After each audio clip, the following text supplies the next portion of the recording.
her last quick break, but I don't think so. She's coming. Here she is. I heard you. I heard you.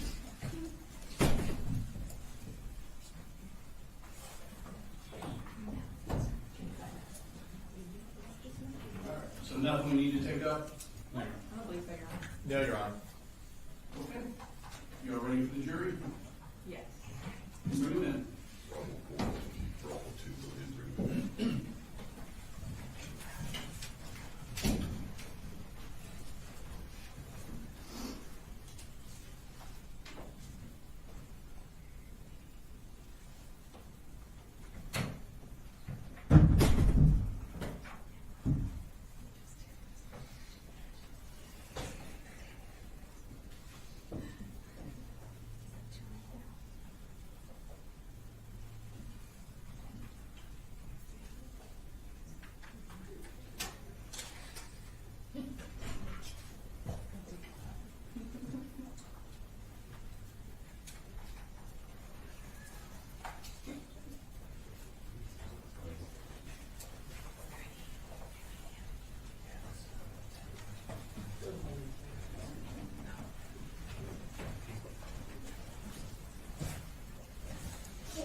Yo. Good morning. Hope you all had a nice weekend. Jump right into witnesses here. State and call the next witness. The state calls Marcy Gray.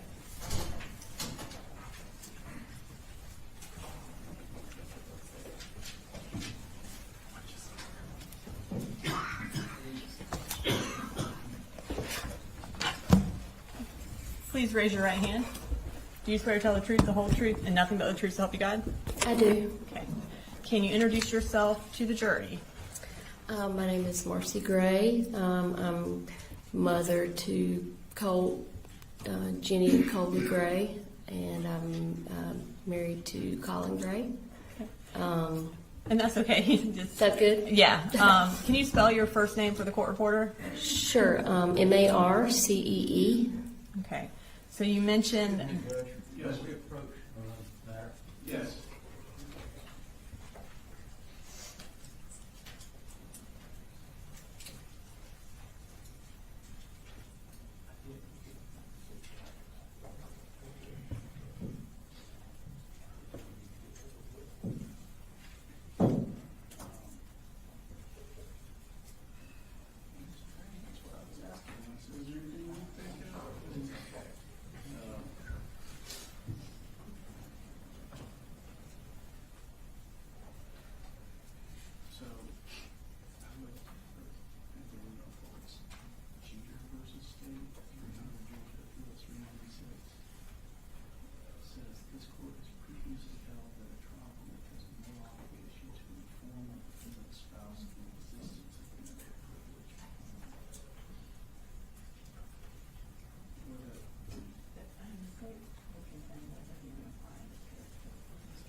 We kind of just know that it's going to be an issue. We kind of look at it.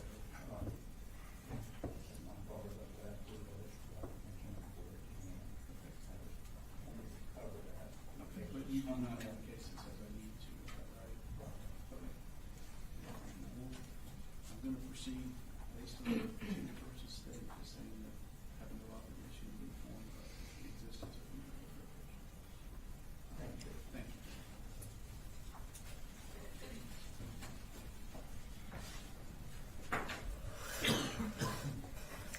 Ms. Gray.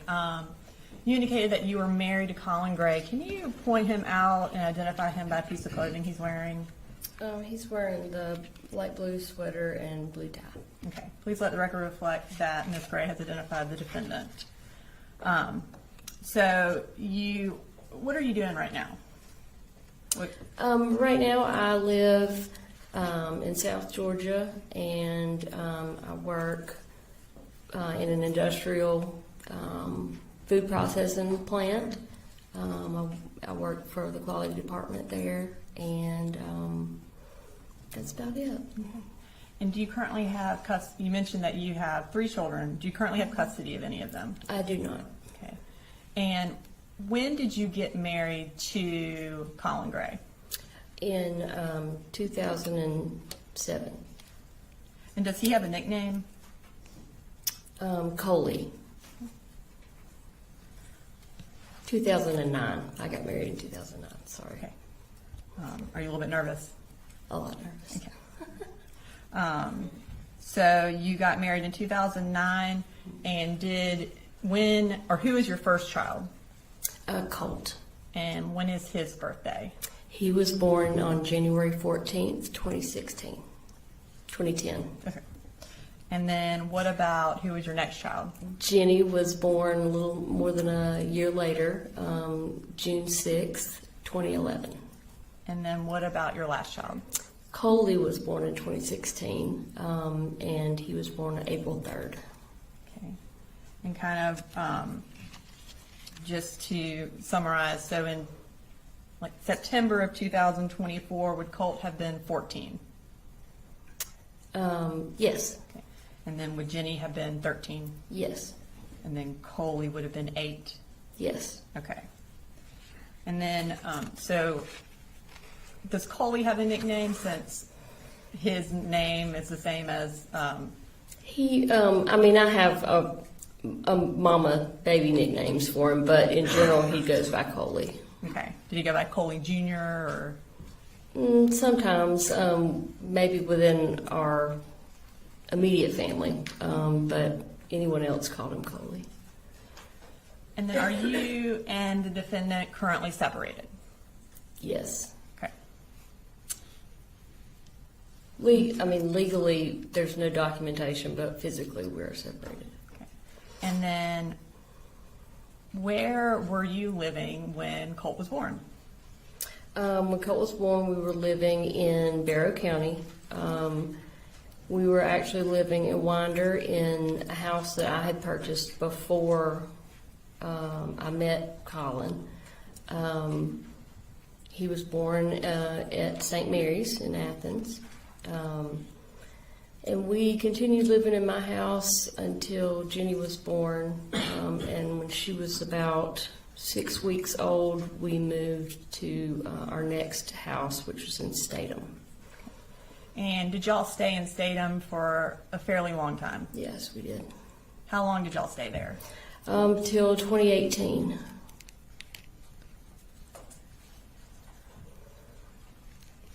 So I want you to kind of just summarize for us where y'all moved after then, up until y'all moved to Jackson County. Okay. There's a lot. So we sold our farm in Statham in 2018. We moved into a rental home in Gainesville. We were there, and each of these rental homes that we were in less than a year. Many of them less than 6 months. So we moved to a rental home in Gainesville. It was on Lake Lanier. A couple of months later, we moved from that rental home into a second rental home. It was in Cumming, Georgia. We were there for, like I said, less than a year. At that point, in 2020, right at the beginning of 2020 is when we moved to Ben Hill County. That was during COVID. We were there for right at a year, at which point we moved back up to Jackson County. And the first place that we lived at was Traditions. We were there for, again, it was less than a year, maybe it was close to a year. After we left there, we actually moved into a rental Airbnb. That because it was a sudden move, we had to find somewhere to live really quick. That was in Lawrenceville. We were there for maybe 2 months, and then we moved to a second Airbnb. That was up in, I think technically it was Pendergrass was the address. And after that, we were there for maybe a month. At that point, we ended up at the house where Colin and Colt lived after me and the 2 younger children moved back to Fitzgerald. Okay. And I will kind of get back into some of the dates Sure. As we go through. But you mentioned that you moved to Ben Hill around COVID, so that would have been March Yes. of 2020? We moved in January of 2020 because I started a new job at like the first or second week of January. Okay. And at that time, were you working, and what was the defendant doing? Colin was just staying home. Okay. And while y'all were, I guess let's kind of talk about where is Ben Hill and why y'all moved there. Okay, so Ben Hill is where I was born and raised. It is about 3.5, 4 hours south of Atlanta, directly south down I-75. It's a fairly rural town. My mom was also born and raised in Fitzgerald, Ben Hill County. So the first time that we ended up going to Ben Hill County during COVID, we moved because, for one, we were having financial issues. Hence why we were moving. We had to move several times. And then also, Colin was having issues with his back. So we wanted to move to hopefully get some support from my family. And we moved into my late grandmother's home. When my mom's mom passed away, she left her home to all of us grandkids to use as we saw fit. So we were going to move because we wouldn't have a mortgage and we could try to save some money and get back on the right path. And that would also allow Colin to get his back healed, so he wouldn't have to work. So y'all moved to Ben Hill right before COVID. I want to fast forward to Colt's 6th grade year, which would have been the fall of 2021. Okay. At that time, were they still doing digital learning for a period of time? Yes. Was Colt attending classes from home in September of 2021? Yes. Okay. Yes, all 3 of them were. Around September 10th of 2021, did the school contact you about something Colt had done while doing digital learning? Yes, they did. And how did they contact you?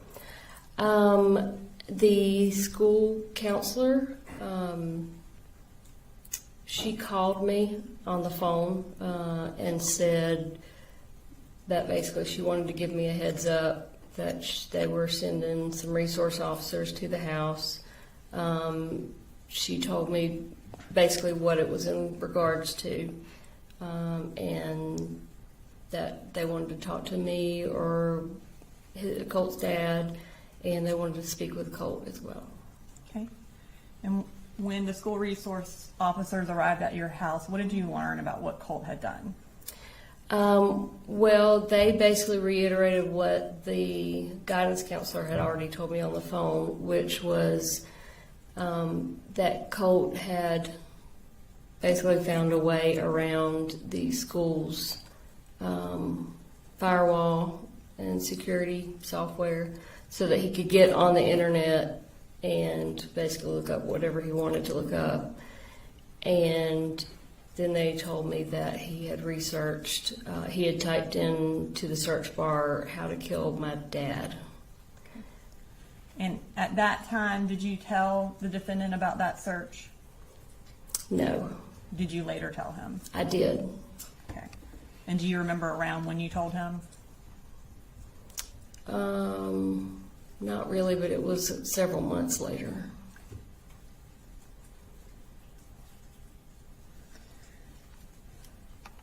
Did the Department of Family and Child Services become involved with your family around that same time of that search? Um, I guess within a couple of months of that. I think so. We moved not long after that is when we relocated back up to Traditions. Okay. Before y'all relocated to Traditions, do you remember someone making an anonymous report to Defax? Yes. And was it related to you slapping Colt? Yes. At that point, did Defax start doing some home visits with y'all? They did. They did the home visits, and then at that time they wanted to do counseling, some type of counseling, and they ended up having a guy come to the house to do the counseling. And he kind of put us on a rotating schedule. Each week he would come, and 1 week he would talk to me, next week he would talk to Colin, next week he would talk to Colt. And I think by the time we had to finish because we were moving, I think we each had met with him at least twice, Okay. me, Colin, and Colt. So y'all moved in the middle of this counseling? Yes. And so after about 2 sessions, that is when y'all went to Traditions? Yes.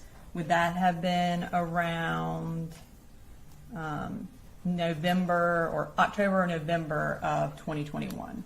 Yes. Okay. And when we moved, Defax basically closed the open case because, well, for one, they didn't find any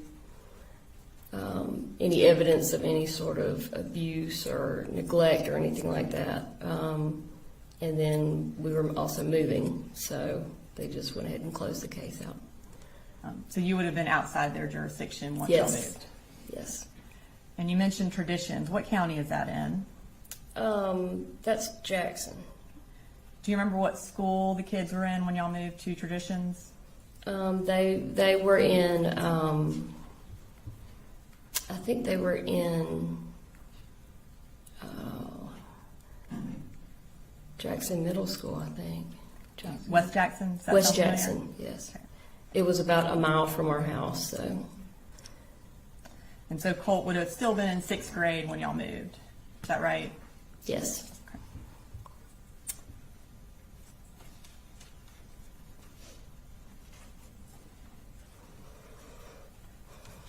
Now, you mentioned earlier that you had to make a quick move from Traditions. And that would that have been around August of 2022? That sounds about right, yeah. And why was it a quick move? We got evicted. And is that when y'all went to a few Airbnbs like you mentioned? Yes, ma'am. Okay. So then eventually you moved to Jefferson, sometime kind of in that fall of 2022. Yes, ma'am. Where did the kids start going to school then? Oh gosh.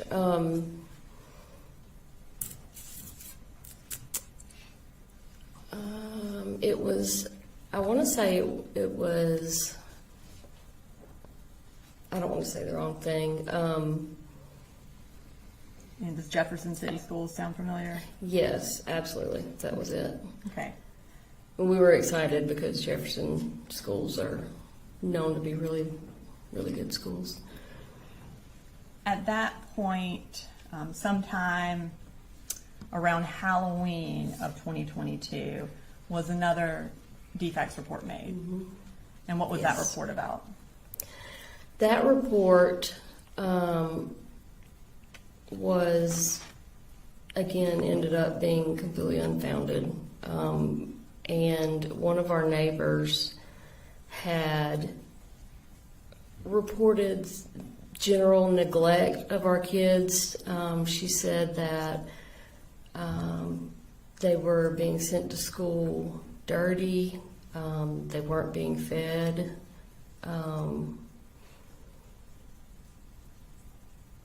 I think she made claims that I was sitting in my car drinking alcohol, something alcohol related.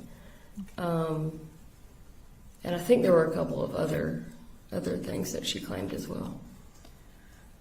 When that Defax report was made, did you move? Did I move? Yeah, eventually, or within a couple weeks of that, did you move? Well, me and Jenny and Coley left and moved in November of 2022. And where did the defendant and Colt stay? They stayed there at the same house. Why did Colt stay with the defendant? I think in general he had his room and everything, his computer and all that set up how he wanted it in his bedroom, and that was kind of his safe place. And I think a big part of it was he didn't want the change. He wanted to keep everything in his room the way it was. He didn't really give a concrete reason as to, hey, I don't want to go to Fitzgerald, I want to stay here. It just kind of went that way. When you and Coley and Jenny moved down to Ben Hill, did Colt have a phone? Yes. Okay.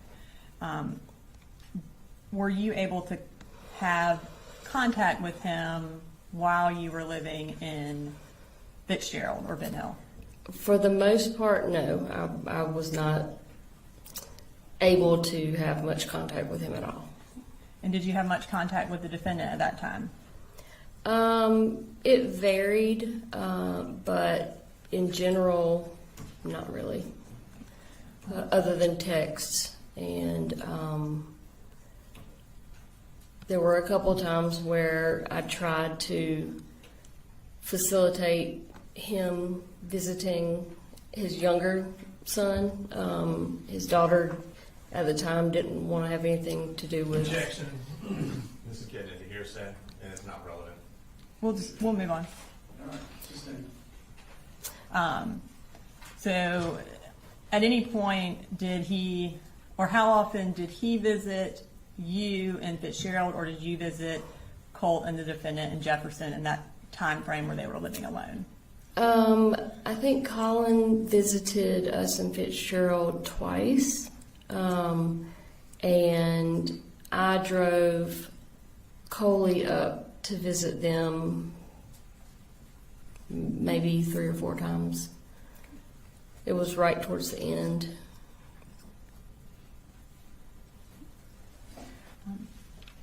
While Colt was going to Jefferson Middle School for the 7th grade year, were you aware of any of the issues he was having at the middle school? At some point, I was made aware of them. At the time that they took place, I was generally not aware of anything that was going on. And then, were you aware that Jackson County Sheriff's Office came out to the defendant's residence and wanted to talk to Colt about threatening to shoot up a school? I had no idea that that happened until it came out in the media a year ago.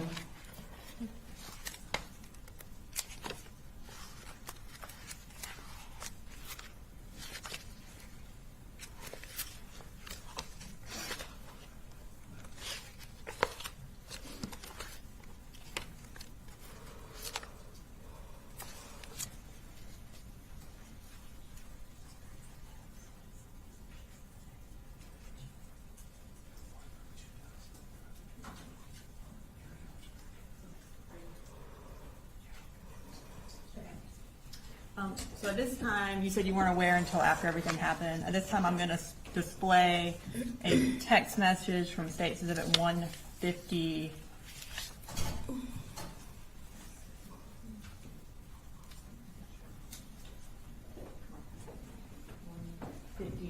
Which is your cell phone extraction, and it's from September 5th of 2024.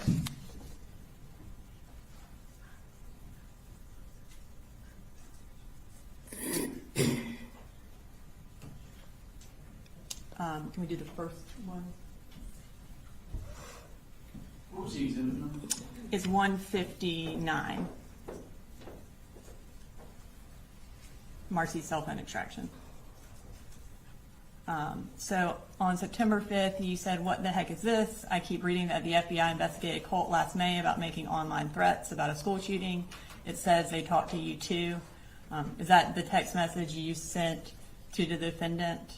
Yes. Okay, and then he responded, "I told you about that, and so did he. Someone in a chat room said it, not Colt. I had no idea what the chat room even was. More importantly, why do you have an open warrant?" Was that his response? Yes, that was his response. Okay, and had either of them told you about it? No. Okay.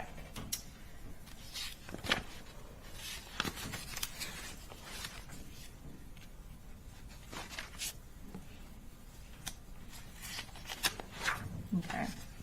So I'm going to fast forward to August of 2023, a couple of months after the May incident with Jackson County Sheriff's Office. Did Colt move back in with you in Ben Hill? Yeah. When was the month you said? I have August of 2023. Yes, ma'am. Okay. And was it just Colt or the defendant come too? I met the defendant off of I-75 to pick up Colt. Okay. And why did he come and live with you? Because, well, he had called several times leading up to that, wanting to come and live with me because he said he just couldn't. Objection is the hearsay. It goes to explain why he was moving to live with her. It goes to explain conduct and not for the truth of the matter asserted, not to explain. And I don't know exactly what she's going to say, but essentially she's going to explain why Colt wanted to move and also why the defendant allowed it to happen. Of course, if it's the defendant's statement, then it would be admissible. I'm gonna have to hear what it is. Ladies and gentlemen, I'll just step out.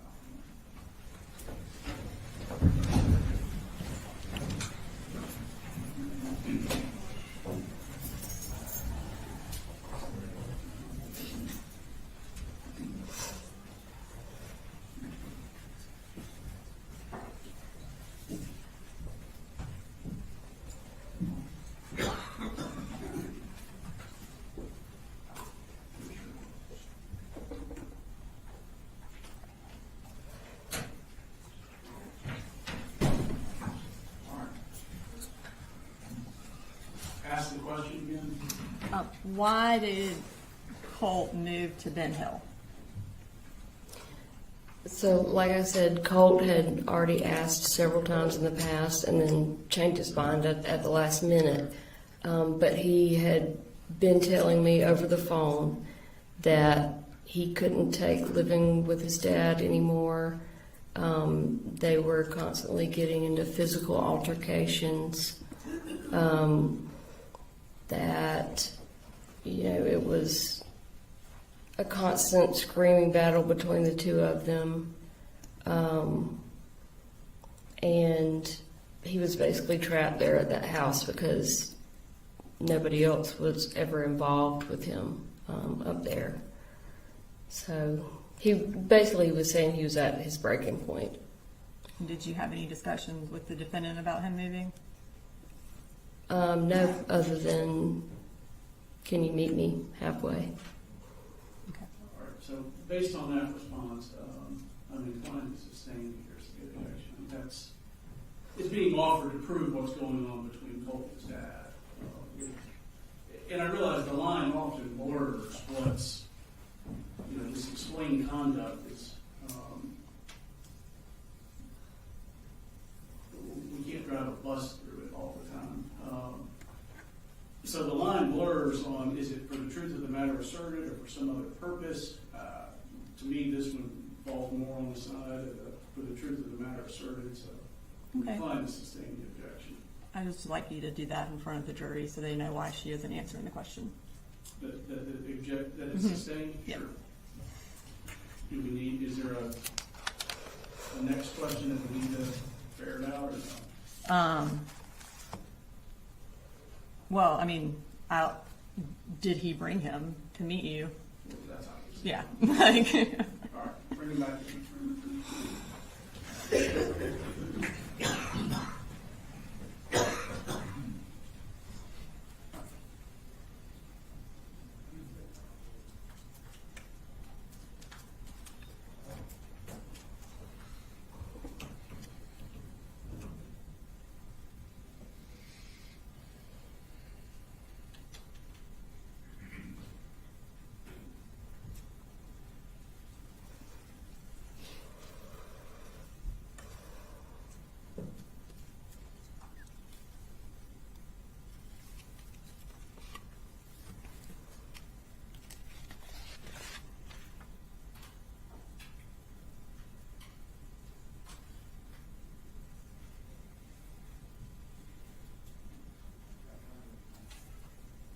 One in the restroom.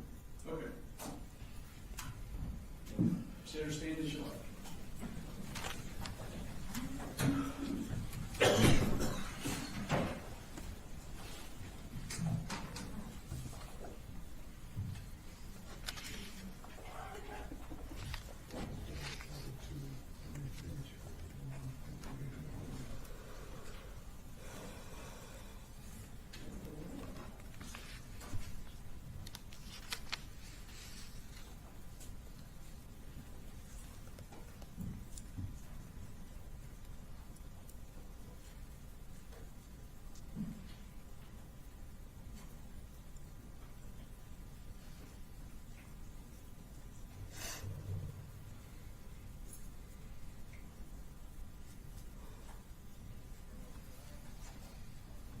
We're ready, sir.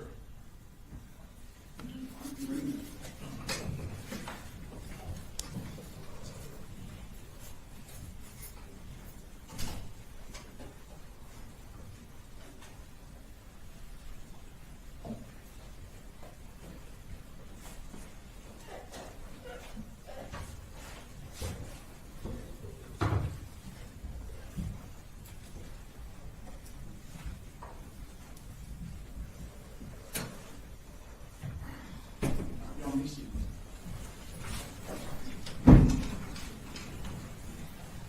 All right, so ladies and gentlemen, to the last question, it was a hearsay objection. I'm sustaining that objection. Let the state ask this next question.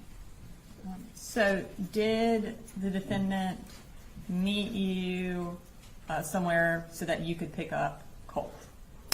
Yes, we met. I started driving north on 75 and he was driving south, and we were just going to meet wherever we met. I don't remember what exit it was, but we got off and Colt had not packed really anything. He had just gotten in the truck. He brought his his guitar, and so we met in a random parking lot. It was just kind of an abandoned plot of land, and I said, "You didn't bring any clothes?" And he said, "No." I said, Objection, "That's hearsay.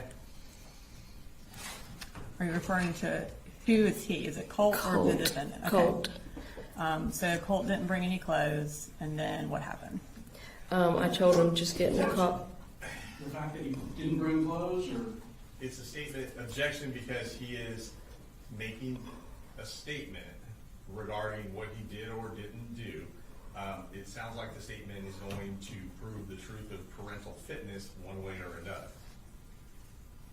I mean, Marcy can testify to what she observed that day. She observed that he didn't bring any clothes. She observed what the defendant did next. I think she can testify to that because it goes specifically to parental fitness and what their interactions are and what the defendant and Colt are doing. I mean, I think that's relevant to this whole case. What she observed. there's no issue with her testifying what she observed. And that's not what I'm objecting No to. suitcases, no clothes, whatever. I'm objecting to when she asked Colt, why do you not have, and then getting into his answer, which would be hearsay because he's not here to testify. Which was not my question. I said Colt didn't bring any clothes. Then what happened? Then what did you, like, I didn't ask her what Colt said. So, maybe if the answer to the question is going to be revealing what Colt said, do not do that. If you had an observation of what he did or didn't have with him, you're free to testify about it. Okay. So just, you observed he didn't have anything with him. Yes. Except for his guitar. Yes. Then what happened? So I told him to get in the car. I would buy some new clothes for him, underwear, whatever. And I just instructed him to get in the car. I needed to get his guitar, and Colin threw it across the parking lot. He was very aggressive towards Colt. And again, I told Colt, just get in the car, please. Please just get in the car, let's go. So I went and got his guitar, put it in the car, and we left. When y'all got to Ben Hill, was Colt supposed to be in the 8th grade? Yes. And did you enroll him in school that August? So he was only with me for about a month. When I picked him up, I told he wanted to try online school. And so I started the process of enrolling him in online school. His sister then she wanted to do online school too.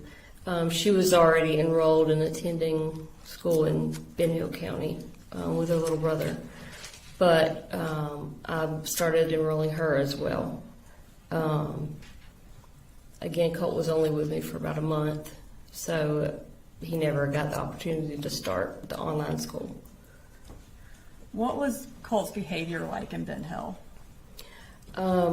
Colt's behavior was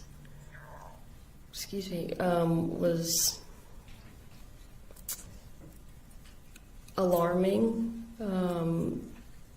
It was very different from the Colt that I remembered, that I had left with his dad when we left in 2022.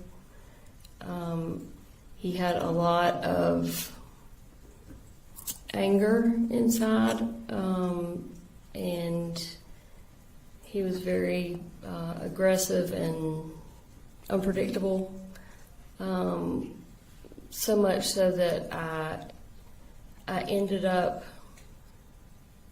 relocating his little sister across town to my parents' house because I didn't want to leave her there along with him. And then his little brother basically just never left my side. I just had, he was with me wherever I went when he wasn't in school. But Colt, he damaged a lot of things while he was there. again, he was just, you could tell that he had a lot of anger and just yuck inside of him. You said he damaged a lot of stuff. What kind of stuff did he damage? All of the flat screen TVs that I had in the house. He broke several windows. He would take knives and make cuts on different things like walls and the leather in my car, the leather seats. Just kind of like random damage. He wrote on a bunch of stuff, walls and that sort of thing. And on October 3rd, did your dad actually contact the police because of something Colt had damaged? Yes. What had he damaged on October 3rd? I think that was when he broke, the first time he broke a window. He had broken a window because from slamming the door really, really hard. It's an old house, and so the windows are old. And if you're not careful, you just slam the door hard enough and it'll shatter a window. And I'm pretty sure that's what happened. And then once that happened, I kept fixing it by basically taping it up and putting a piece of cardboard over it until we could get someone to come and professionally fix the window. And he kept punching through the cardboard. As soon as I'd fix it, he'd punch through it again. And I think it was the window was the actual reason why he called the police that one day. And did the defendant come and get, or did Colt go and live with the defendant immediately after that? Immediately after the second time, so my dad actually called the police twice, or went by to see the police twice. The second time, they came, and each time they came, I would basically ask them, please don't take him to jail. You know, I don't want anything on his record. Can you just talk to him? Which they did. They actually offered to stand there and supervise while I spanked him or some like physical punishment. I was like, no, I don't want to do that. He was bigger than I was at the time. I just want you to talk to him and, you know, just hopefully talk some sense into him. Well, after the second time it happened, he immediately got on the cell phone with his dad. And just related to what Yes. the defendant said, not what Colt said. Yep. He had the phone on speakerphone, so I could hear, because I didn't have my phone at that point. I'm not sure where it was, but I said, let me talk to your dad. And so he didn't want to give me his phone, so he put it on speakerphone so I could speak to Colin on speakerphone on Colt's phone. And, you know, I had not been communicating with Colin at all. Since he dropped Colt off, communication basically was non-existent. So he didn't know anything about what Colt had been doing or, you know, his behavior. And I immediately started trying to explain to Colin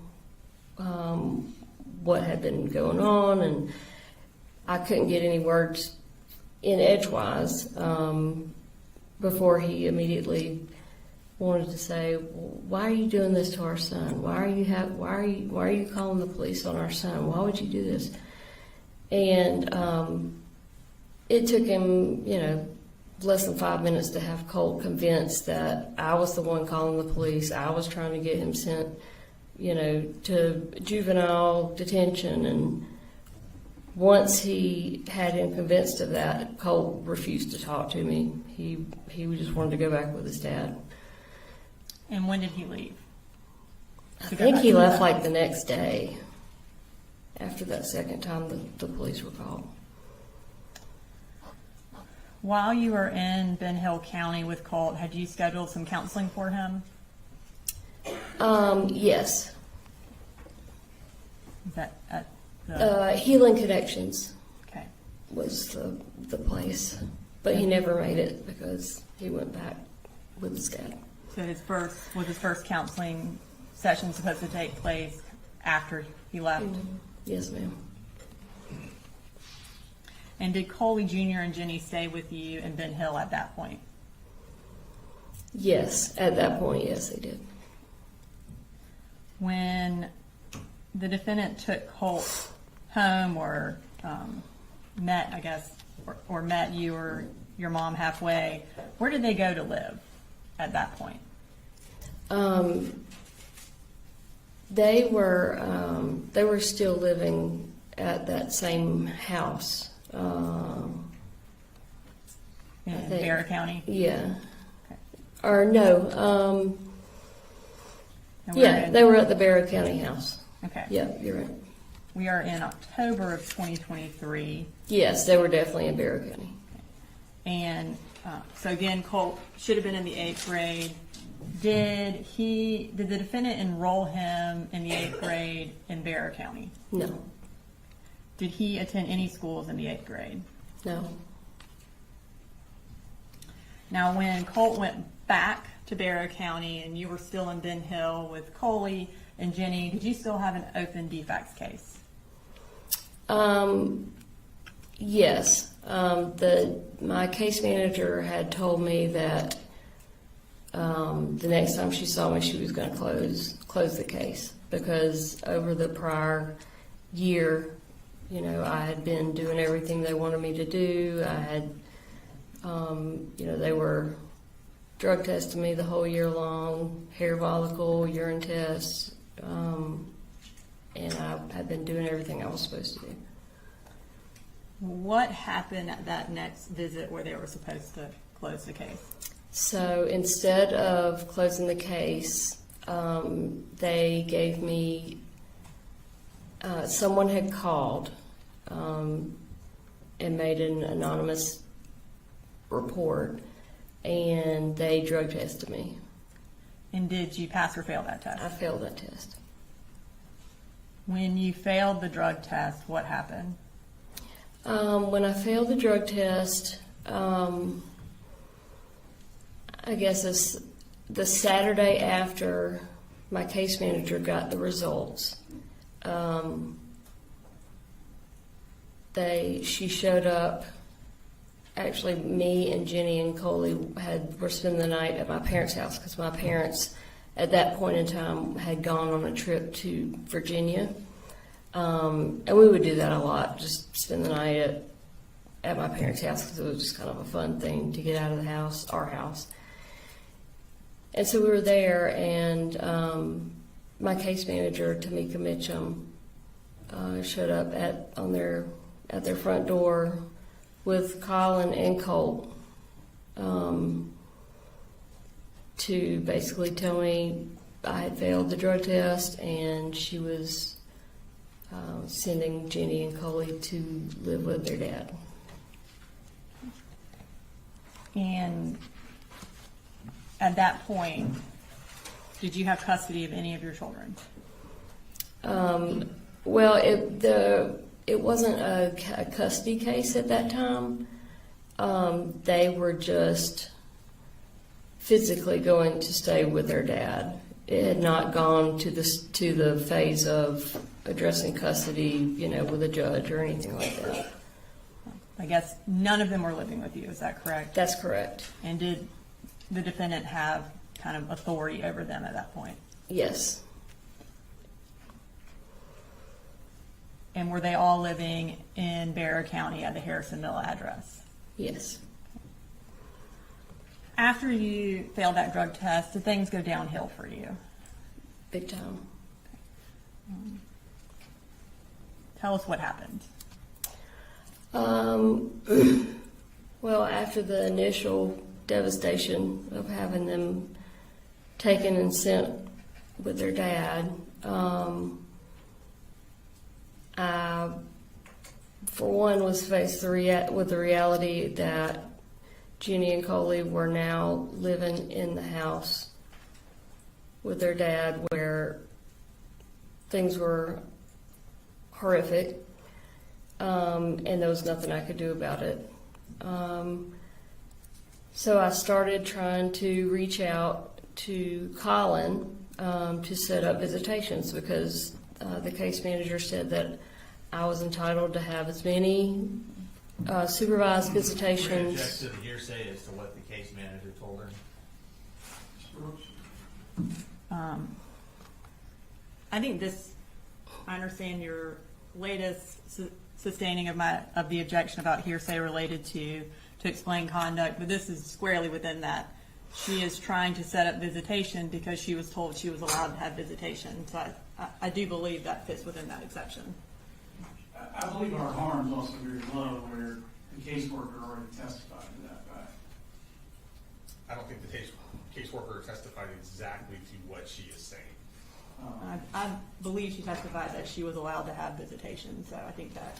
I think she testified that visitation was up to the defendant, not that she had an absolute right to visitation. Visitation was at the right of the defendant. I believe you're correct. Was she saying something different just then? Or? Yes. I think we're splitting hairs. She wasn't prevented from seeing her children. So she could have visitation. She was allowed to have visitation. If it's up to the defendant, she's calling him to try to set that up. That's exactly what she's testifying to. Trying to act like she's saying something completely different is just not true. She is saying she's calling the defendant to set up the visitation because she was allowed to, and he is the one who has custody, so she has to go through him. And she, this mission testified that she was not entitled to visitation. Any visitation was to be done through the defendant based on his determination. Not that she had an absolute right to visitation.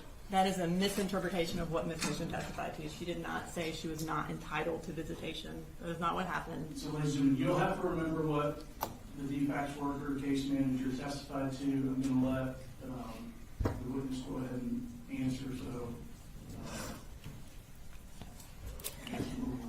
So, I mean, I can rephrase. No, he overruled the objection. So, Okay. You were, I guess, where we're at. There was no restrictions to me having visitation or seeing my children other than it needed to be supervised. She did say that I needed to schedule it with Colin. So I started reaching out immediately because, I wanted to see them as much as humanly possible. And it immediately became apparent, which I knew it would, that he was not going to communicate with me whatsoever. He had blocked my phone number, and I know that because I checked it the next time I saw him and had access to his phone. He basically refused to not only not let me see or speak to my kids, but he refused to speak to me himself. So my children were living somewhere where I knew was a nightmare for them, and now I can't get any sort of updates or any sort of contact with them. I tried to get my mother to reach out. She was met with the same obstacles. I reached out to Tamika, the case manager, asked her for her help, and the only thing she offered was transportation to see the kids. I told her, I don't need transportation. I need someone to facilitate some sort of communication between me and their father. and it just never happened. I couldn't get any help from anyone. At one point later in the month, I called in a wellness check with Barrow County just so I could have someone put their eyes on my children to make sure that they were still alive. And I also knew that they had still, none of them had been enrolled in school, so I couldn't verify through school that they were still breathing. And so then, I never did end up getting any kind of communication or updates or anything like that. And what did that do to your mental health?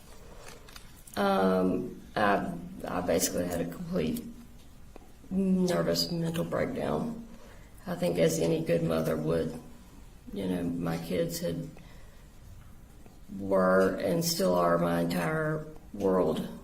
And to go from being in constant contact with my two younger children, for sure, to nothing. I felt like they had been kidnapped almost. I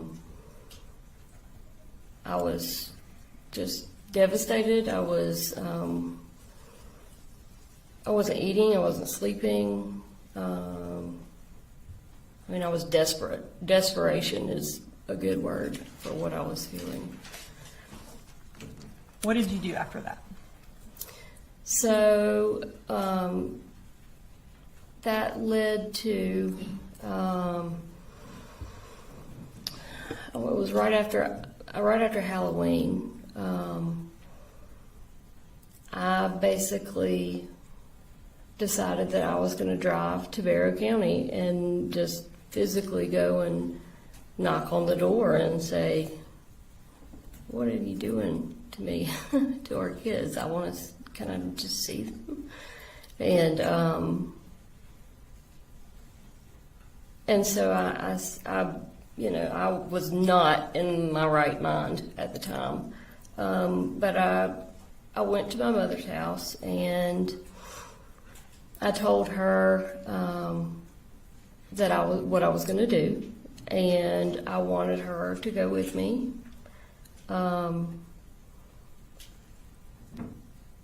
Just to be another person, to be there to observe what takes place, and to be there, to support or take the kids, to McDonald's or something if I needed to talk things out with Colin, just to be there in general. And she knew that I was not in my right mind, and so she said, "No, I'm not driving you to Wander. I'm not going with you," which I had not expected. I never thought in a million years that she would say, "No, I'm not going with you." And so I then was in a situation where I still am going. I'm still going to go. But now my mom knows I'm going, and I wasn't going to, drag her and force her into the car or anything. But I knew she would call Colin the second I left the house. And, then I'd never see the kids. It would be a wasted trip. So, in my messed up mind, somehow I decided that, I'll just tape you to a chair, and then I'll have a friend of mine come over later to let you loose, as soon as I have had time to make it to Wander and, see the kids. This is obviously completely irrational and inexcusable behavior. But again, I was not in a rationally thinking state of mind at that point. So that's what I did, and drove to Winder. I actually got there on Friday, but it was late. It was dark, and I didn't want to go knocking on the door, late at night, and it, be made out to look like, oh, your mom's, banging on the door at all times of the night. So, anyways, I slept in my car basically Friday night with the intention of going to talk to him Saturday morning, which is what I did. I tried knocking on the door first, and nobody was coming. It was kind of early, especially for a Saturday. But I'd been there before, so I knew which bedroom was his. So I walked around to his bedroom window, and it was open. He sleeps with his bedroom window open a lot. And are you referring to Colin? Yes, Okay. sorry. It's okay. And so, but I didn't want to scare him, so I just kind of tapped on the window. And it was dark, looking from outside into the bedroom, but I could kind of see, the outline, and I could see that he sat up in bed. And I kind of knocked again because he didn't say anything, and he said, "Who is that?" And I said, "Coley, you know who this is? I'm your wife. I would like to see or talk to our kids, please." And then I saw little Coley jump up, excited because I was at the house, and he immediately tried to take off running because he wanted to come out and see me, and his dad told him, "No, stay right where you're at." And so I said, "You've blocked me from your life for the last month, and that's not fair. I would never do that to you. I'd like to see the kids." And he said, "You can't, this is not right. You can't do it this way. You have to call and set up a time, and I'm calling the police. Get off my property. I'm calling the police if you don't leave right now." And I immediately started crying, and I said, "Please don't do this. I've been trying to contact you for a month. You know that, and you know what you're doing, and it's not fair. It's not right to me or our kids." And but he didn't care. So he said, "Get off my property or I'm calling the police." And I knew he would, so I turned around and left. And I drove just down the street to the Dollar General and just sat there, just boohooing, not knowing what to do next, because I didn't want to make any kind of scene or anything with the kids there. Not that I would make a scene anyway, but I didn't want to give him the opportunity to make it look like I was acting crazy or anything. So a couple hours later, I had actually brought some of Jenny's electronics, some stuff that she used with her iPad and like an Apple Pencil and stuff that I wanted to leave with her because I knew she would want them. And so I decided to drive back to the house to just drop that off. Which I did. I drove back, and I didn't even bother knocking on the door. But I took all of her stuff and set it on the roof or the hood of Colin's truck. His work truck was there in the driveway. And turned around to leave, and I ended up keying the side of his truck. Which is the first time I've ever done anything like that. But I just had so much just resentment and anger, and I wasn't going to do anything in front of our kids, and that was just, I was physically walking past the truck, and I had my keys in my car, and in my hand, and it just like happened. I was just like, and so I scratched a couple words in the side of his truck, and then got in my car, and I didn't try to go back after that. And were you eventually arrested in Barrow County? I was the next day.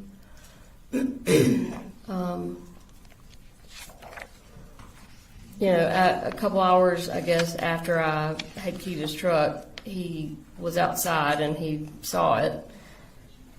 And so he called and made a police report. And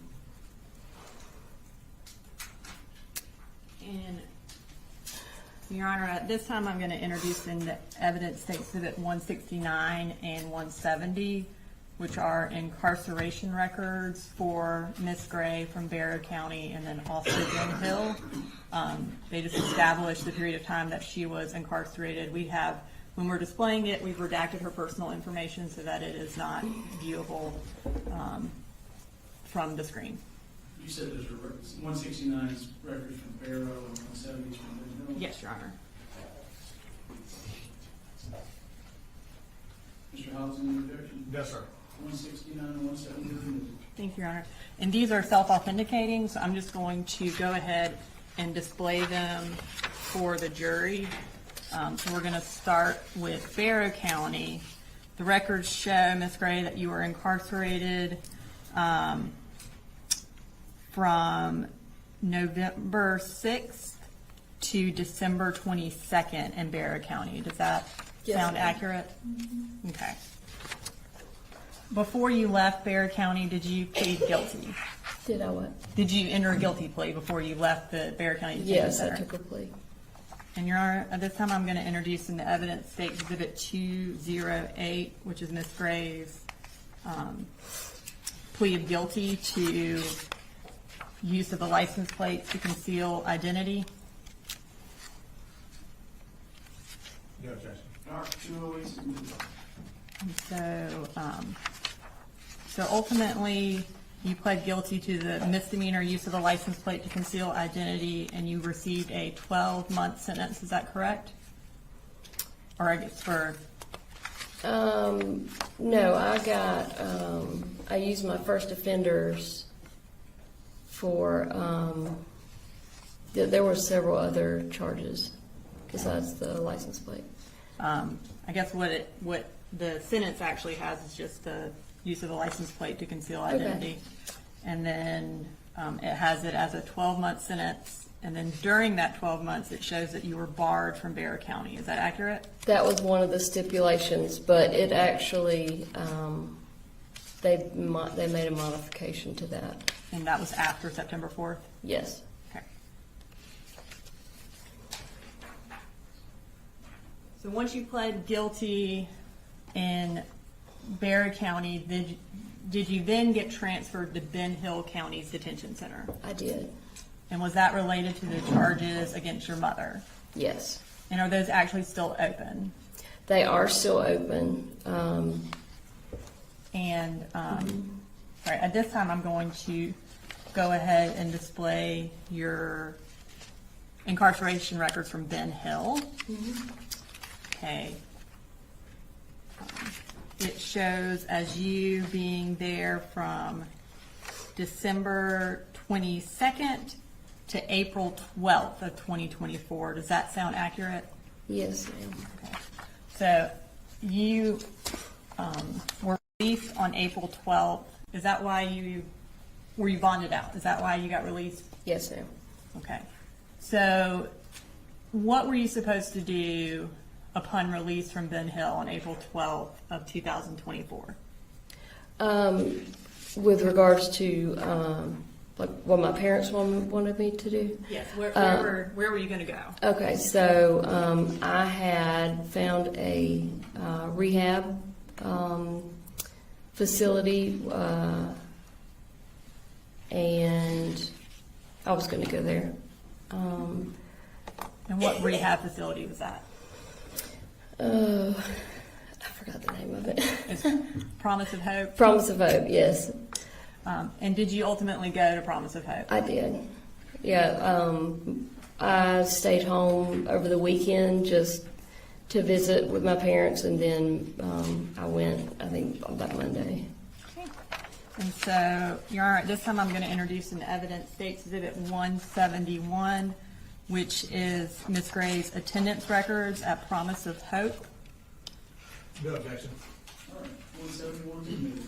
And Your Honor, these are self-authenticating, so I'm going to go ahead and publish them to the jury. So it indicates that you were at Promise of Hope from April 16th of 2024 until July 6th of 2024. Does that sound accurate? Yes, ma'am. Okay. So, in that time frame, while you were incarcerated and then also in rehab, what kind of contact did you have with the defendant? Most of that time period, most of the time period when I was incarcerated prior to rehab, I had no contact with him or the kids until maybe the last month, at which point he started doing FaceTime. They're not actually iPhone FaceTimes, but video calls. Was able to do those. Yeah. And then, did you ever get emails or anything from the defendant or your kids? I did. Mm-hmm. I'm going to pull up what's previously been introduced in evidence as State's Exhibit 111.13. Is that a poster that your family made for you? It is. Okay. And I'm gonna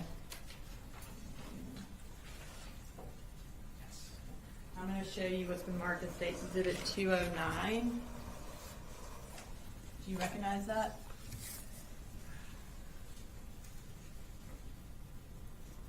Yeah. And what do you recognize that as?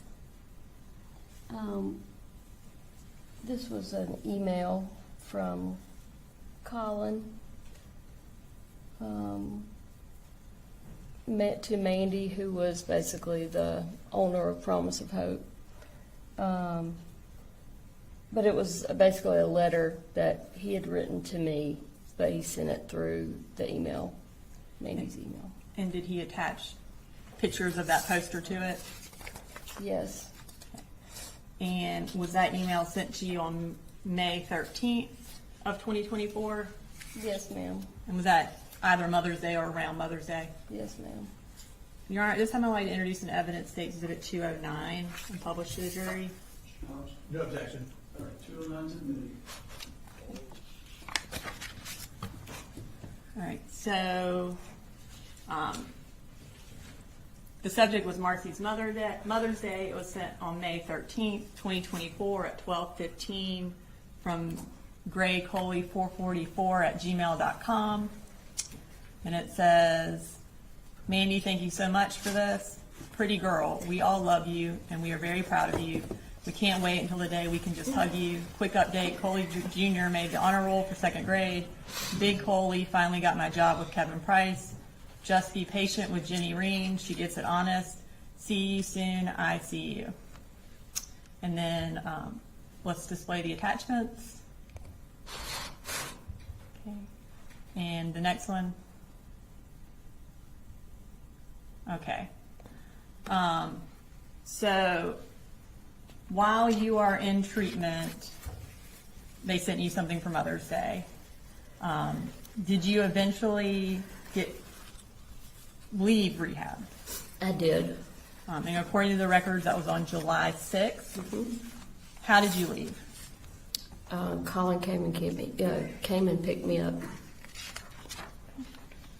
And when he came and picked you up, where did you go? We went back to their house in Barrow County. Now, at that point, did you move in to the Barrow County house? I wouldn't call it moving in, but I did stay there for approximately 5 weeks. And was it ever your intent to remain there permanently? No, my intent was to find either a rehab or a sober living house close to them, like in Athens or something like that, and pursue that sort of living arrangement, or possibly my own apartment or something. And at this point, you're still banned from Barrow County, is that right? Yes, ma'am. Okay. When you moved to Barrow County, did you have a driver's license? No. Did you have a car No. with you in no, Barrow no, County? no. I had no way of driving anywhere. Did you have a cell phone? No, although Colin gave me one of his old ones temporarily. And was that a phone that Coley had been using? Yes, yes, ma'am. And does Coley sometimes go by Boo Boo? That's my nickname. I call him that. Okay. And when you moved back to Ben Hill later on, did you then get your own phone? Yes, at some point. Yeah.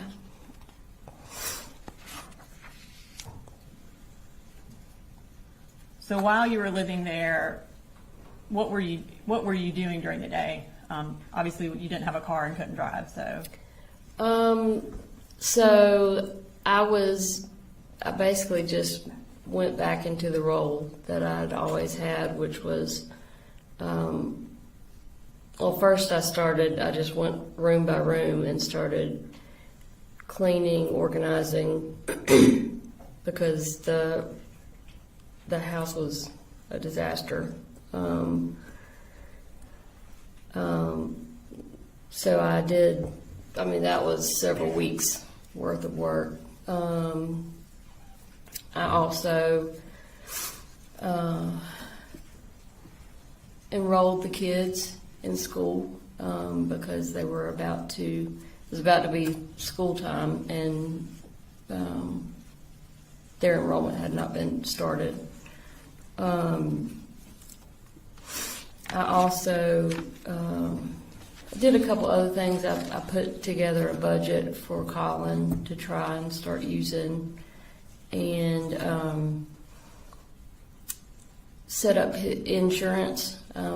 He was about to become eligible to sign up for insurance through his work, so I did all that.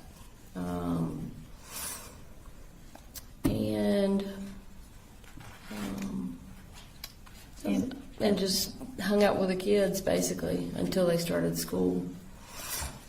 And does August 1st sound right for when insurance started for your family? Yeah, it would have been the beginning of the month. Yeah. And you mentioned you enrolled the kids in school. Did you enroll them under Colin's name? Yes, since they were living with him? Yeah, I wouldn't have used my name because I was doing it. I think I was using his email and that sort of thing. Okay. And so now at this point, I want to move to talking about Colt while he was in Barrow County. Did Colt have any friends that you were aware of in Barrow County? Like at what Like time? in this time frame of July to August of 2024? No. When was the last time he had any friends that you were aware of? The last time he had friends that I was aware of was when we lived in Statham before we sold our farm and started moving around. So that would have been early elementary school. Yes. Yeah. he had a really good friend back then. And he, when we were in Fitzgerald, you know, in the little bit of time that he spent physically at school, he had a couple of, I guess you could call them friends, not friends to the point where they did anything like after school or anything, but he did really good in school, up through elementary school. Never had any kind of issues, no behavioral issues once he got into elementary school and middle school. I mean, he was fairly normal. Until middle school. Until, yeah.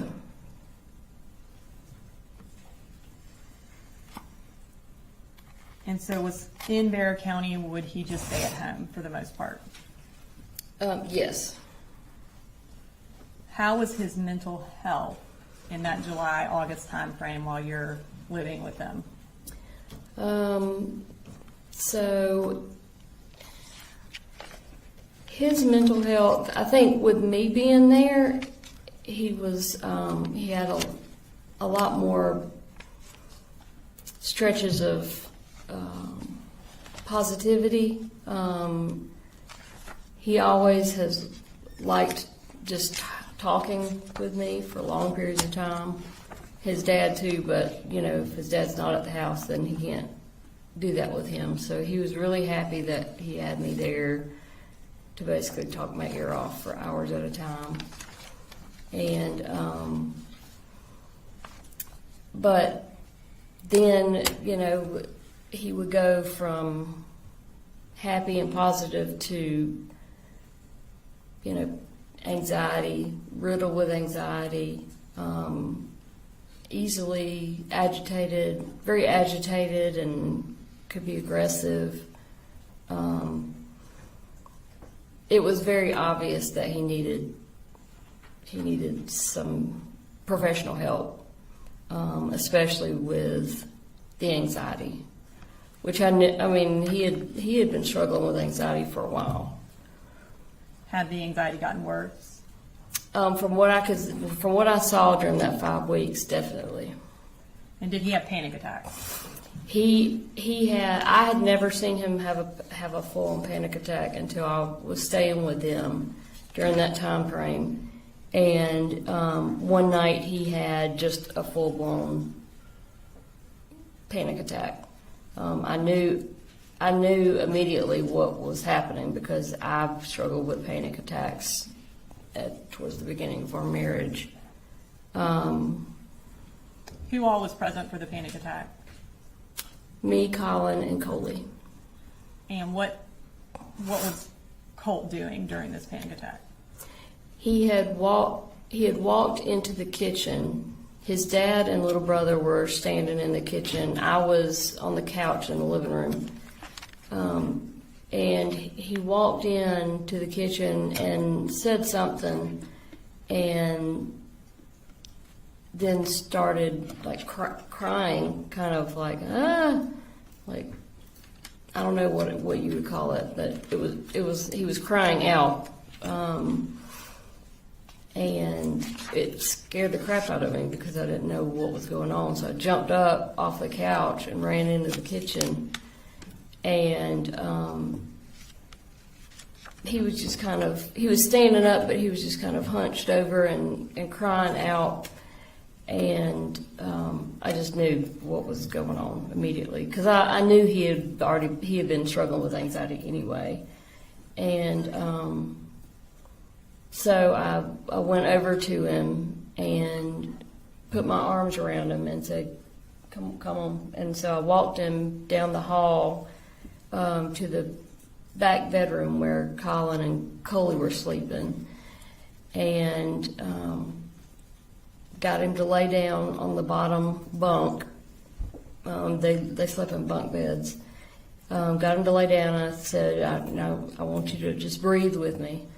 And so I laid down kind of beside him, but I was kind of holding him in the bed, and just started counting and breathing with him. And he would breathe with me for a couple seconds, and then he'd start crying again, and then he'd breathe with me for a couple seconds, and then he'd cry again.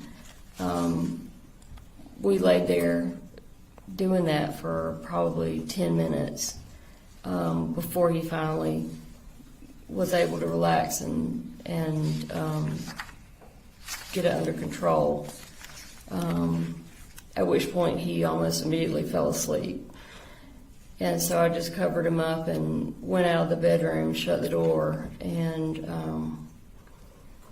told Colin, don't go in the bedroom, leave him alone. He needs to sleep for as long as possible, because he had not been sleeping very well either. During that time frame when he's having the panic attack, did he ask for y'all to call 911? That's what he said when he first walked in. Because I had heard him say something, but I wasn't sure what, because I was in a different room, and then he immediately started with the crying thing. But yes, apparently that's what the first thing he asked for. And then do you remember the date that it happened? No, I don't. Okay, I'm going to show you some text messages to see if it refreshes your recollection about the Okay. date. You can kind of look at those and tell me if based on those, if you remember the date that it happened.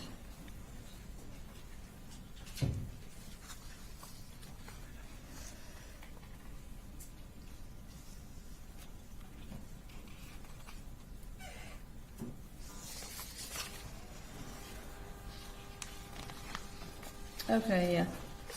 Yeah, so these are from me.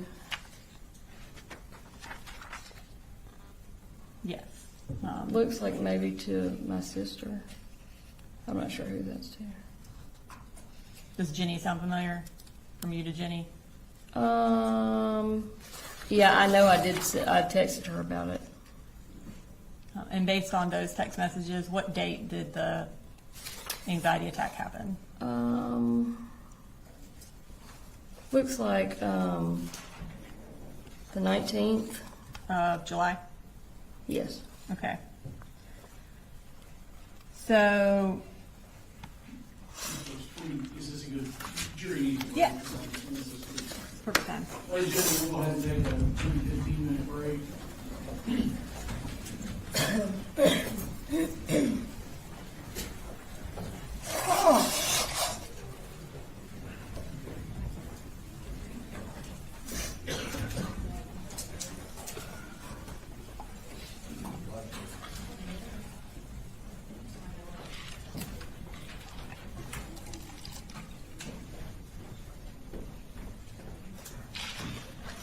Marcy, do you need a bathroom break? Yeah, you can go down. All right, we'll be in recess.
that the photograph that was put up of the children, parent was put on the internet pretty quickly. We didn't admonish that these, I think everybody should have known any child should not be photographed and put on the news, but apparently that's happened. So, we could give a further admonition not to do that. You concur, Ms. Brooks, or? Yes, I think that would be the court's ruling related to juveniles. Yeah, and I realize how that happened. We didn't give any specific instruction or anything, in as much as it wasn't a child on the stand. But we are not going to put images of the children. We're not going to broadcast those for the internet. So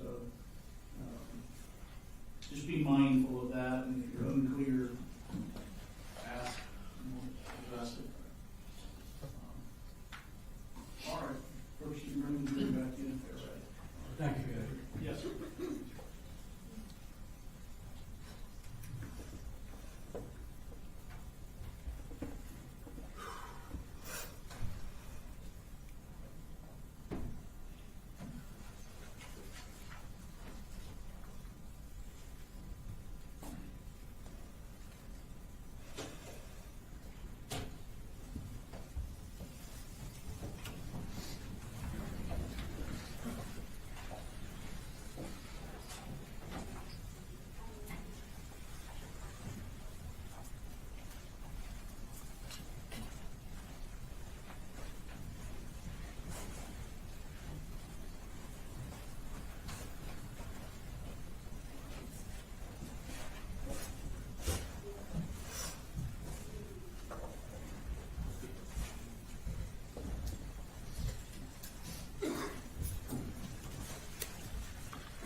All right, Ms. Gray, so we are in July of 2024, and Colt just had a panic attack.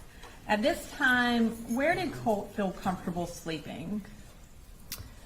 So at this time, and when I first got there, he preferred to sleep, or he was sleeping on the floor in Jenny's bedroom closet, Okay. not on any kind of cushion, just on the carpet. And did you provide him something to sleep on in that closet?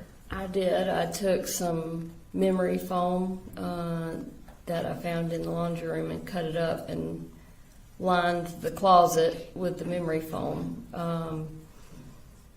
And then I also put some in his bedroom. Okay. After this panic attack, did you start Colt on any medication? I did, Zoloft. Okay. And at this time, I am going to publish a text thread between you and the defendant from State's Exhibit 156 from July 24th.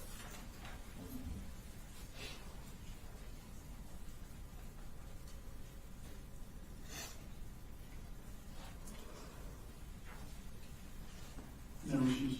No objection. All right. Thank you. All right, so you, at 5:34 p.m. on July 24th, that second one, you said, I started Colt on Zoloft today, don't say anything about it unless he brings it up, and the defendant's response was K. So does July 24th sound accurate around the time you started him on that? Yes, ma'am. Did he have a prescription for Zoloft? No, ma'am, he didn't. How did that come about? The decision to start him on it? Yes. I had been taking Zoloft for over a decade, and for basically the same issues that he was having.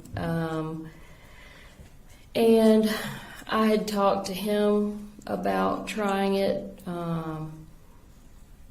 I talked with Colin and with my mom about the decision to try him on it.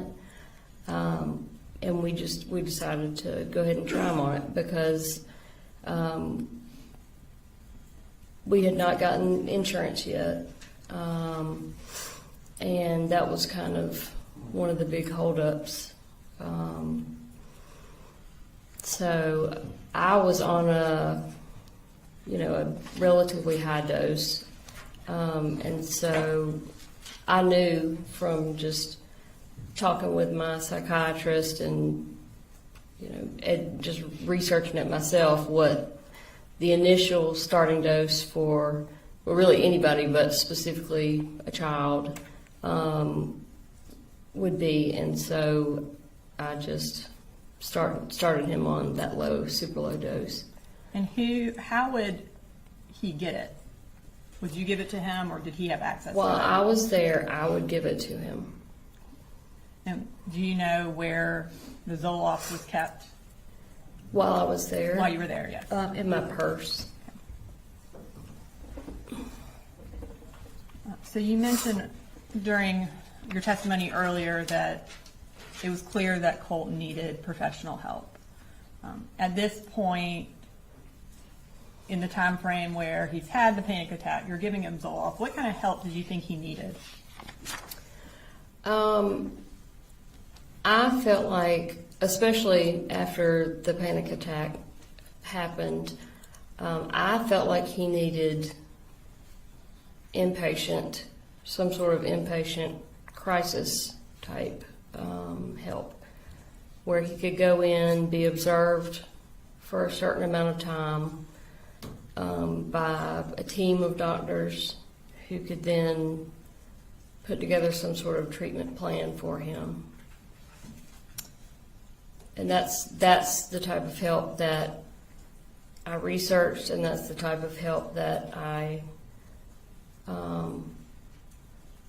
told everyone that I felt like he needed. And Colt, I talked to him in detail about it many times, and he was excited. He was on board with it. He wanted to go somewhere where he could stay there for a certain amount of time and get help. Was the defendant supportive of getting Colt into therapy or counseling or inpatient treatment? In general, he didn't usually have a whole lot to say about it, but there were multiple occasions where I tried to talk to him about it, and his initial reaction was always, well, what if there's nothing wrong with him? What if he's just messed up? What if he's just a piece of crap person? Then what are we going to do? And I said, well, for one, as his mother, I know that there's something that he's dealing with. He's got issues. He needs help. That's not even a question in my mind. But if we do go somewhere and they say, there's nothing we can do or whatever, then we'll find another doctor until we find him the help he needs. But I was not happy with the reaction that I got most of the time when I would try to talk to the defendant about getting Colt help. At any point, kind of over the years, had he been supportive of trying to get Colt into therapy? No. And why not?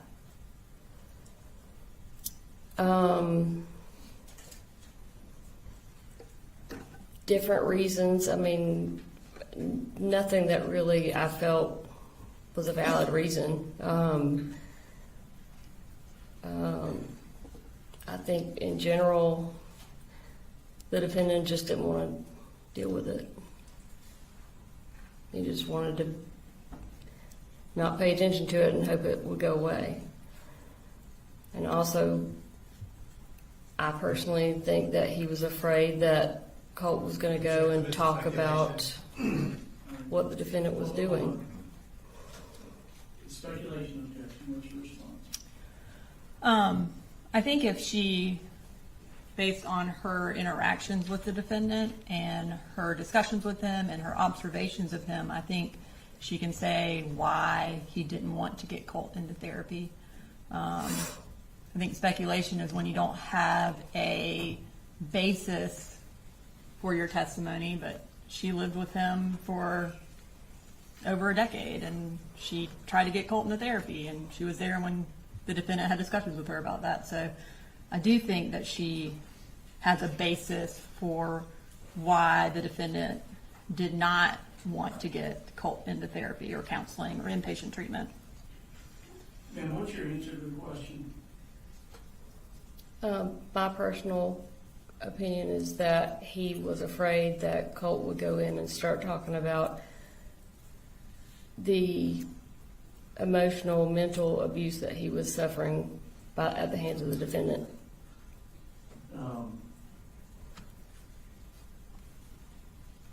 I've got more objections now. Go ahead. So, that would be character, which the state and I discussed before we did this, and I don't think the state knew that answer was coming. I think I'd like to make a motion outside the presence of the jury. All right. Ladies and gentlemen, for the time being, I'm going to ask you this. One, step out, but two, disregard the last answer, strike it from your notes and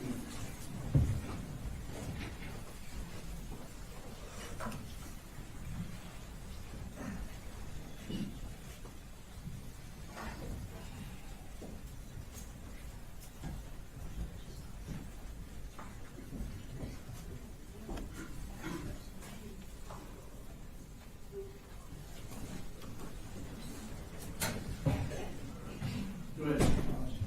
Yes, sir. Judge, at this point, we would move for a mistrial. The witness has put the defendant's character into issue. She stated that he was physically abusive and mentally abusive as part of her speculative answer as to why, in her opinion, that the defendant was against mental health treatment. She said that in the presence of the jury.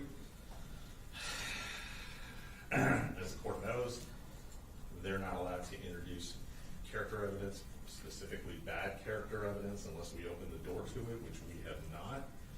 And under 24404A, evidence of a person's character or a trait of a character shall not be admissible for the purpose of proving action in conformity therewith. So based on all that, Judge, we move for a mistrial. Mr. Brooks. So bad character evidence would be related to something different from what he is charged with. So he is charged with having warning signs related to Colt, which included his deteriorating mental health condition, his violent tendencies, his school shooter obsession. There's going to be testimony that the defendant and Colt were physically aggressive with one another. He says it in his statement that Colt would bull rush him and strike him and that he would hold him down. And Jenny will testify to physical fights between the two of them. And that is directly related to the charges that he is facing. And I think she said mental and verbal abuse is of Colt. She did not say of herself, which is what Mr. Hobbs' initial objection was when we discussed it, that she could not talk about the defendant's treatment of her, which she is not. And that is what I admonished her on. You cannot talk about the defendant's treatment of you, and she has not done that. She hasn't violated any sort of admonition from the state. And Miss Daniel wrote the quote down, emotional and mental abuse at the hands of the defendant is what she said. Again, I think that goes directly to what we're on trial for. So it certainly isn't a mistrial. Additionally, it was the court that asked her to say her answer. The state didn't elicit it at that time. So this is certainly not some grounds for a mistrial. Again, I made my argument already about she has a basis for why he didn't want to get treatment. She's made statements about what he actually told her about not wanting to get treatment, which is that, what if our son is just messed up? Which is essentially kind of along the lines of he doesn't want him to go in and tell people what's going on in their house. And that's what she's saying. He doesn't want him to get treatment for his son because he doesn't want Colt to tell people what's going on inside the house. And him not getting treatment for his son is directly related to why he is charged. Like, granting a mistrial on this would be completely out of line. Anything else, Mr. Howard? No judgment. All right, so I'm going to deny the motion for mistrial. It doesn't change any prejudice to the defendant that I invited the response as opposed to the state. I'm going to instruct the jury to disregard her statement that she believed it was because Colin was abusive to Colt.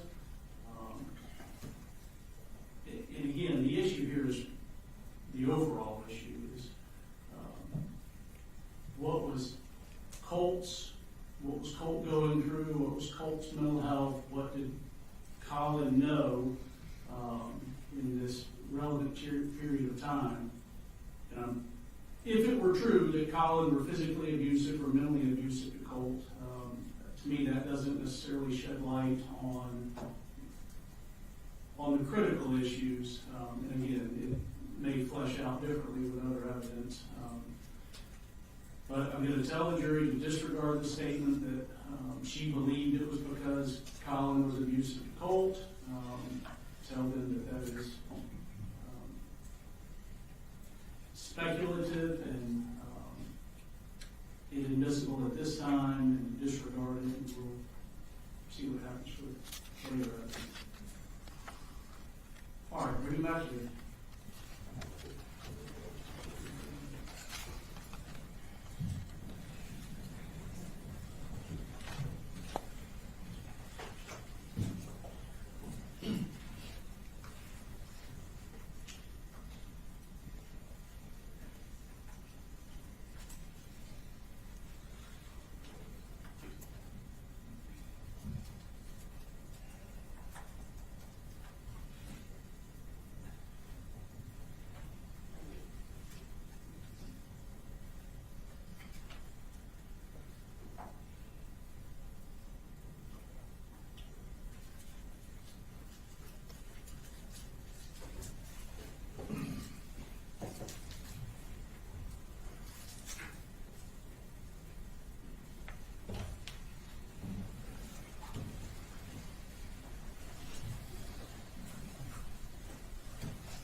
All right, so ladies and gentlemen, I'm going to ask you to disregard the witness's last response about speculating as to why she claims Colin did not want Colt to get counseling, specifically with regard to her stating that she thought Colin would be worried that Colt would reveal any abuse.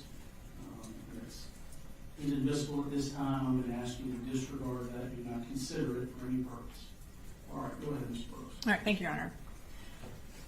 All right, so you mentioned when you started Colt on Zoloft that one of the kind of big obstacles for getting a prescription for Zoloft was you needed insurance.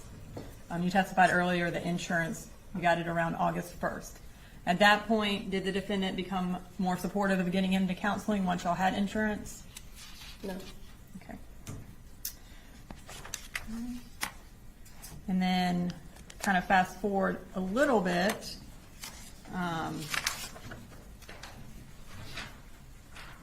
You testified earlier that you ended up getting, I guess, all the kids registered for school that year.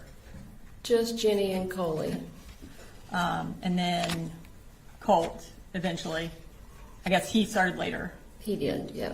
Okay. We ran into issues. I ran into issues because of him not attending school the year prior.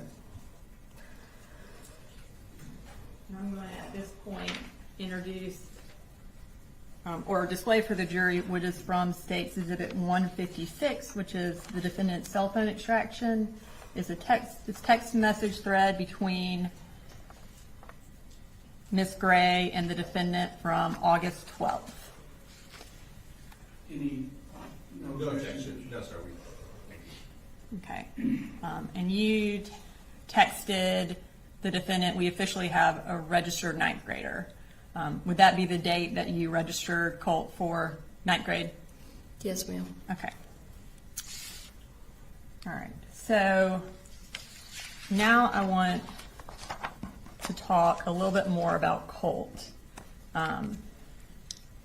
In this time frame, or even before this time frame, did he ever express an interest in mass shootings or school shootings or the individuals who perpetrated those shootings?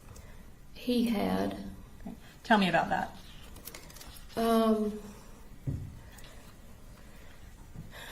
He generally, I wouldn't call it an obsession. And at the time, I likened it to my own interest, I guess, in like true crime, serial killer type shows that are really popular. He never showed an interest in a way that led me to believe that he was idolizing anyone or wanting to follow in their footsteps or anything like that. It was just because typically what he would talk to me about would be like their home life or, you know, what their interests were. And this was all pretty much conversations that were had right there towards the end, like right before the shooting happened. We watched a lot of documentaries, him and I specifically. But there was no definite focus on just school shooter documentaries or anything like that. These conversations that he would have, would they be out in the open? Yeah. Would the defendant ever be around for them? I'm sure he was, yeah. And you said that they started becoming more prevalent closer in time to the shooting? Well, I won't say, I can't really say if they were more prevalent. It was just, you know, because I had not been there before. So I don't know how prevalent they were prior to that 5-week period that I was there. And then, do you remember having a conversation with GBI agents kind of about his discussions about school shooters right after the shooting? I remember being interviewed by the GBI. I can't remember exactly what all we talked about. But. I completely understand. Do you remember, though, talking to them about Colt having developed or having discussed one particular shooter in recent months? Nicholas Cruz Okay. was the one that I remembered that name specifically.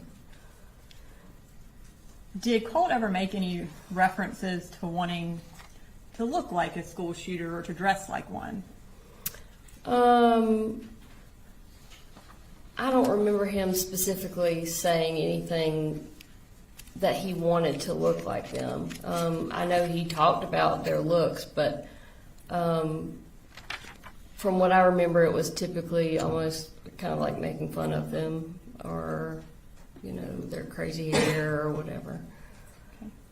Kind of, do you remember in that same GBI interview talking about a specific discussion you had with him where he joked about completing his school shooter outfit? I do. He was talking about a vest. His dad buying him a vest. And he said it in what I thought was a joking manner, because he was laughing, and I mean, I would never think that it would be anything other than a joke, but he said something, he was talking about getting the vest, and he said, yeah, I've got to finish my school shooter outfit or something like that. Or Dad's got to finish my school shooter outfit.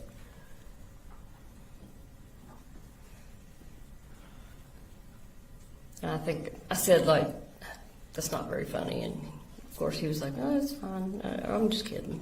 I'm just messing around. During this time frame, July to August of 2024, did he have an interest in firearms? Yes. Tell me about that.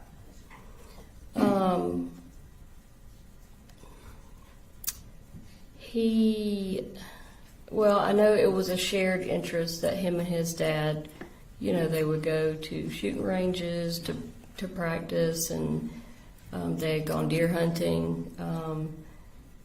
And so, like I said, it was a shared thing that between them, I guess, kind of like a bonding thing. And I think that was the start of it, I guess. But then as he got more items, I guess you could call them, he got more interested in it. And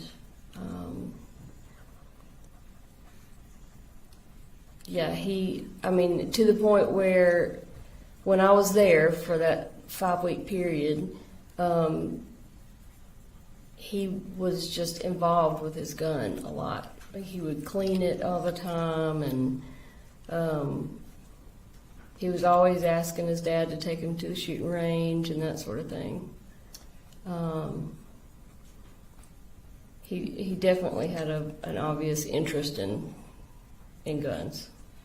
When you say he was cleaning it all the time, where did did Colt have his own rifle? Yeah, the rifle that his dad bought him for Christmas, that Christmas. And where did he keep it, Colt? Where did Colt keep it? When I was there, it was generally in his bedroom. Do you remember where in his bedroom? I really didn't go in his bedroom, but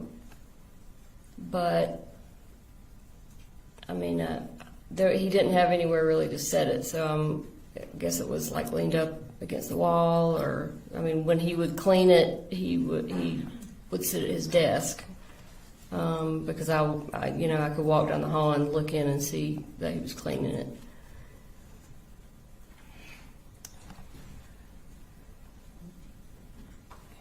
So I want to turn your attention to August 15th of 2024. Did you and Colt have a physical altercation over the gun that day? Yes. Or I guess regarding the gun. Can you tell me about that? So I was initially just trying to talk to him about the gun. I wanted him to just put it away because he had been carrying it around, and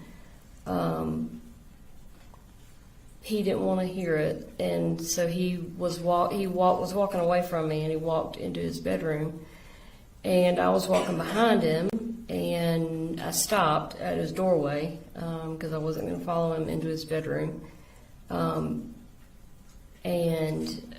I said, "Just give me the gun. I'm going to put it up." And I was standing right behind him, and he said, "Get out of my room." And I said, "I'm not in your room, Colt. just let me have the gun. I'm going to put it up for a little while." And he turned around, and just kind of in one big sweeping motion, kind of hit me with his arm / gun. But he hit me very hard enough that it knocked me backwards across the hall. And there's a bathroom directly across from his bedroom in the hall. And he knocked me into that door frame. I ended up hitting my head on the door frame. And basically fell to the floor because I hit it really hard. And I laid there for a couple minutes and then ended up getting up and just going back to the bedroom, to Colin's bedroom, and laying down. I'm going to show you a picture, and go ahead. It's from State's Exhibit 158, which is Colt's cell phone extraction, and we're going to display that for the jury. Can you tell us what that is a picture of? That's me after I fell to the ground and I was just laying there with my hands over my head and over my eyes before I got up to go lay down. When you went to lay down, or after that, did you call the defendant and tell him what happened? I don't think so. I didn't talk to him about it really at all. Okay. Did you, at some point, did you leave Barry County kind of close in time to that fight? Yes, I did. Tell us what prompted you leaving. There was a number of reasons. Over the 5 weeks that I was there, my anxiety had started going up, like I knew it would. And that's why I'm not planning on staying there long term. And so it was getting to a point where, I had the kids enrolled in school, insurance was set up, and I really needed to find myself somewhere else to live that was not with Colin. And I felt like I could get it done better and faster if I was not in that house with him. So I called my parents and asked them to come get me, which they did.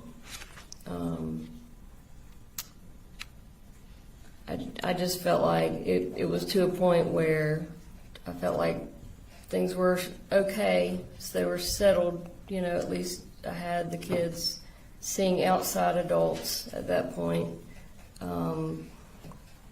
And I had planned on coming back in a relatively short amount of time to make sure Colt went to see someone, and B, just to see my kids again. So, kind of summarize, August 16th, the next day after the fight, you go home. Mm-hmm. Before you go home, what do you do with the Zoloft? So before I left, I had taken a certain quantity of my Zoloft, and it required me to break the tablets in half and then in half again for the dose to be small enough. So I took a bunch and went ahead and broke them down so that Colin wouldn't have to worry with that. And then on our way out of town, we stopped by his workplace, his work job site. And by his, again, do you mean the defendant? Colin's. And I had it in a Ziploc bag, and I gave it to him. Okay. Close in time to this fight, did you have any discussions with the defendant about storing or securing the rifle that was in Colt's room? Yes. Okay, tell me about that. This actually came up multiple times, and ultimately I asked him if he would just take the guns and put them in his truck, because the large gun safe that we had always had when we were married, or for most of our marriage, was not there anymore. And he kept saying, well, they're in the top of my closet. And I said, that's not good enough. You know, you might as well say, well, they're under my bed. They need to be locked somewhere. And so I thought the best answer, without him having to go out and spend money on a new gun safe, was to lock them in his truck. And initially he said he would. Okay.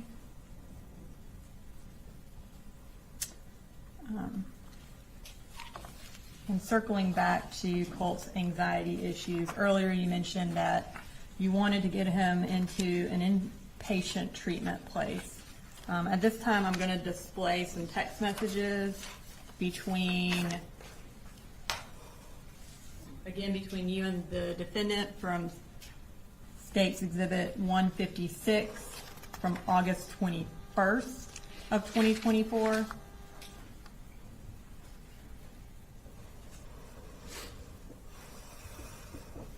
Conditions, No objection, Judge. All right, and we're going to bring up that second text message. Okay, so it says it's from My Pretty. Was that what Colin called you? He called me pretty girl. Okay. And then on August 21st at 4:38 p.m., you texted him, this is what Colt needs right now. They take our insurance and we will go there until he is stabilized and they figure out a treatment plan. And then the next message.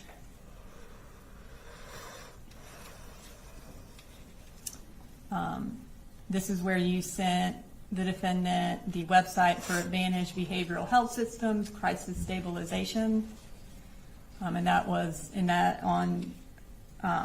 that same time of 4:38.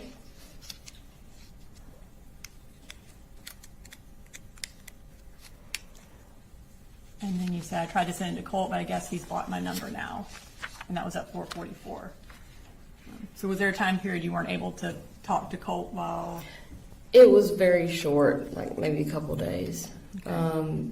But I did end up sending that link to him, and we talked about it a good bit. And he was, like I said, he was excited about it. And we'll get to, I think, those text messages in a minute, but on August 21st, when you sent that to the defendant, was that the inpatient treatment place you wanted to get Colt into? Yes, And where was it located? in Athens. Okay.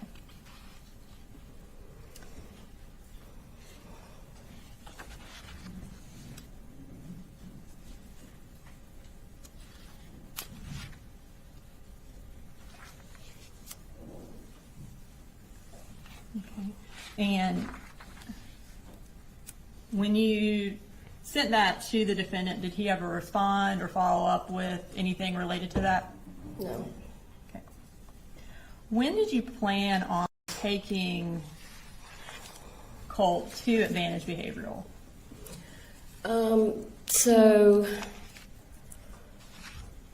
initially, I tried to set up several different times, but my mom had gone up and she was going to go with Coley to take Colt, but she ended up breaking her hand and had to come home. So I think that was on like a Wednesday or Thursday.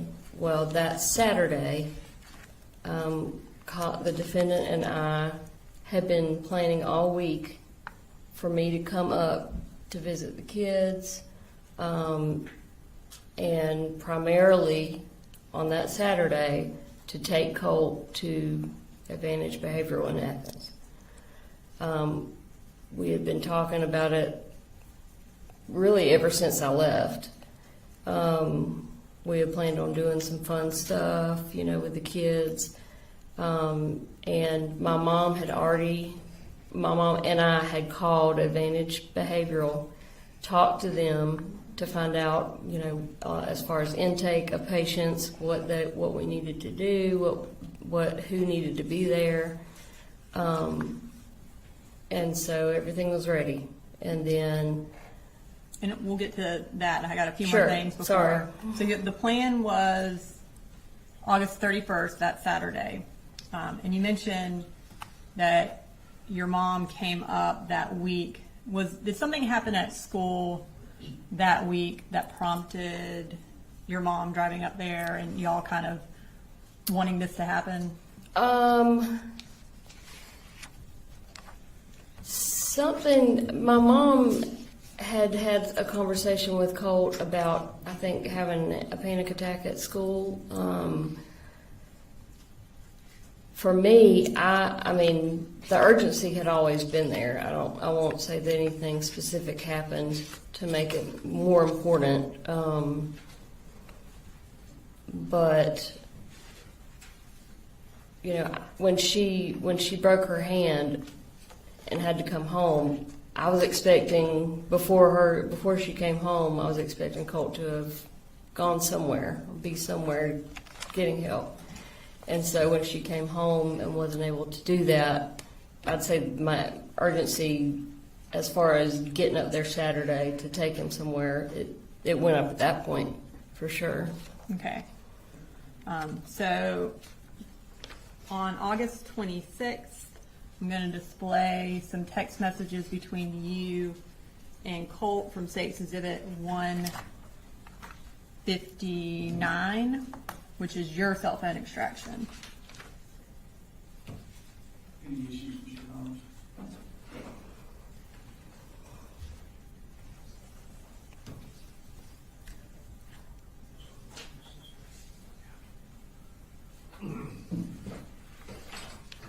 Judge, we would just object to the messages that are from Colt as hearsay. And I believe, I don't know which ones he's talking about, but a lot of the text messages are related to his mental health and would come in under the then existing mental and impression. I see. I can't remember the exact wording of it, but that hearsay exception. Testing. Oh, yes.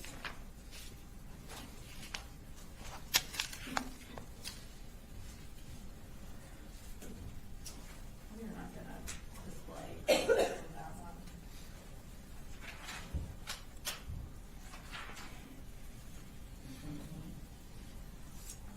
He's on it. That one's not. He's on it. So you're not on this one. Just this. Okay.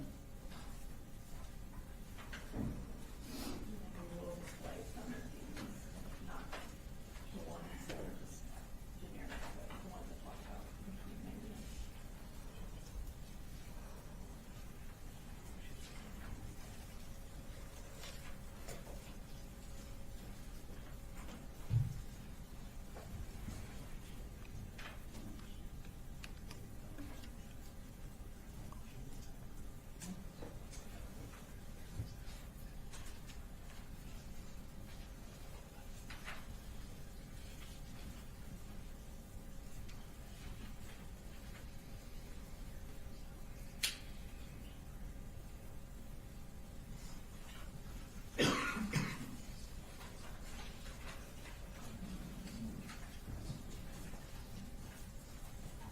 Others. This particular text,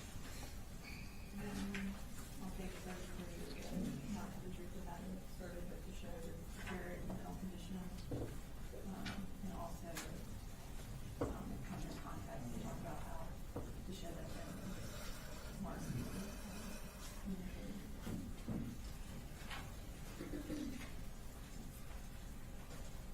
All right.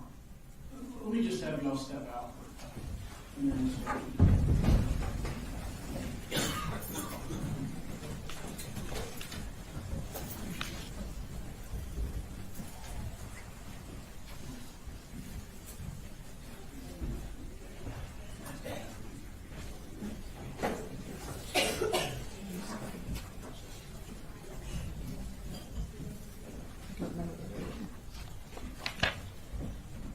Condition.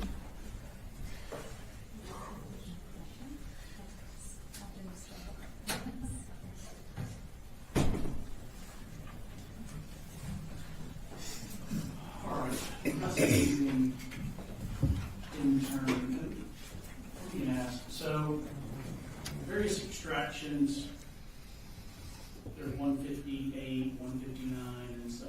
The individual pages that are being displayed, is there a sort of a subset numbering for them or not? No, so in preparing for this trial, we determined it would be very confusing to try to do that. So instead, the notebooks that we've created are organized by time and type of message, and type of information. So State Exhibit 158 has a tab for, say, 828, and has a tab for text messages that we're introducing. So they're all it's very easy to locate them in the notebook, but we just thought it was going to be too confusing to try to actually number them. Yeah, I mean, I understand, that just for purposes of the record, so, and I guess my view of it is you've got the phone extraction, you've laid the foundation for the phone extraction. But then individual parts of the extractions may be admissible and other parts may not. Something may be irrelevant or something may call for hearsay. So if we're admitting or excluding, just for the record, how will the appellate court? Well, I think the binders are, like I said, they are notated by date and type of information. So these text messages are under State Exhibit 158 in section August 28th under text messages. So if there is a particular, and I think you can notate it by the page number at the bottom, and also by the time of the text message for the appellate record. Are there, and I noticed page numbers, in the notebook, are there any, are all the page numbers sequential, or for instance, are there 2 number 1s in there at all, or? So within each section, there may be 2 number 1s. But if you want, I have all of the text messages that I've introduced also separated. So if you want to me to make a packet out of these and say for court's record, 1, we can do that, and we can put like a X over what wasn't displayed to the jury if you want to make it. I'm not attempting to create extra work for you. I understand. And we try to simplify it, like I said, because we didn't want to have 700 exhibits. So we did our best to make it easily accessible and simplified. So for the first group I was handed August 26th, there's 2 pages, just 1 response from Colt. And my understanding is from that one, you're not displaying that. We're not going to display that message. It will be just the ones where she's sending him the messages about advantage behavioral. Okay. And the second subset, or second set, is also August 26th, pages 5 through 9. So Colt's responses, that's really good, so proud of you. I don't know that those are No objection to that particular text. The third one, acute mania sucks.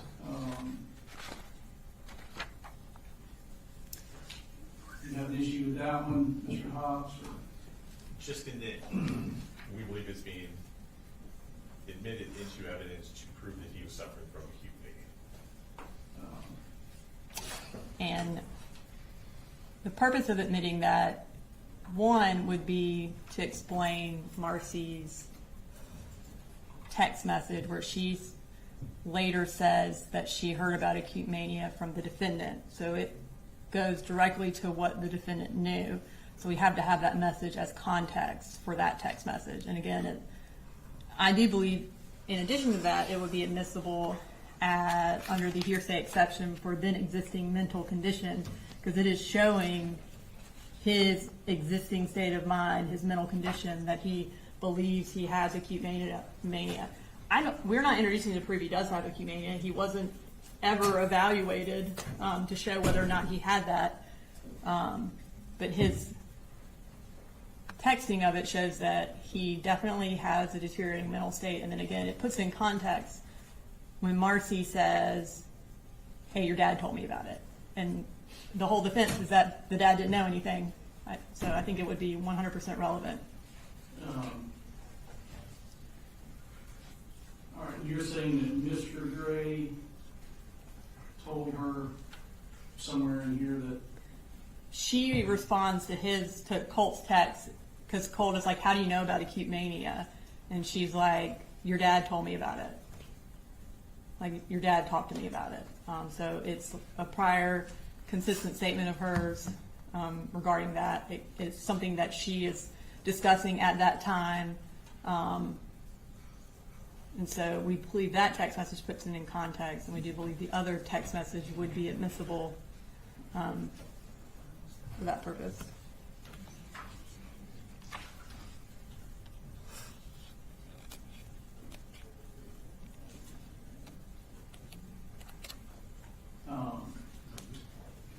all right, so it's certainly not admissible to prove that Colt has acute mania. My interpretation of the hearsay exception for then existing mental emotional condition is like a describing of mental pain or physical pain, sort of like what we saw with I think the original messages from Colt. This one is more just in line of he's just having a regular conversation and discusses it. I'm going to overrule the objection so long as you pause or have me point out to the jury it's not being offered to prove that Yes. it in fact has acute mania.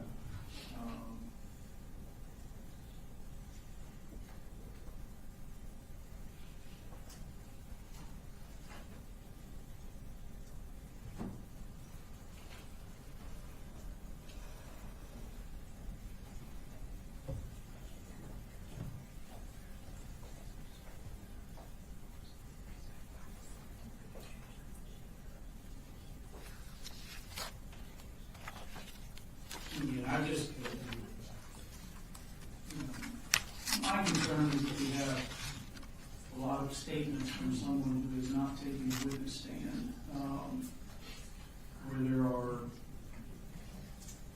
potential dual purposes for the admission or exclusion of the statements. And I just want to make sure that we're not running into prejudice substantially outweighing the probative purpose of it.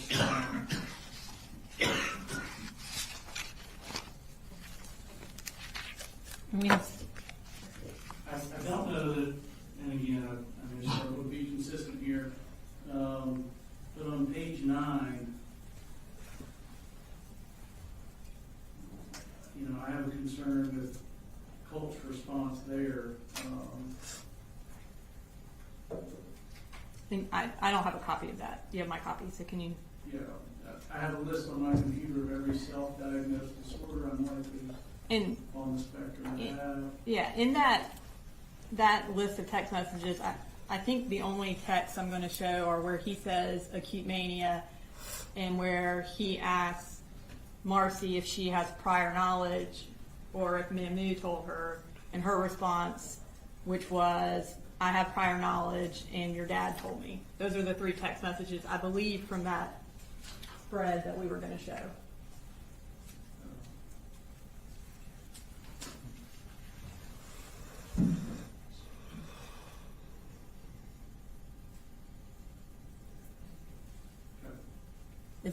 Are those in? So I don't think I was going to show any other ones because that was the main point of that, is showing that she's communicating with the defendant. Okay, so there's one that says, but your dad mentioned that you were talking about acute mania last week, so I've been reading more about it. Yes, that one. So the message below that I would exclude, which is the one I have a list on my computer of Yes. every self-diagnosed disorder.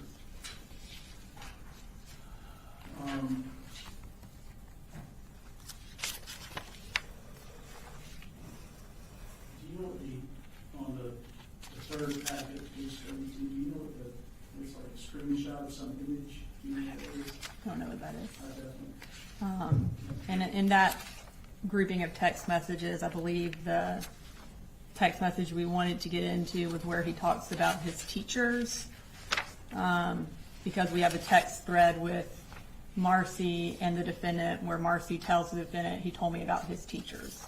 So it shows that they're communicating. So the text, Mr. Yes, yes. I don't know if you have it in front of you either. There are people after me and I don't like it. My teachers, I feel as if they're plotting against me. Somehow I feel like they'll hurt me. And again, we are not offering that for the truth of the To prove matter. that teachers Yeah, were in fact no. plotting against him or trying to hurt him. Nonetheless, as the court pointed out, there are dual purposes that can be taken from the messages. We would still object to that particular text message coming into evidence, as it does seem to cast light on his existing mental state, without obviously giving us a chance to cross-examine him. I'm going to overrule the objection on that one. To me, that is non-hearsay. All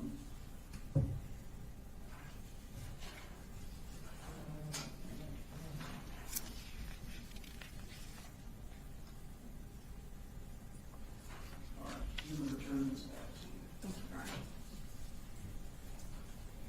And then after we go through these, we probably ought to go for it. Okay.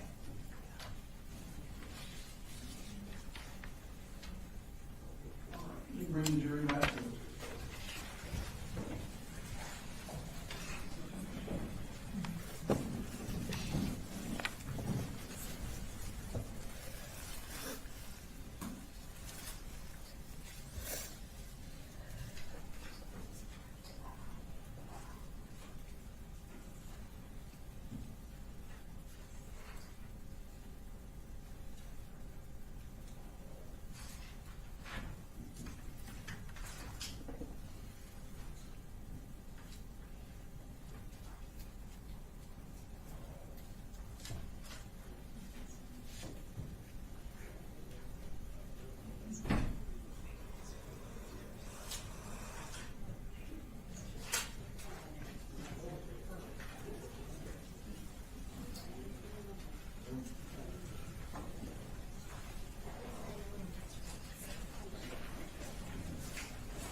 Please do, we'll go through a few messages and then we'll take one.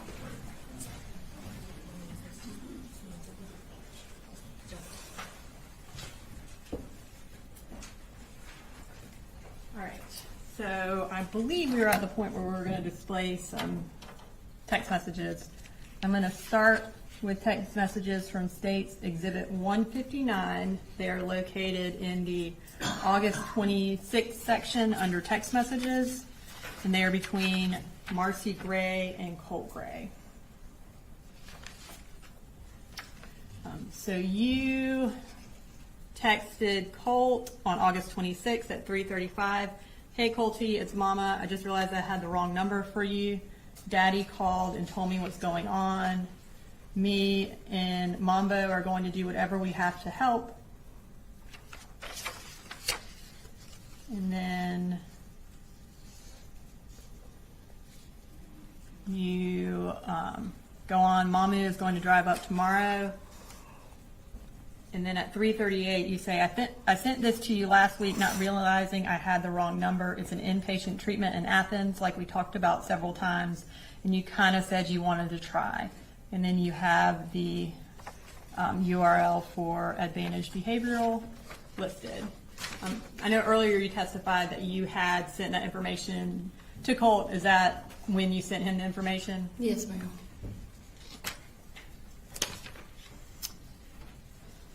Okay.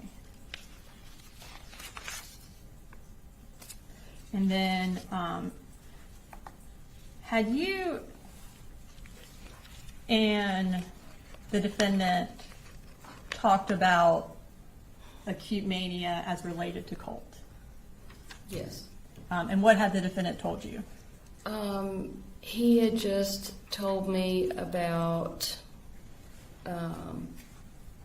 Colt telling him about it, and he also told me about what Colt had told him about his teachers. Okay. And I'm going to show what's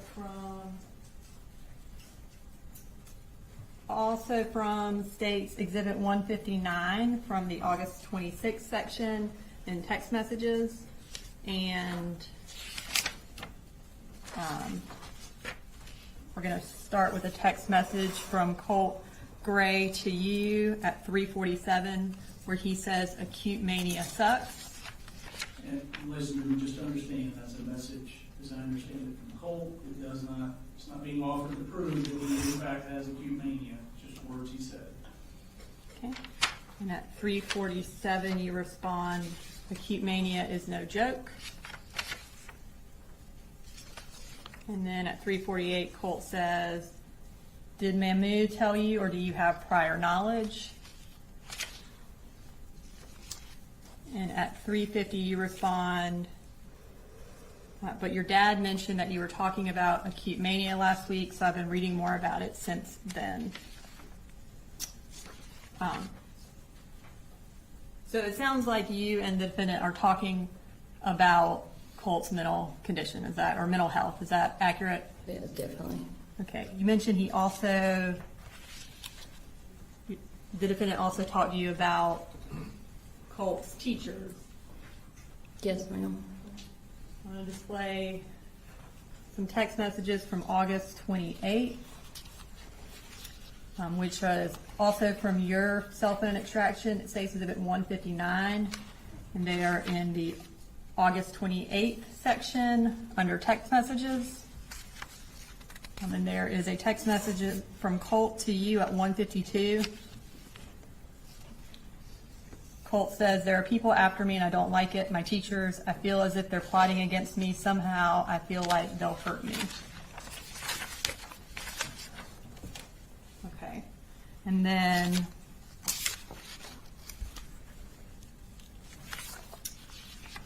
from the defendant's cell phone extraction, State's Exhibit 156, from August 28th, under the text message section, there's some text messages between you and the defendant.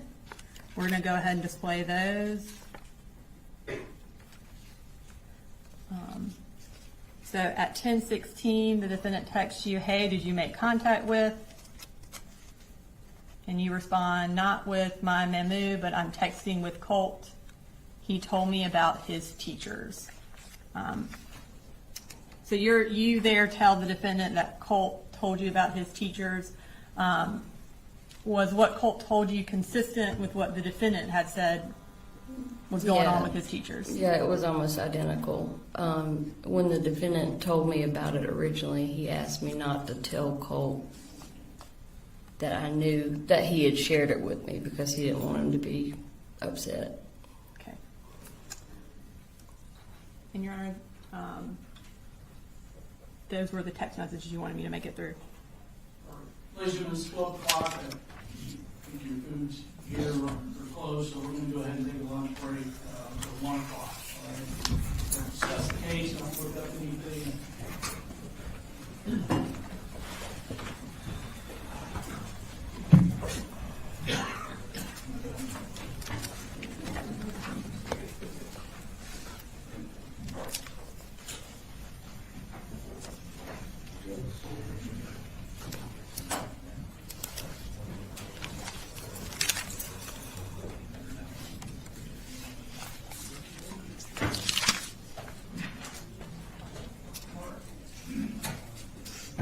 We too will be in recess.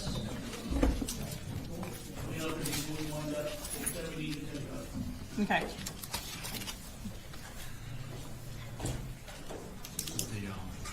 The certified prior, you set it down over here, do you still need it? No.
We've gone through again kind of the remainder of the text messages, and I've shown him the specific ones we're introducing. I don't think he has an objection, but I could be wrong.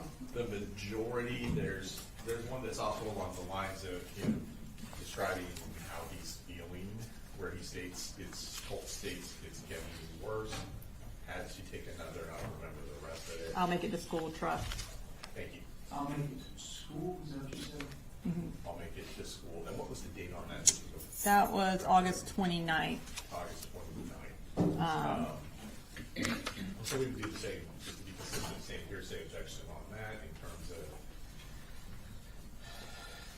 not being able to cross in about exactly what that means, his condition, all that kind of stuff. And for the record, it's at 2:27 p.m. that day. Marcy texts, "How do you feel today, Colty?" And then he doesn't respond. And at 6:37, she says, "You out there, Colty?" And he responds at 6:38, "Yeah, I'm here. Sorry, it's just getting worse. Had to take another. I'll make it to school trust." And then there's some other text messages that we won't display. And then Marcy says at 6:42 p.m., "Mamu is going to bring me back up there on Saturday for a few days. That place I sent you in Athens is open on Saturdays. So if you feel up to it, we could go check it out." So again, the purpose is to show that he's feeling worse, to show an existing mental condition, and then her response. It also puts her response in context about why she wants to take him to that facility on Saturday. All right, so is the state contending that one qualifies as the hearsay exception? Yes, I mean, I think it does qualify as a hearsay exception, and then also it would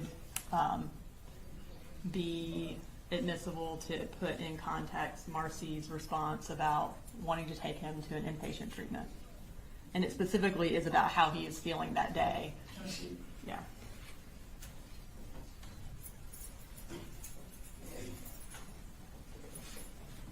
It's the circled one.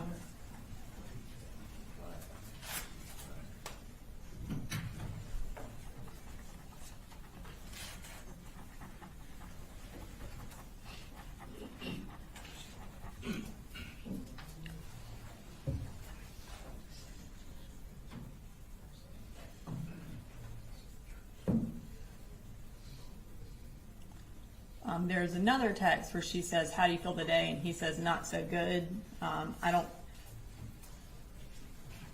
have a preference on which one we show. I just want to show one of those. So if you find that less prejudicial, that's fine.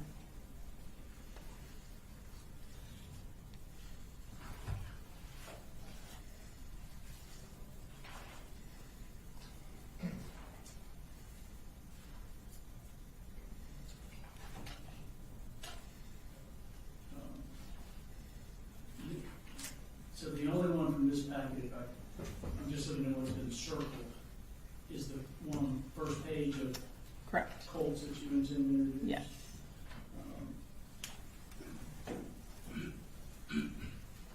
right, I do believe that you qualify as the hearsay exception in the system of emotional physical condition, 8033.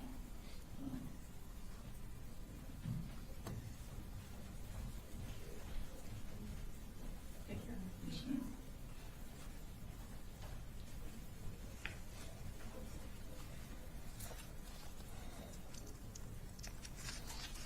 I'll leave it to you. Yes, Your Honor.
Thank you, Your Honor.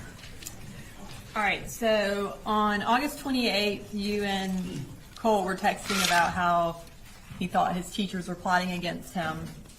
And then we moved to August 29th, the next day. Was Cole doing better or worse that day, or the same?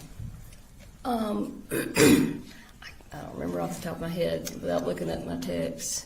I'm going to go ahead and display what is from State Exhibit 159, which is Marcy Gray's cell phone extraction from the date August 29th, starting at 2:27 p.m.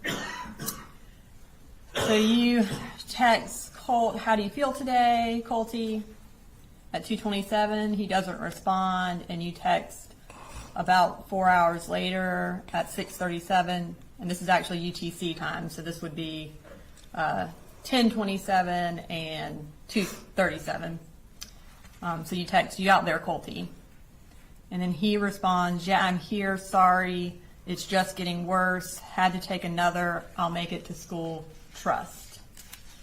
And then you send him a text at 6:42. Mamu is going to bring me back up here on Saturday for a few days. That place I sent you in Athens is open on Saturdays. So if you feel up to it, we could check it out.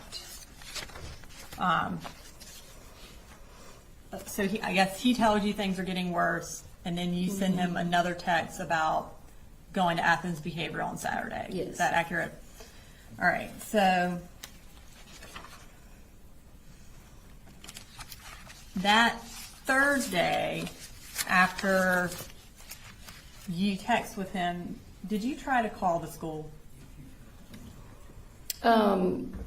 Yes. The school was closed on that Friday, I think. And so I had planned on calling and talking to Lisa, the guidance counselor, her guidance counselor, his guidance counselor. And I did call, and I got a hold of her, and I was just basically going to give her an overview of what had been going on with Colt, what our plans were, and just to make sure that she was aware of what was going on. And I did get a hold of her. She was in the middle of talking with another parent, and I said, well, it's very important that I talk to you today. I don't want it to wait till next week. She said, give me your phone number and I'll call you back, I promise. She never called me back. And I'll go ahead and display those phone calls from the timeline from August 29th from your cell phone extraction. Looks like there was you called twice and you spoke to her one time. Yes, ma'am. Okay. All right. So that was Thursday the 29th.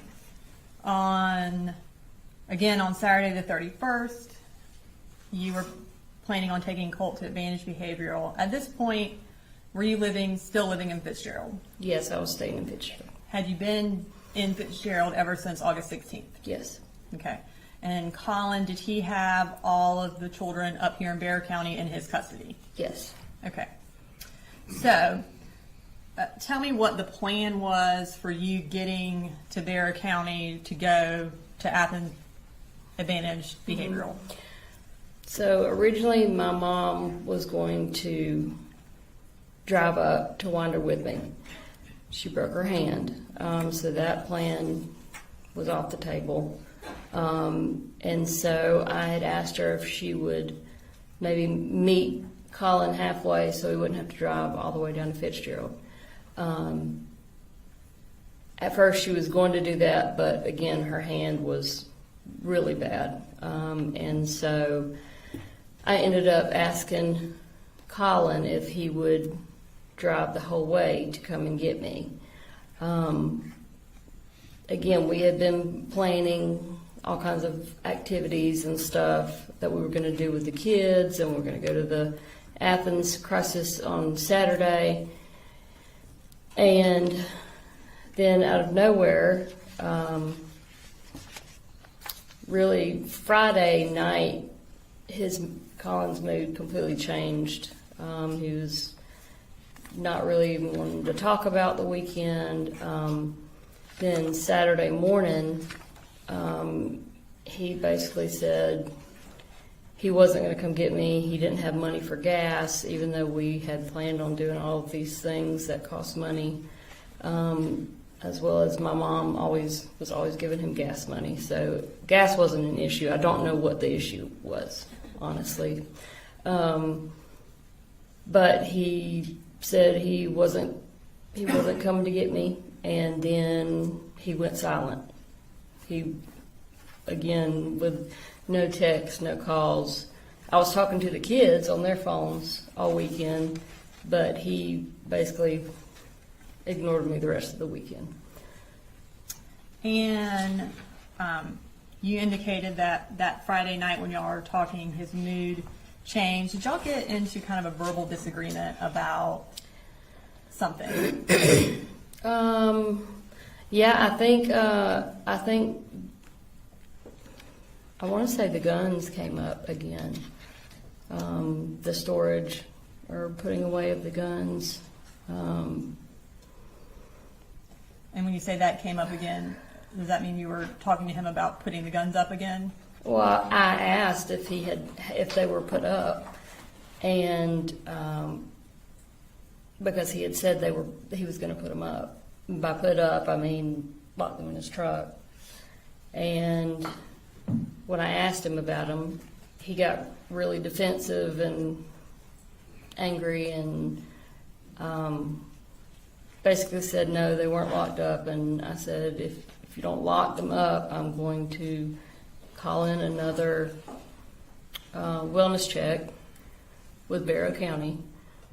I'm going to have Boo Boo go in your bedroom and look and see if the guns are still in the top of the closet or whatever, out on the dresser.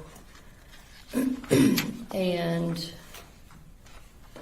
of course he didn't like that. So I'm sure that played into why he didn't want to come get me on Saturday. And at this time, I'm going to display text messages from August 31st that morning between you and the defendant.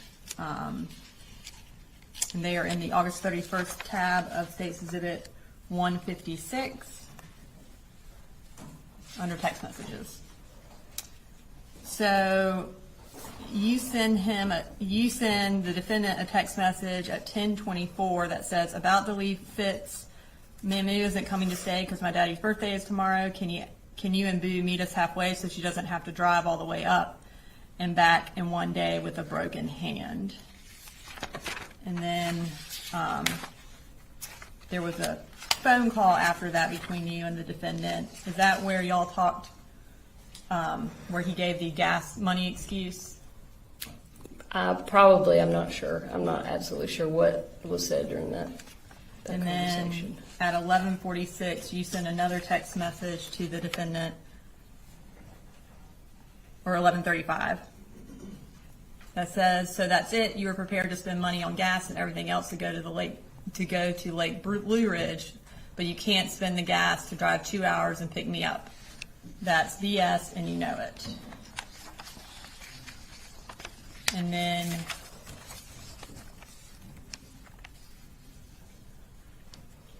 at 2:01 p.m. that same day, you say, I can't believe how selfish you're being. Me and Boo have literally been counting down the days for 2 effing weeks till I could come visit. I would never have done this to you. And then on September 1st at 1:01 p.m. you say, why are you doing this? And then on September 2nd at 9:46 you say, are you just going to keep ignoring me? At least let me know y'all are okay. And then he responds on September 3rd at 7:31. Hey, sorry, just trying to keep everyone and everything together and calm. It's not the easiest thing, but I want you to talk to Boo regardless, okay? So between when you were supposed to go down that Saturday and that text message on September 3rd, did he contact you at all? No. Okay.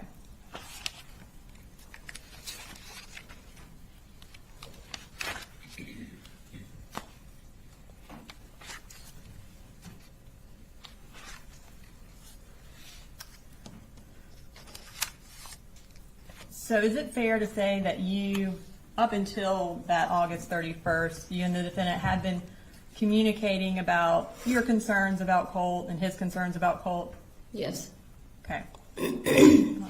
That weekend, August 31st, did the defendant take Colt to Advantage Behavioral? No.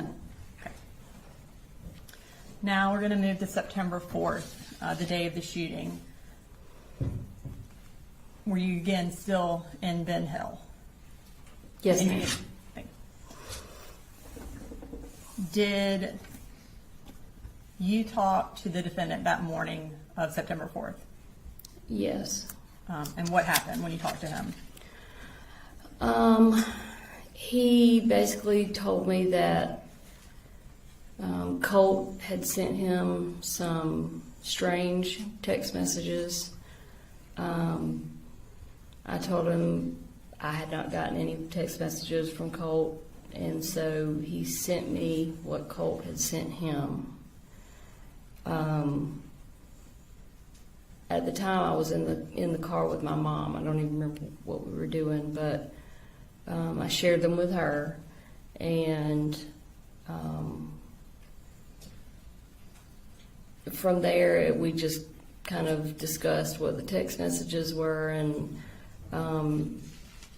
I wanted, to find out what was going on quickly, because reading the text messages, just like he could tell, I could tell there was a tone to it, and they were like kind of really short, and they weren't normal Colt texts, so you could tell something was not right.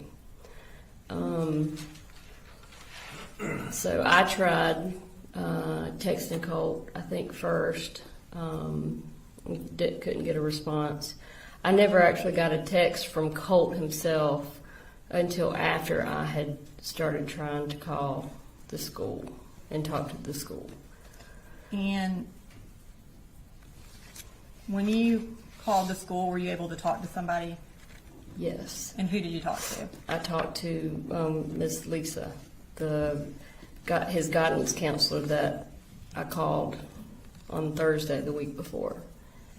And at this time, I'm going to display that phone call from State Exhibit 159, Marcy Gray's cell phone extraction, and it's from the timeline portion of that exhibit.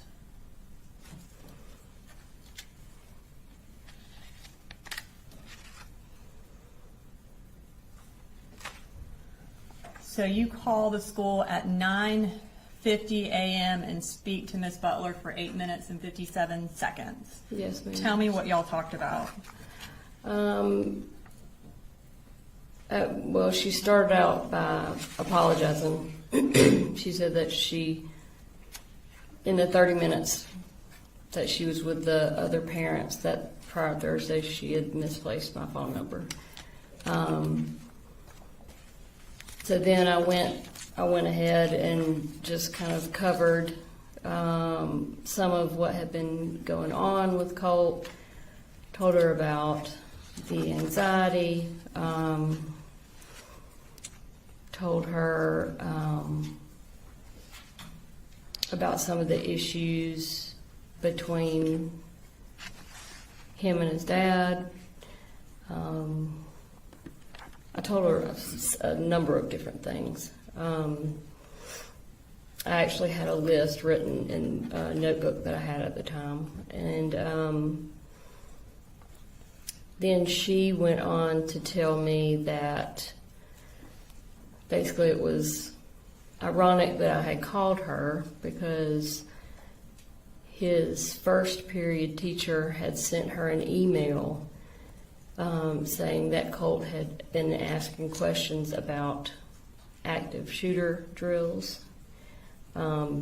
This, like I said, was in the period prior to where he was at that time. When she told me that, I said, okay, well, we need to cut this phone call off right now, and y'all need to go locate my son and find out what's going on. Did you tell her that he had had access to guns? Yes, I don't remember how I worded it, but I did tell her about the guns in the house, and that him and his dad, enjoyed shooting guns at the gun range, and it was like a hobby.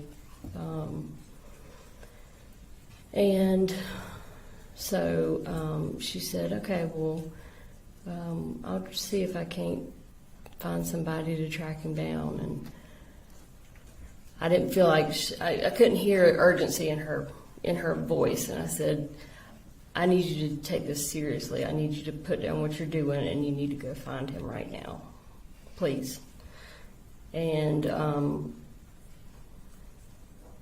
so we got off the phone. And after you got off the phone, you said that Colt did text you.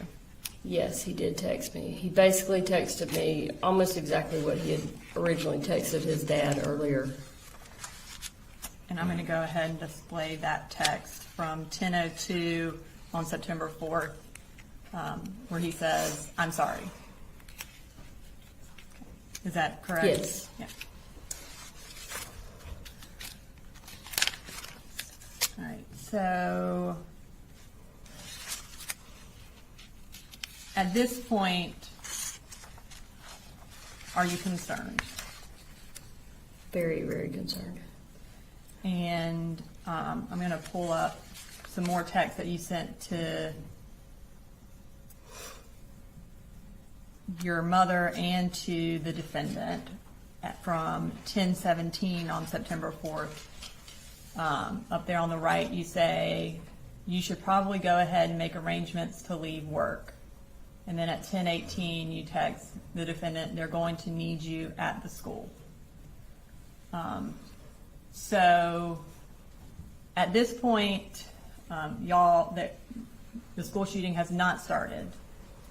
Tell me why you're telling him he needs to go ahead and go to school.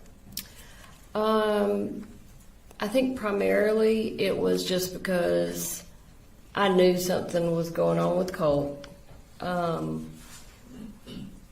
What that something was, I had no idea. Whether he was just having another panic attack episode, because in the month or so leading up to this, there had been several times where he was having really bad anxiety at school, and so he would leave class and just go sit in the guidance counselor's office. I didn't know if he was going to hurt himself, hurt someone else. I really had no idea what was going on, but I knew something was not right. And I knew at the very least the defendant was going to need to go to the school to find out what was going on with Colt. Okay. And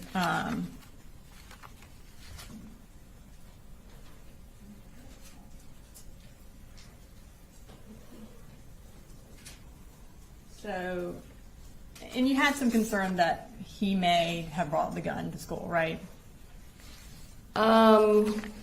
Honestly, that crossed my mind after I knew that they were having like active shooter stuff going on. I won't say that crossed my mind initially when I was reading the text and stuff. Okay. My mind didn't immediately go to the gun. But eventually it did. Sure. And then at 11:32 that morning, you Google Apalachee High School active shooter. And that's when it pops up that a Georgia school is on lockdown. Yes. There's reports of an active shooter. Is that right? Yes, I had already tried to call the school multiple times and no one was answering. So then I tried calling my daughter's school, which was right there by the high school, and nobody was answering there. So that's when I Googled the. And when you Googled it and found that there was an active shooter, you sent the defendant a text message at 11:34, and it says it's already on the news. At that point, did y'all know what had happened? Yeah, I don't think you have to have a whole lot of sense to know what had happened at that point. And at 11:34, you talked to the defendant. And then you talked to him again at 12:22. What did y'all talk about?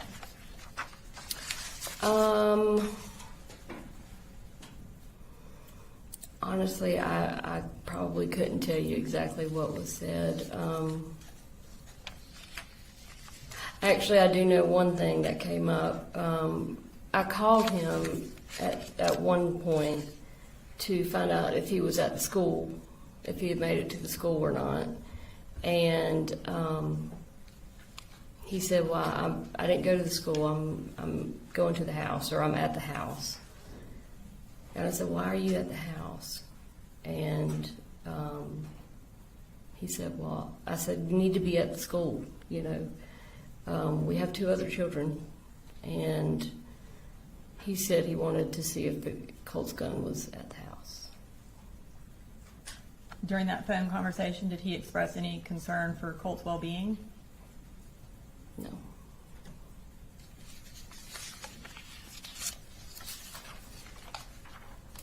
Did you drive up to Bear County that day? Yes, my mom drove, but I rode with her. We left pretty shortly after it started being reported on. And is it fair to say before Colt's name was released, you knew that Colt was the shooter? Is that fair to say? Pretty much, yeah. Okay.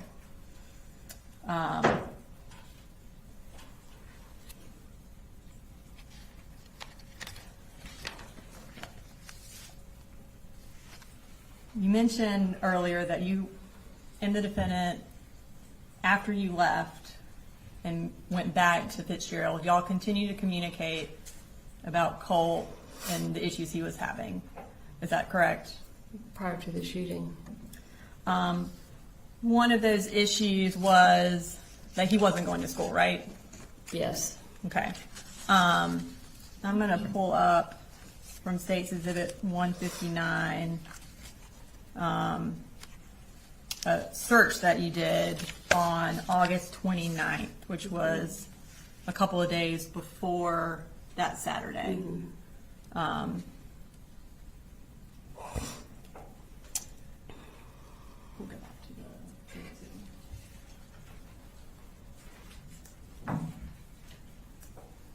on page 7. So you Googled truancy laws in Georgia at 10 o'clock on August 29th. Mm-hmm. Were you concerned about kind of who could get in trouble if Colt didn't go to school? No, I can actually tell you exactly why I looked this up. So Colin was also concerned about Colt not going to school. And he had called and basically told me an idea that he had to try and get Colt to go to school. And he was going to call me, or he was going to have me call him and pretend to be someone from the truancy office. And he was going to have the conversation where Colt could hear him talking to me on the phone, to try and scare him into thinking he was going to be truant and get in trouble. And so that's why I looked up truancy laws, because there was a question I had about his plan, and whether or not it would really make any sense or not, because Colt's a smart kid, and I didn't want him to get online and look something up and be like, "What are you doing? I know that's not the truancy officer," or whatever. So that's why I was looking that up. So that was around 10 on August 29th, and then at 2:30 is when you text Colt and ask him how he's doing. And if you could bring up those texts again. So the text messages.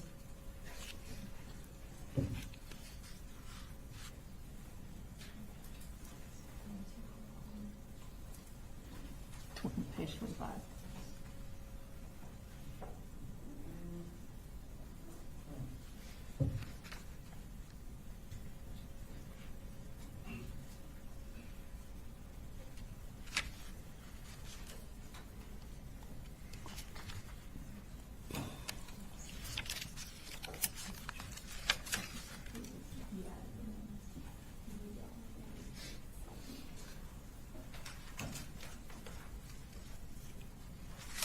All right, so at 2:37 p.m. you say, "You out there, Colty?"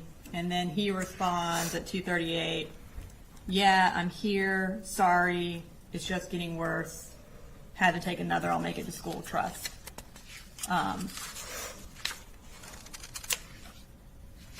About 20 minutes later, at 3 o'clock, you Google school shooter parents charged with manslaughter. And then at 3 o'clock, you read an article that says what James Crumbly's manslaughter conviction means for parents. And then at 3:05, you search again, school shooter parents charged with manslaughter.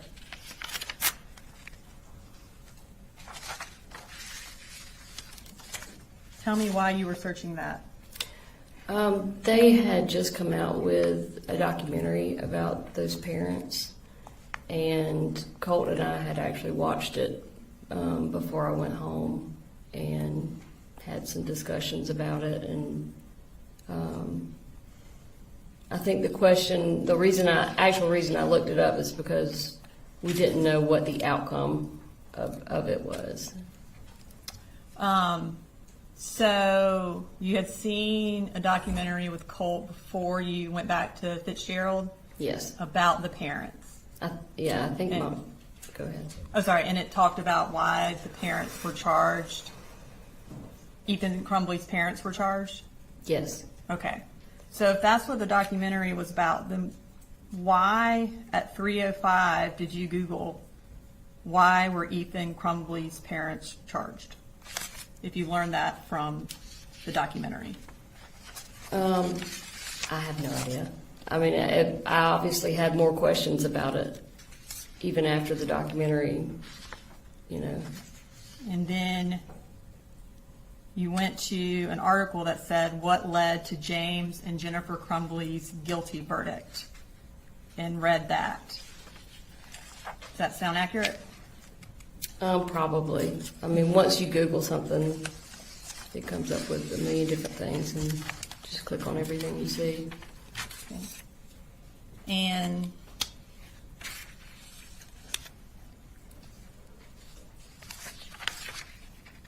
let's see, at 3:09, you actually Google safe storage gun laws in Georgia.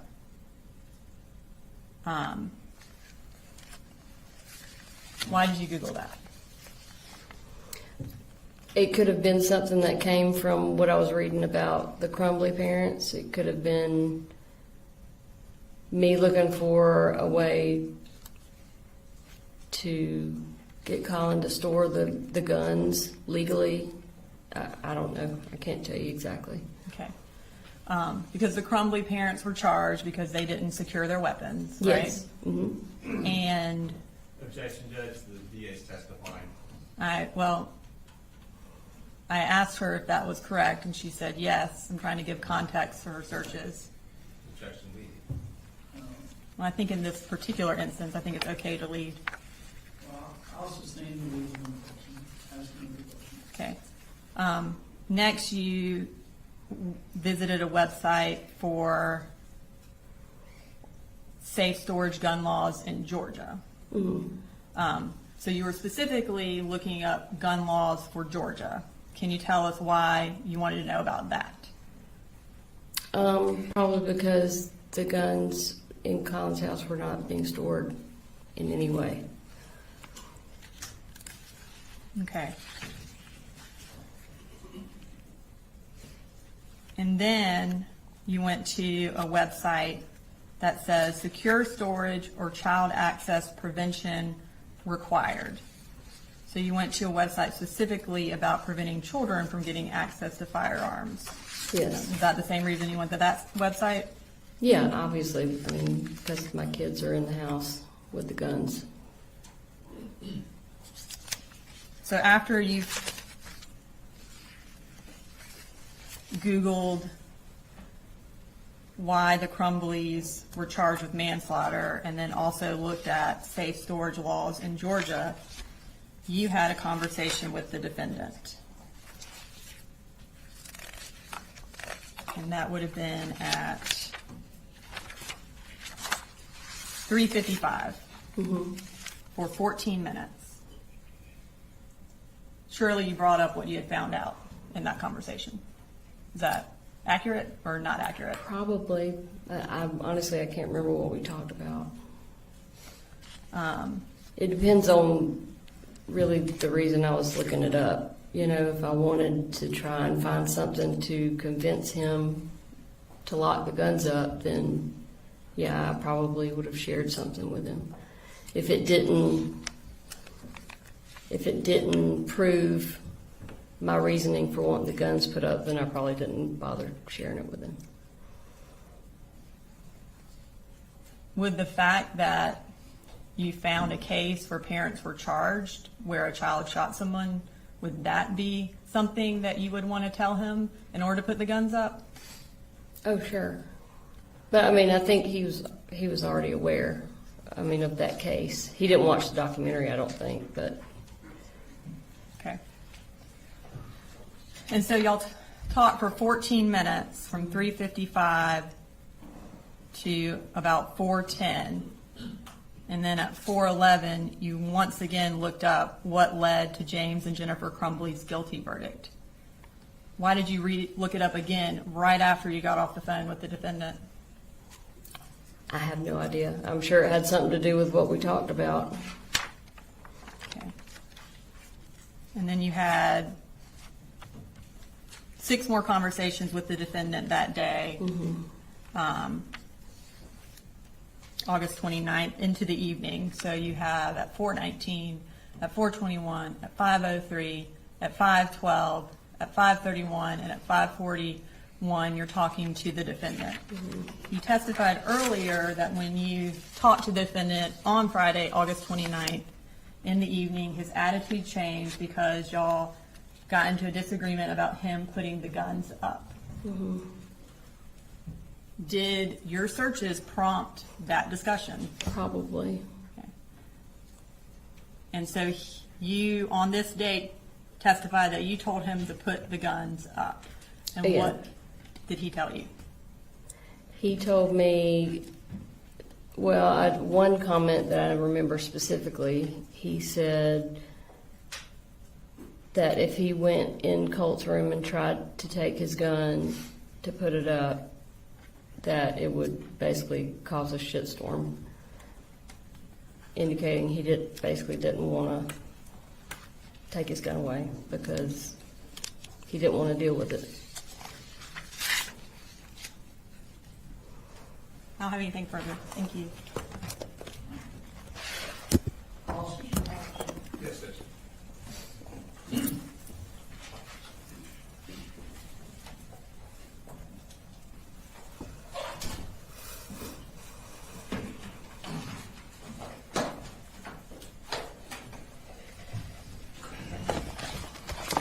Good afternoon, Ms. Gray.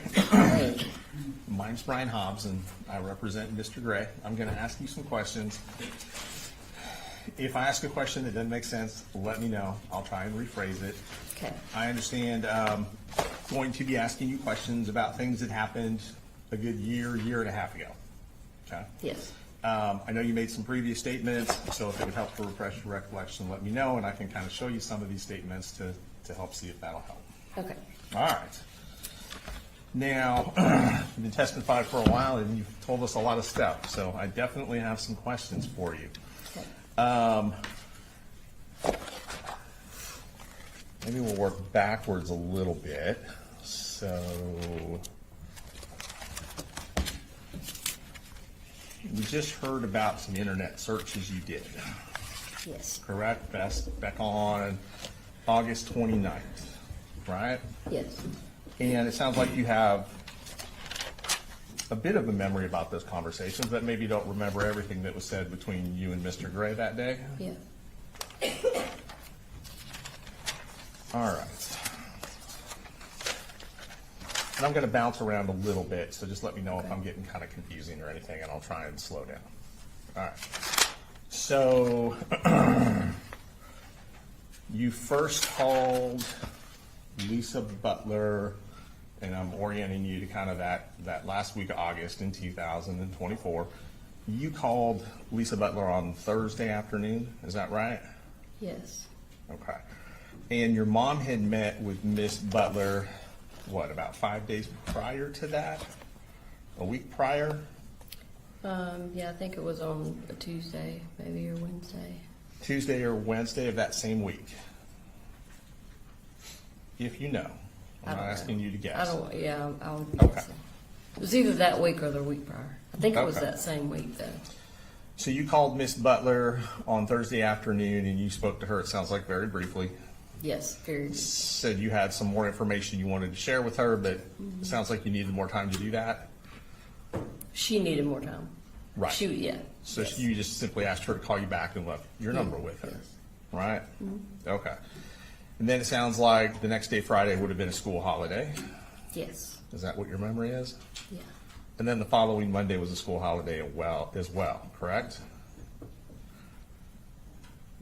If you remember, I'm not positive. that's okay. And obviously, we heard about these conversations you would have had on the 29th, which, would that have been the same day you talked to Ms. Butler, or was that the next day? I talked to Miss Butler on Thursday, so the conversations were on Friday. Conversations with Mr. Gray Yes. were on Friday. So those internet searches were on Friday as well. Yes, according to, yes, what the prosecutor just said. Gotcha. And those searches that we just saw, those would have been on Friday too. Yes. The internet searches about truancy laws, about the Crumbleys, all that stuff. Okay. Do you remember any Google searches you would have done on your phone around that same day about Nicholas Cruz? No. Adam I mean, Lanza? I wouldn't be surprised, but Well, I'm just asking if you remember. I'm not asking you no. to guess. I Google all kinds of stuff every single day, so there's no way. I Okay. remember. You remember Googling Adam Lanza, No. Parkland, No. Sandy Hook? Okay. All right. Do you remember receiving information that day, and I'm not asking you what anybody else said, but do you remember receiving any information that your son Colt had been trying to get in touch with Nicholas Cruz? Receiving information that he had been trying to get in touch with him. Trying to communicate with Nicholas Cruz? Did you receive any information around the same time regarding Nicholas Cruz and Colt reaching out to him without telling me what anybody told you? I don't know if it was at that specific time. Okay, we'll circle back with that. Maybe Okay. some text messages might help refresh your memory. Sure, absolutely. Okay. Now, all right. This all kind of seems to happen over a real short period of time, within about a 30-day span, that things accelerated based on what you're telling us. But it also sounds like from the testimony we've heard, there was a lot going on for quite a while, a much longer period of time than 30 days. So let's start, all right.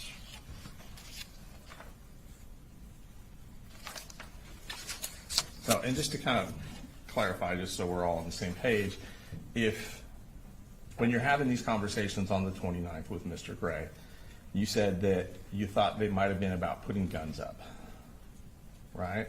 Yes, Okay. And that might have been what one of the main disagreements was. yes, Okay.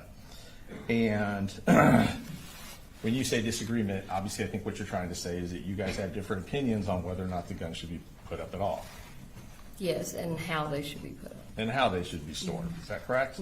Okay. Yes, And it sounds like you were not satisfied with the answers you were receiving with Mr. Gray before this conversation ended. yes. Okay. So after that happened on the 29th, did you call 911? No. Did you ask to do a welfare check? I told the defendant that I was going to do a welfare check if he did not. And did you in Okay. fact call 911 to do a welfare check? No.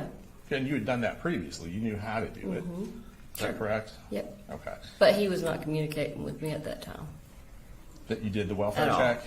So you're referring back to November of 2023? Yes. Okay.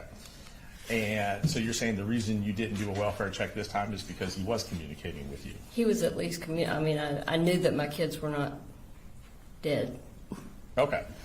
And on the 30th, which would have been the Saturday, it sounds Sure. like, right? You didn't call 911 on that day? No.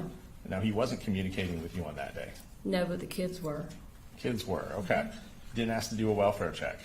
No, again, I was talking to the kids. So. Okay. So on, moving ahead to Sunday, didn't call 911 on Sunday? No, I talked to him and the kids again on Sunday. Okay, didn't do a welfare check? Nope. Okay, same question. We roll around to Monday. Didn't call 911, No. didn't ask to do a welfare check. No, at the time, I felt like that would definitely be overkill. Okay, weren't concerned. Is that right? And you have to say yes or no for the court Sorry. reporter. That's okay. Everyone does it. So Tuesday rolls around, right? So Yes. Tuesday, school's back in session. On Tuesday, you don't call 911. No. Don't ask to do a welfare check. No. Don't call the school. No. Okay. All right, so now let's kind of go back a little bit. You talked a lot about things that happened in different years, 2022, 2023, and we heard that, for example, you were aware that Colt was interested in school shooters. Yes. You knew he researched them online. Yes. You knew he followed them. What do you mean by followed him? Just was interested in them, Sure. gathering research on them. Yes. That's a good way to put it, research. Okay. You had information that he was at least trying to communicate with one school shooter. Yes. And you were aware that he created an account online to email this school shooter. I don't remember, but I'm not saying that. Okay. I did not know that, yeah. I knew he was trying to reach out to one of them. Okay. Do you remember ever gathering information that he had sent money to this school shooter? I think he said something about trying to put money on, like a jail account or something. Like a commissary account? Yes. Okay. And without telling me what he said, did you ask him where he got the money from? No, because I just assumed that he was not being truthful about it. So you didn't even ask him about it? No, Okay. I don't think. Okay. Honestly, that's Let me a ask long you this. time Would ago. this information that we are now discussing that you received have been over a year ago?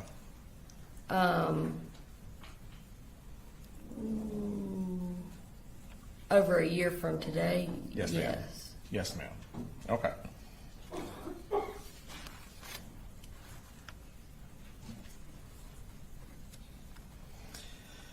Now, when you learned that Colt was trying to communicate with this school shooter, do you remember which school shooter he was trying to communicate with? Okay. Do you do you recall telling him that this was a bad idea? I don't remember what I told him about any of it. Okay. It was not something that we talked about in depth. It was, You don't think so? I don't think so, no. Okay. It doesn't stand out in your mind that he was trying to communicate with his mass murderer? Well, yeah, I remember him making a comment about it, but again, he was very interested in all these things. So for him to make a comment about one of them, kind of take it with a grain of salt. Okay, so you weren't concerned about it? No, And you did not share that information with Mr. Gray? probably not if we were not living together. Okay.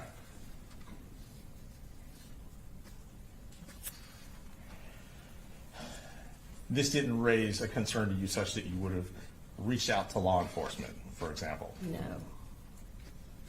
You wouldn't have tried to immediately intervene with mental health treatment at that point, based on that? no, because Just he based wasn't. on that? Yeah, he wasn't talking about it from what I could tell in any kind of serious manner.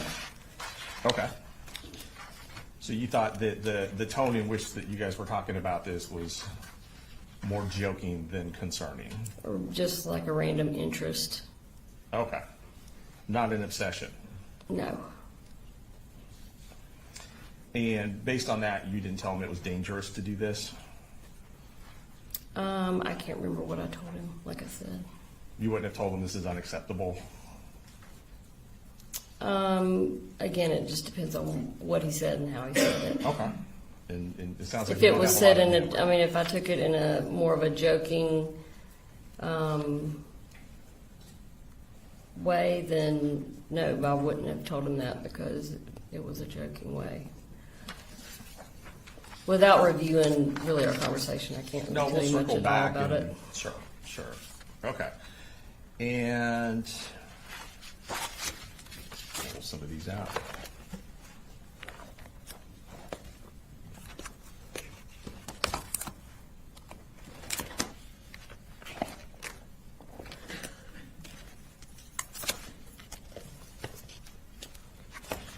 While we're doing this, while I'm looking through this, you stated that it would have been October of 23 that Defax took the kids and gave them to Colin. Yes, Is that accurate, roughly, that month? yes, All right, and Colt had come to live with you, it sounds like, in September of 23? That's when you had the exchange where the guitar got thrown, based on your testimony? I think they said August, but it may have been September. That's okay, I'm not trying to put words. Do you think it was closer to August? No, that's just, I think what the prosecutor said. I can't remember off the top of my head what month. it Okay, I was. would say, what's your memory? Okay. But thereabouts. Right, okay. And prior to October, is it true that Colt had already gone back to live with his dad? I don't remember the exact date. Okay, so when Defax took the kids away, do you recall, Colt Yes. Jr. and Jenny, do you recall if Colt was still there No, with Colt you? had already gone back to stay with his dad. Colt had Yes. already gone back to stay with his dad? Yeah. Okay, Because he rode with his dad down to Fitzgerald to get Jenny and Coley. he being Colt. Yes. Okay. Now, you said that was a difficult time for you, Yes. is that correct? Yes. And the kids were essentially removed, based on your understanding, without telling me what anyone said, because you failed the drug test. Yes. That accurate? Yes. All right. And like I said, you gave many statements, so I'm just going to ask you about remembering certain things, and if not, I might be able to kind of point you in the right direction. Okay. Do you remember giving a statement to investigator Jason Smith from Barrow County? Does that make sense? Yes. Okay. So I believe you gave a statement to investigator Smith, but you also had a phone call interview with investigator Smith. Does that make sense? Makes sense. Yes. Okay. Do you also recall an interview with Agent Kelsey Ward and Agent Amelia Maddox from GBI? I do. Yep. And that would have been the same day as the shooting, is that correct?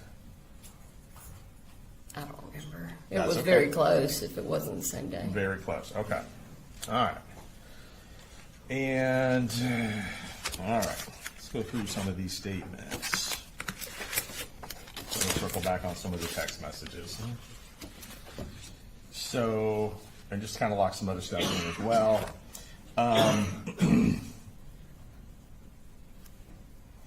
The May 2023 police visit, you said you were not aware of that until September of 2024. Yes, So you're saying that Colin never shared that information with you about the police coming to his home? Is that No. correct? Yes. Okay. And Colt never shared that information with you as well? not that I remember, no. Not that you recall. Do you think that's something you probably would remember, would probably stand out? Yes, FBI coming to his house or an FBI tip? yes. Okay.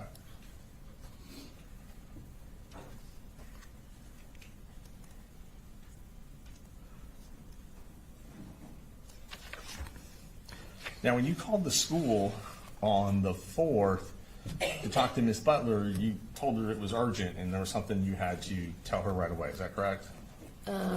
Yeah, well, I told her that the conversation itself was urgent. Told her the conversation was urgent. Did you share the text messages with her? What text messages? You had received text message from Colin that were screenshots of text messages sent by Colt. Did you tell Miss Butler about those messages? I think you're getting the days mixed up. I called Let me Miss. try and clarify for Okay. you, okay? And thank you for letting me know. So I am referring to the morning of the shooting. Yes. You got some concerning text messages screenshot by Colin that were sent to you. Yes, And then after receiving those messages, did you call the school? yes, Did you at that time speak with Miss Butler? yes. Okay, so now we're on the same page. Now we're on the I know same you page. talked to her a couple times, Yep. so that makes sense. All right. Did you tell her what those text messages said?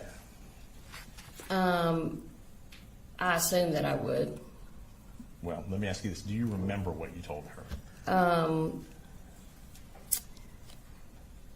Well, it was an 8-minute conversation, so like I said, I covered everything that was in most of what was in the list that I had, as far as Colt's behaviors, and the anxiety attack.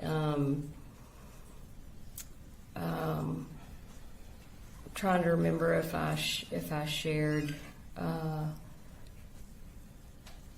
Yeah, I would have shared that text message with her. Okay. You didn't tell her you thought he had brought a gun to school that day? No, because I didn't. There's no Because way. you didn't. Because I didn't think that he had brought a gun Okay. to school.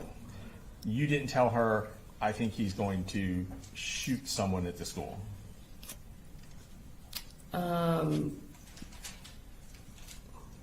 I don't remember what I told her. I'm sorry. That's okay. If you didn't think he brought a gun to the school, did you think he was going to do a school shooting that morning?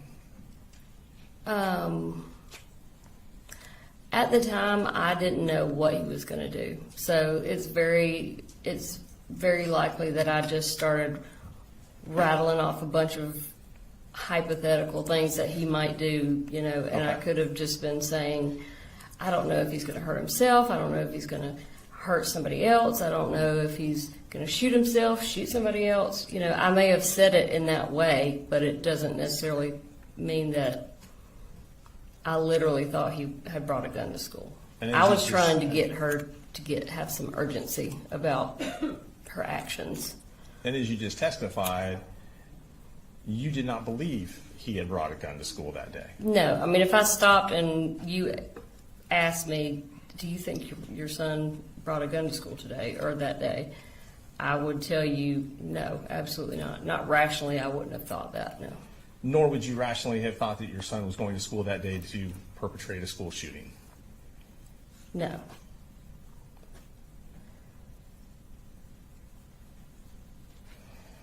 Now, prior to September 4th, you and your husband texted fairly frequently.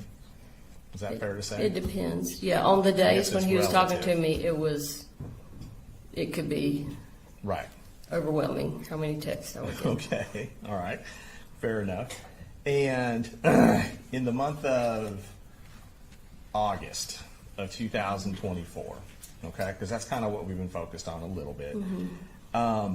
You never sent Mr. Gray a text message just saying Colt is idolizing school shooters, for example.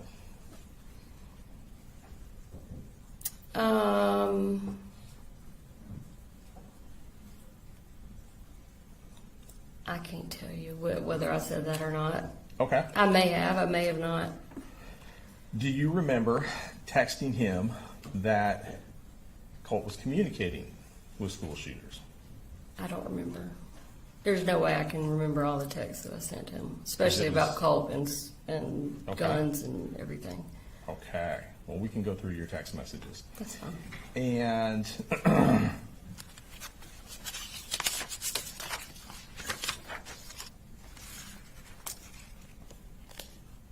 you were aware that Mr. Gray was working with the school to get Colt counseling.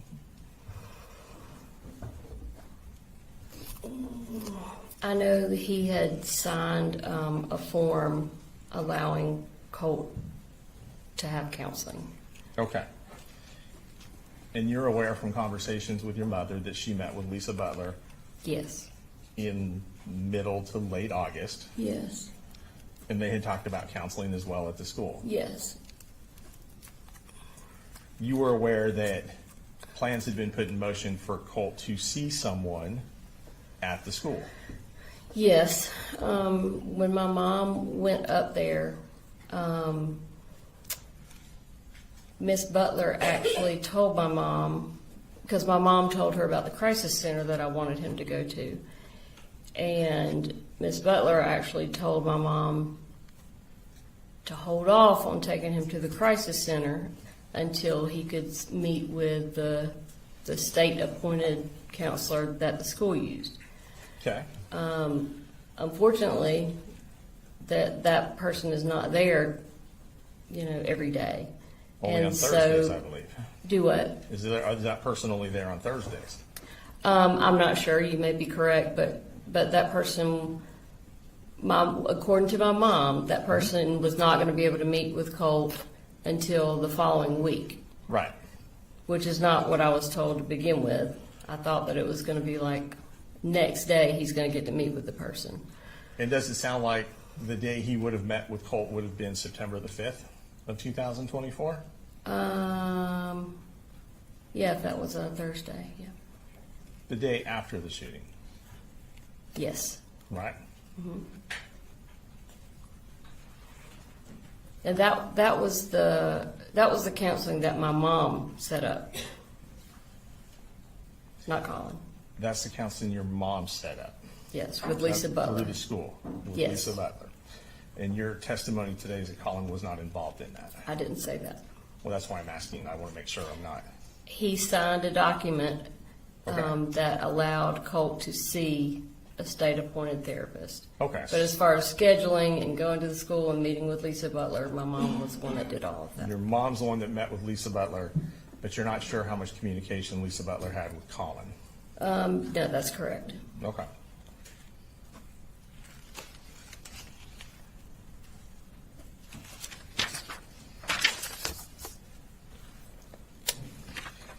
And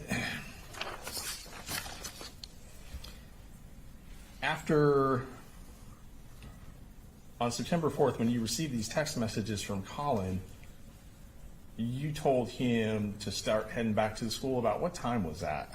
I don't know. Okay, was that after you had heard there was an active shooter at the school or before?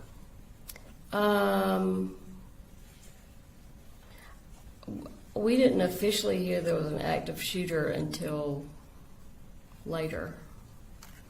So Okay. that would have been, I would have told him to go ahead and head back to the school before we knew for sure that there was an active shooter. Before? Yes. Okay.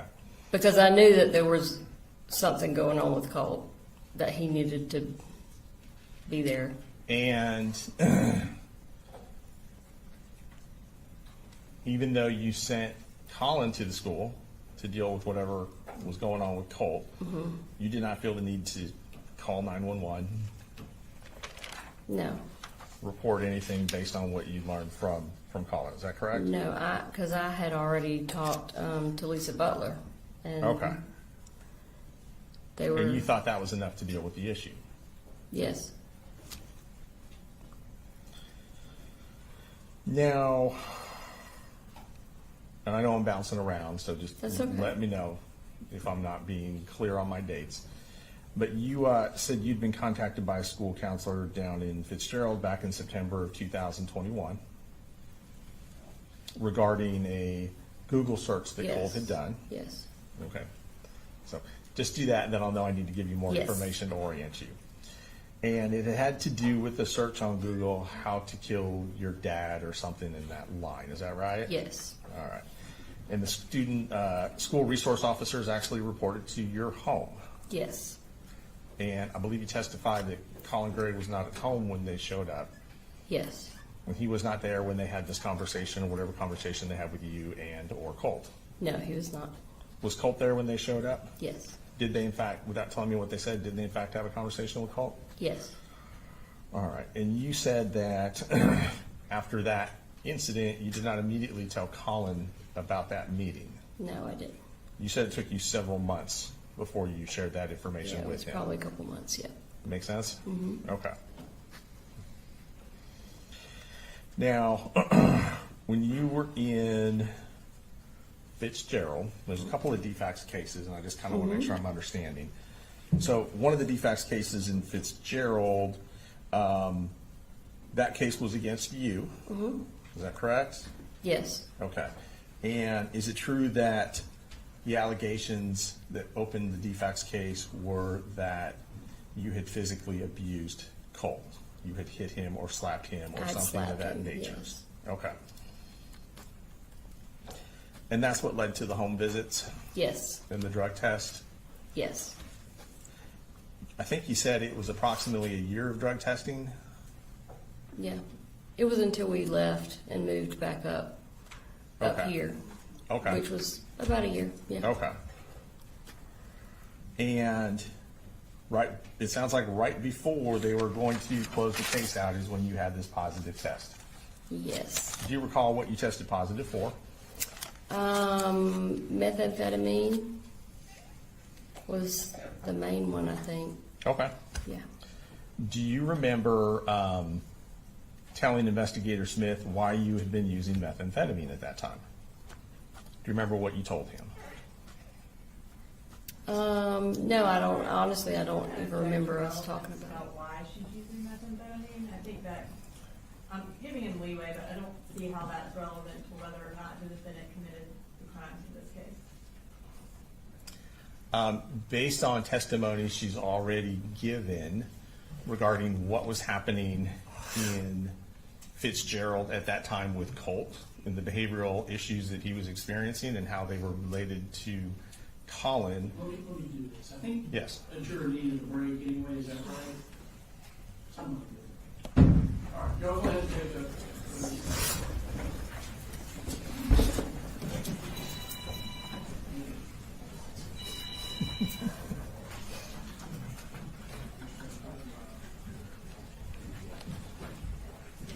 Shame on him. All right.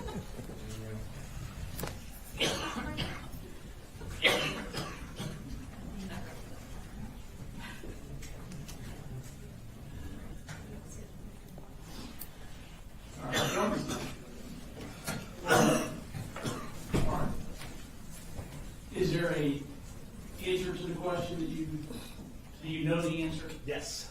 Okay. Yes. What is the answer? So basically what we're getting at is there's been testimony that the issues with Colt's behavior at that time period and also leading up to 2024 were based on his interactions with Colin Cray. The answer that is in another statement that's a recorded statement that we have a transcript of is that Miss Gray started using methamphetamine when Colt got down to Fitzgerald because she was having difficulty taking care of all three kids by herself and working at the same time. What we're getting at, or what we're going to circle back around to and why it's relevant, is because the issues that Colt was having at the time were not attributed to Colin Gray. They would have in fact been attributed to Marcy Gray. And there's a pattern of that will continue to build upon over the next 12 months, leading up to the middle of August prior to the shooting. Well, he previously objected to us getting into any way that Colin treated Colt. When she answered because he was emotionally and mentally abusive, they asked for a mistrial. And now they want to get into what Marcy has done, which I mean, that is completely opposite of what they've previously been trying to do.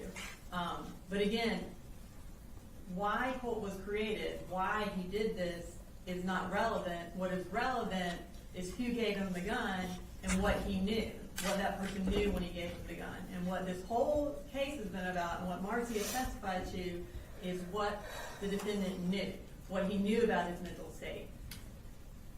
And what he knew when he continued to let Colt have the gun. Why Marcy started doing meth, the amphetamine, is not relevant. Chuck, may I interject here? We probably shouldn't be arguing in front of the witness because we're giving her information that we probably should not be giving in a semi-trial. Understanding what and again, I don't know how often this is going to come up. I'm going to, as to that question, why were you using, I'm going to permit you to ask that over objection and then see if there's other issues that come up. Yes, sir. All right, we'll be in recess for a few minutes.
Tommy?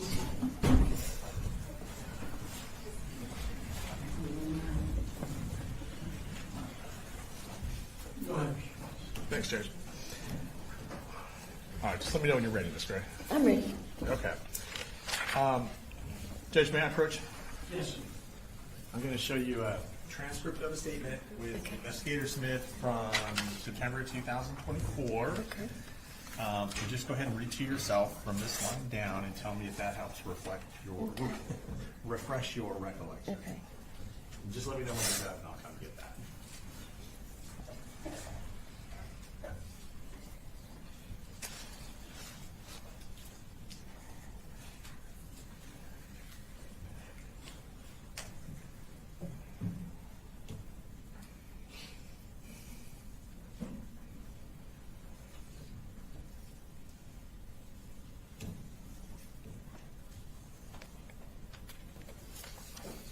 Yes, I remember saying that. Okay, thank you. Sure. And again, I know this is all a long time ago. Yeah.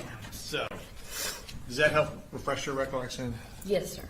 And do you remember telling Investigator Smith that you had started using the methamphetamine in September of 2020, what was it, September of 2023? Yeah, I have been using it for maybe a month and a half. Right. And part of the reason you started doing it was hard to keep up with taking care of all three kids, working full-time by yourself, all that kind of stuff. Yes, and I had my two older children divided in two different households because I didn't want Jenny staying with Colt. And Right, you had Jenny staying with your mom and dad, I believe you testified. well, my mom was living with my sister at the time, helping her, but my dad was there in Fitzgerald. Jenny would have been living with your dad Yes. in Fitzgerald because mom was out of town. Yeah, she already Okay. had her own bedroom at my parents' house, and so I just was splitting my time between the two. Gotcha. And when Jenny and Coley Jr. were taken from you in October of 23, we heard testimony that you were pretty upset about that. Yes. Were you angry about that? I probably had every negative feeling that you could imagine at some You could point. imagine. Okay. And I was believe- more so hurt and just sad. Right. And I believe you mentioned that you kind of felt like they were kidnapped from you. Yeah. Is I that mean, just I've never the had- absence of them, or Do what? was that the absence of them, or just how they were taken? Or both? Yeah, probably a mixture of both. Okay. And it sounds like you were in a position where Colin Gray controlled how much access you had to the kids. Yes. And you were frustrated because he wasn't communicating with you at that time. Is that fair to say? Yes. So you're in kind of a rock and a hard place in that you can't see the kids unless he says okay, but he won't talk to you, so you can never even have a conversation. Yes.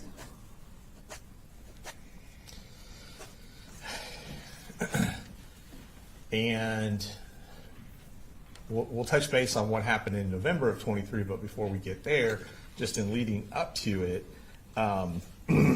isn't it true that Colin didn't want you around the kids until you were able to get better?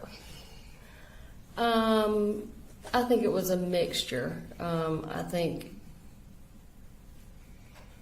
just knowing him, I think it was more so just wanting to separate them from me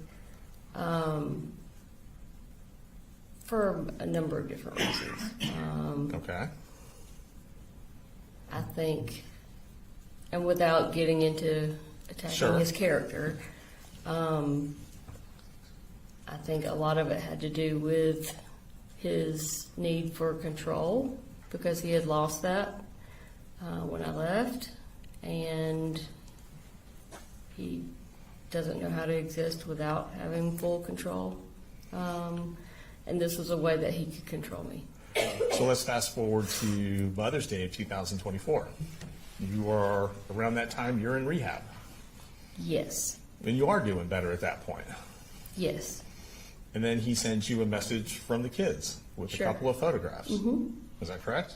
Yes. Okay.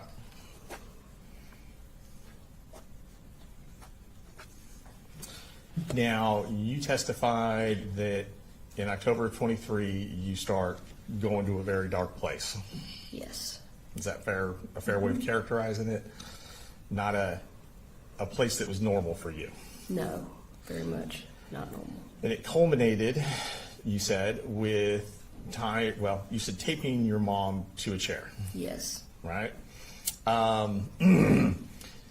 Isn't it true that you also took some money from your mom at that time?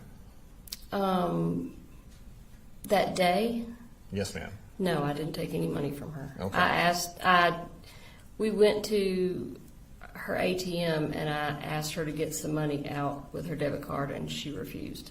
Okay. So I never got any money from her that day. So you didn't take any money from her after you had tied her up No, or taped her to the chair.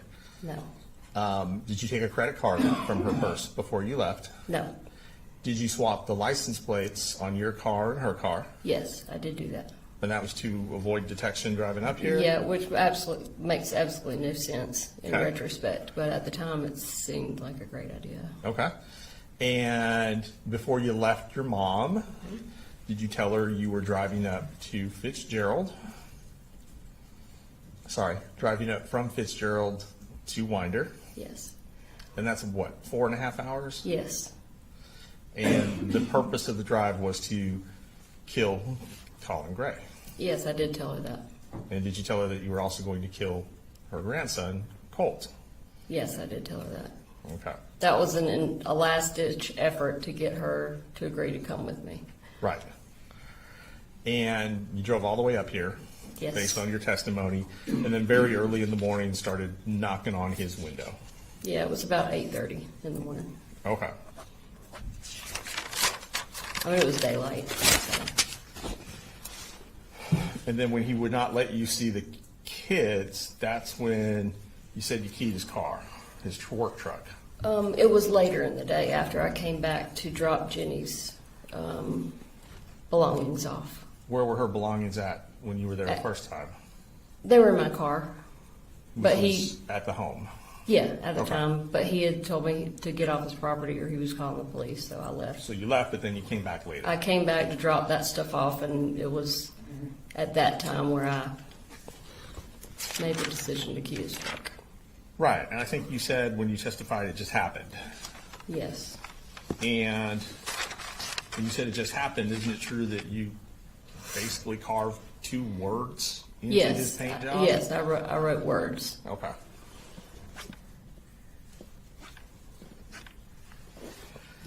And then after your arrest here, you said you were transferred down to Ben Hill County for the incident with your mom. Yes. That you had remained in custody during that period of time from when you were arrested up here until you went to rehab. Is that accurate? Yes, that's accurate. Okay. And when you were released from, well, released isn't the right word. At some point in July, you would have left, of 2024, you left rehab. Yes. And it sounds like there was a plan between you and Colin that you would leave rehab and move back up to Winder Yes, temporarily. on a temporary basis.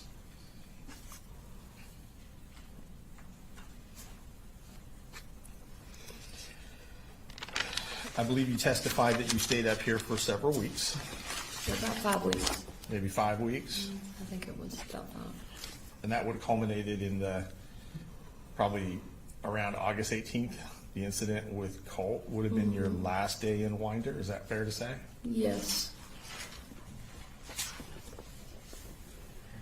All right, now when you were up here, I believe you said the house was a wreck. And it took you several weeks to get the house picked up. Yeah. Was that what you would have testified to Yes. earlier today? I mean, I wasn't working on it nonstop every day, but Okay. yeah. And this is the house on Harrison Mill Road, do you recall? Yes. Okay. Now, while you were there, were you clean? Yes. You weren't using any opiates or drugs or anything? other than some THC caramel candies that Colin had bought at a store in Athens, Okay. which were legal. They were purchased at a legal shop, but apparently when you're tested for THC, they Show up. show up. Okay. And had you started drinking alcohol again? I during had that not. time period? I had not drank any alcohol. No alcohol. No. Okay.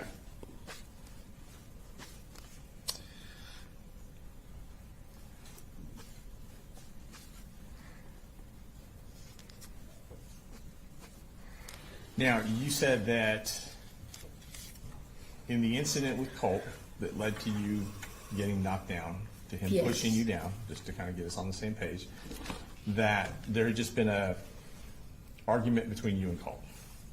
Was that correct? Yeah. I wouldn't say that it had escalated into a full-blown argument. Okay. But it was a discussion that he didn't want to have. Okay. Not a discussion that you didn't want to have. No. So the discussion, isn't it true, the discussion that precipitated that event was Colt wanting to talk to you about coming up here to kill him?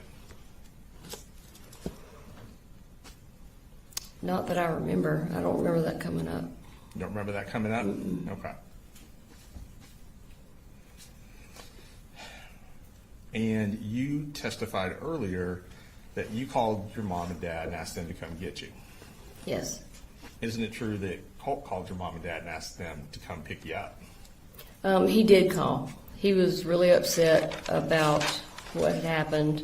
He felt, at the time, he was just angry in general, but a couple of days later, he apologized for what he had done. But I think at the time, I think he kind of shocked himself. Like, I don't think that he really ever expected to do that, to lash out at me like that, because he had never done that before. And I think he went into panic mode. I'm going to call Mamu and Papa Charlie before she goes, so I can tell them to come get her because she's acting out. Okay. Before I had a chance to call them and tell them what really happened. And you testified that you never went into his room. Is that That's correct? right. So you're saying that you never touched the gun when it was in his room? That day? Yes, ma'am. Yes, that's correct. Okay. Because he was holding the gun. You didn't go try and get the gun first? I walked up behind him and I said, Colt, just give me the gun. And I had my hands out like this, but no, I did not reach for it or try to take it out of his hands. So I would not do that. And I just want to be clear, you didn't go into his room first, try and get the gun, and then he took it away from you? No, Okay. no, not at all.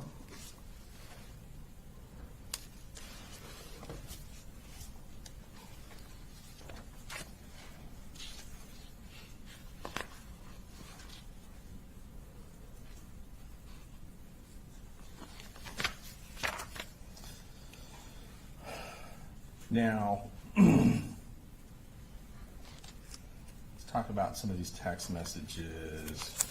And I've got copies to help refresh your memory. I'm sure it's hard to remember a text message you sent a year ago.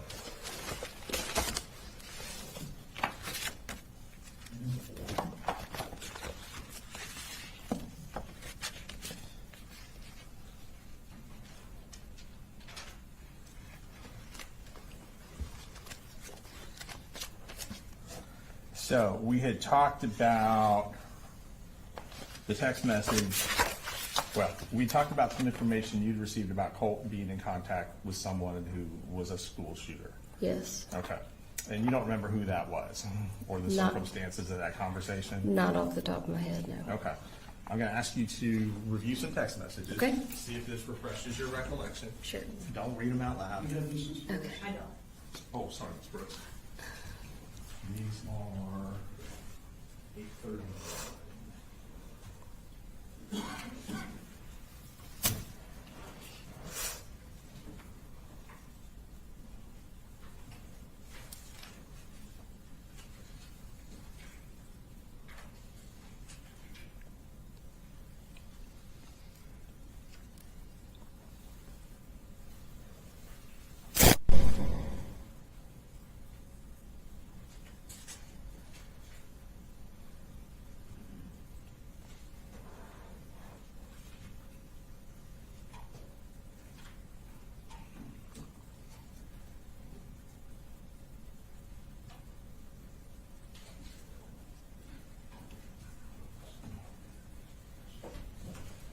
Thank you, Judge.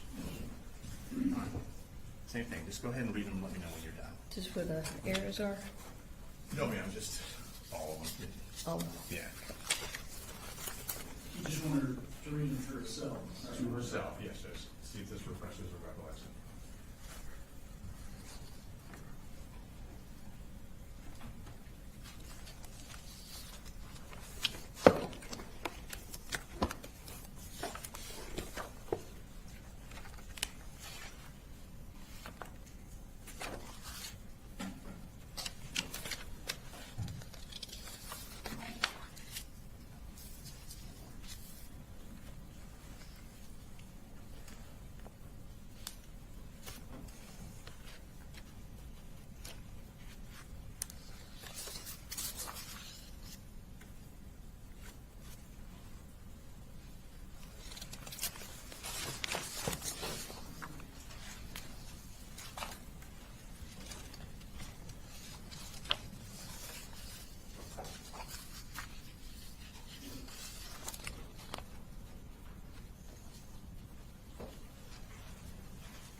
okay, I'm done. All right, thank you. Does that help refresh your recollection? Yes. As to that conversation? And don't, let me ask you the questions I don't want Sorry, you to repeat. go ahead. Hearsay. Get me in trouble. So, you received information that Colt had been attempting to contact a school shooter, is that correct? Yes, And as you had pointed out, tried to put some money on his commissary, right? say that again. Tried to put or had put some money on his commissary account. He had, Colt had, yes, not you. yes, Okay. In regards to that conversation and that information that you had obtained about that, you never shared that information with Colin Cray, did you? no, I wouldn't have shared that. Okay.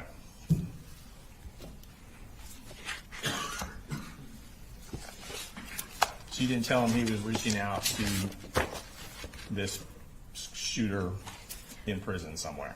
No, Colt said that he just wanted to let him Hold on, know before he you, cared about before it. you get into that, Sorry. we can't have you tell us what Colt said. Oh, okay. Okay. All right.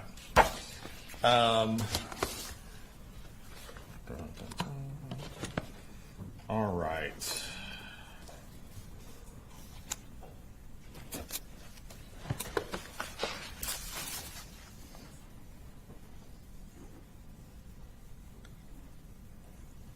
So safe to say, and based on what you've just told us, there were things that you knew about Colt that you did not share with Colin.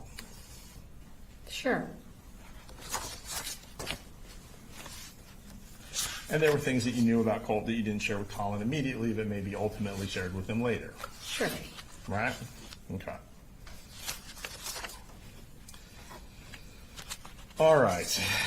Do you recall speaking with the GBI agent, Kelsey Ward, and Amelia Maddox? Yes. Would have been two females. Yes, I do remember. Okay. And that was very shortly after the shooting incident, maybe even the same day. I don't know for sure, but I can't remember, but I do remember. within a talking day to or him. so, would that Sure. be fair? Mm-hmm. Okay. And you told them about your conversation with Miss Butler. Okay. Is that correct? Do you You said remember? so. No, I don't. I don't remember anything that was discussed with those two ladies. Okay.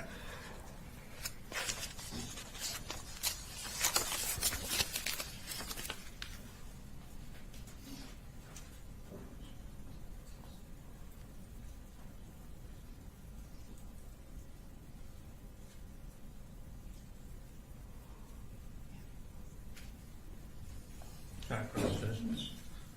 All right, if you could just look at this paragraph right here and here. Okay. Just let me know when you're done.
Okay.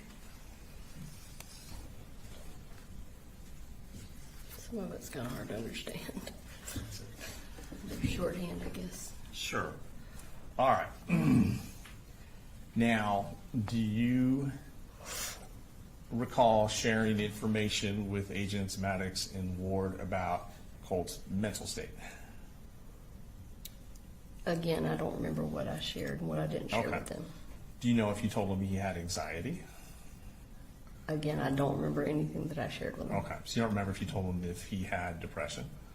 No, I don't remember the conversation. It was apparently the day of the shooting, so I don't remember Okay. anything from that day. You don't Sorry. remember telling him that he had homicidal ideations? Nope. Don't remember telling him he had suicidal ideations? No. As you said. That's not to say that I did not say okay. that to them. If you don't remember, you don't remember. And do you recall, and you said you don't remember telling them they suffer from anxiety? I mean, I probably did tell them that, but no, I don't remember. Okay.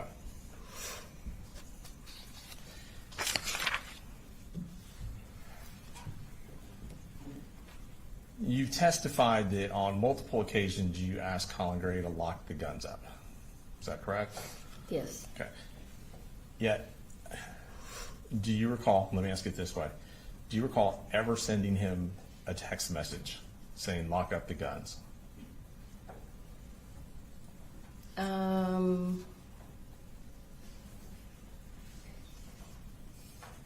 I want to say that every time we had that conversation, it was like a phone call, Okay. not necessarily text. But that, again, that doesn't mean that I didn't. See, do you Some point recall? send one.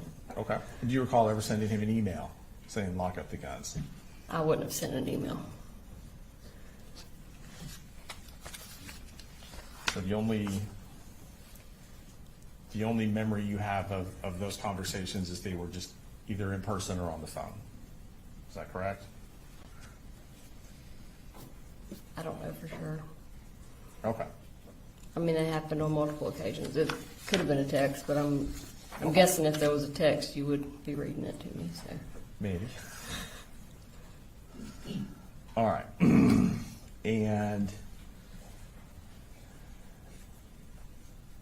you talked about plans to go up on a Saturday before the shooting to take Colt to Advantage Behavioral Health. yes, Is that correct? yes, sir. And according to your testimony, the plan was for your mom to drive you up to Winder on Saturday, Yes. prior to her, of course, breaking her hand or her fingers, Yeah, I say hand, but yeah, she broke several fingers. several fingers. Okay. Her hand was swollen like twice its normal size. And so you were trying to make alternative travel arrangements to come up here Yes. to take care of that, as well as it sounds like some other things with the kids, Yes. until your mom broke her hand. Yes. And then the alternative was for y'all to meet halfway. I think you threw that out there. Yes. Because it's a 4.5 hour drive each way. Yeah, it's a pretty long. Right. long drive. But we've So made it for- a million times. So basically, if someone leaves and picks you up and comes back round trip, that's about 9 hours. Yeah. Okay. Yep. And you stated that you got a phone call, and I can't remember what you said, so just let me know. Was it Friday night or Saturday morning that you got a phone call saying, yeah, maybe let's not do this? It would have been Saturday, I think, when finally, and I can't remember exactly if it was a phone call, a text. That's okay. To be honest, he may have never actually said it. He may have just stopped talking to me. Okay. That could have happened too. Okay. And you said there were plans to take Colt to Advantage Behavioral Health. Yes. Were there any plans to go camping that weekend? We had talked about going up to Blue Ridge. Blue Ridge was a place that we used to go all the time. Okay. We'd like rent a cabin for a weekend or something, take the kids, or so yeah, that's one of the things that we had talked about doing. So was there a plan to go to the cabin with Colin and your youngest son, Coley Jr.? Yeah, we would have. Yeah, well, he's not a junior because he's technically not a Coley. He's a Colin. Okay. And you refer to this your youngest child as Boo Boo. Is that fair? Yeah, or Coley. Or Coley. Okay. Yeah. All right. So there have been talks of doing that weekend as well. Yes, and I don't think we had shared any of that with Coley, little Coley. It was Little just Coley. conversations that Colin and I were having about what we were going to do. Okay.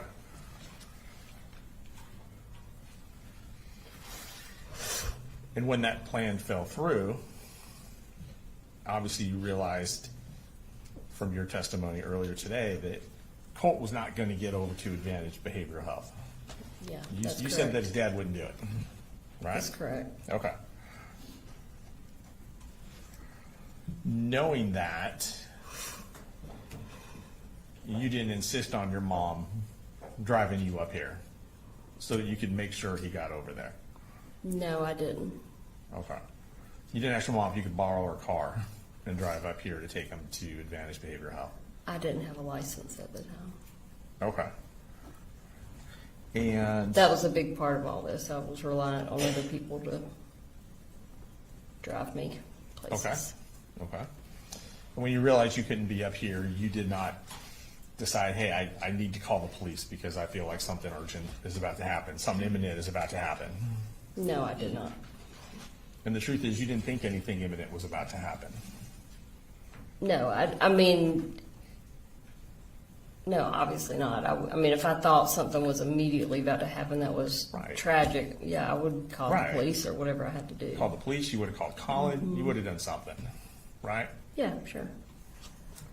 Would have sent him a text like, hey, you really have to take him over because I think this is about what's going to go down. I probably would have just opted to Yeah. drive on a suspended license before I Right. did that because he wouldn't have Right. taken him by himself. Okay. Now, you said that you helped set the health insurance up, Yes. and that would have been late July of 2024? Mm-hmm. Okay. Yeah, I think it went into effect August 1st, I think. Be going into effect around August 1st. And prior to that is when you decided, and it sounds like you talked to Colin and your mom, it wasn't a decision you made on yourself based on your testimony, but you decided to start giving Colt Zoloft, Yes. right? Yes. And you started with what you described as a small dosage.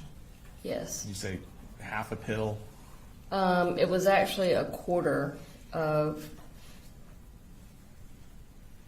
It was actually, so I took 2 of my pills was a daily dose for me. Okay. And I was giving him a quarter of 1 of my pills. Okay. Every day? Yes. Okay.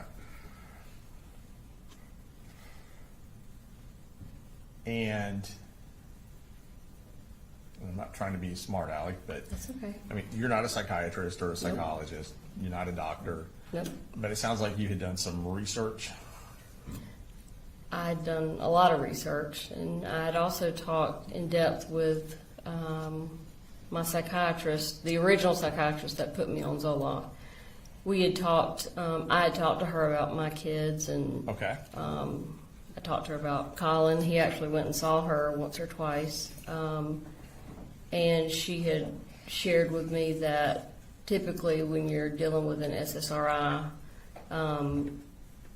it has a hereditary component as to what works well with someone and what doesn't. So if you have a parent or multiple parents that react well to a certain medication like Zoloft, which me and Colin both did because he tried Zoloft for about a month at one point. So, and not to get into too much what this other doctor told you, Sure. which would be hearsay, but you're saying that based on the research and information you gathered, if a parent reacts well to Zoloft, you felt that the child would probably react well to Zoloft as well. Based on what the doctor said. Okay. Yeah. Not your research. No. And I assume when you say research, are we talking about just like online? Just online, sure. Okay. All right. And Most of my research online was more into dosage, Okay. how to determine dosages for gotcha. child based on weight, etc. And I believe you said you started to give Colt the Zoloft in July of 2024, before your health insurance kicked in, Yeah, it would have been before. before the health insurance. Sure. Okay. And once the health insurance kicked in on the 1st of August, though you were trying to get him into Advantage, no one took him to, say, the pediatrician or any doctor just to have that discussion about Zoloft with a medical professional. No, we were trying to get him primarily into the crisis center. Okay. And it sounds like you were trying to primarily get him into the crisis center, whereas other folks were trying other things. Is that fair to say? I would say that everybody was on board with the crisis center. My mom tried to get him to see the professional at the school after going to speak with Lisa, but nobody was really trying anything else. Well, there was an appointment set up for September 5th. Yeah, that was Is that correct? from what Lisa Okay. had. And I know had that told. you felt something more urgent was needed. Is that fair to say?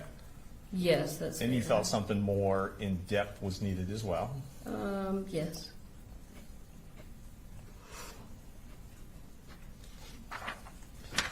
And at this time, with the exception of those 4 weeks or so that you were at the house, you had not been in Winder. No, Is that right? that's correct. Okay. In fact, when you're making all these plans, you had already moved back to Fitzgerald. I had started researching facilities prior to moving to Fitzgerald. Okay. But my mom and I did not actually reach out to the crisis center until I was down in Fitzgerald.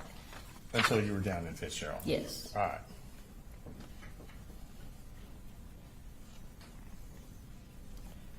Now, do you recall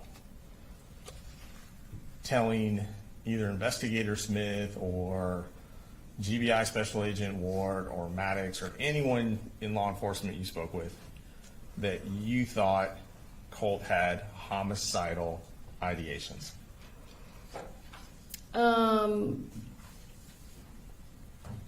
Again, I hate to go back to this, but I don't remember specifically, yes or no, what I discussed with him. Okay.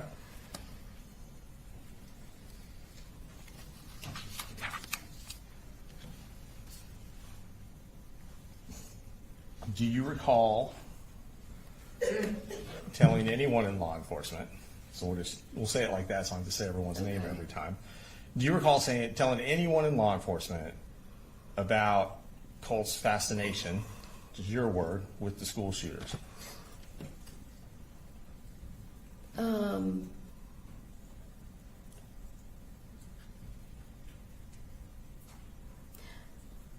I don't remember, but I mean, there's a very Okay. good chance that I did, yes. Okay.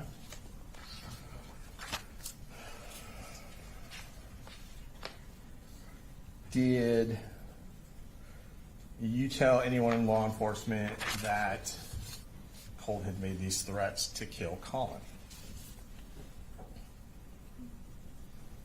I don't remember.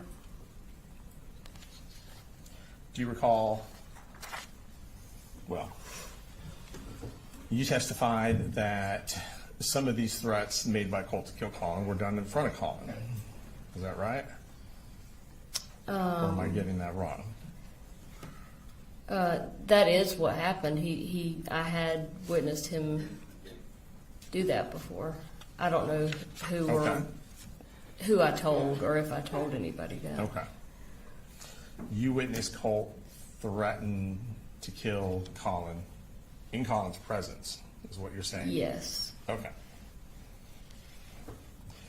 And despite that, Colin still wouldn't lock up the guns, is your testimony, Yeah. right? Okay.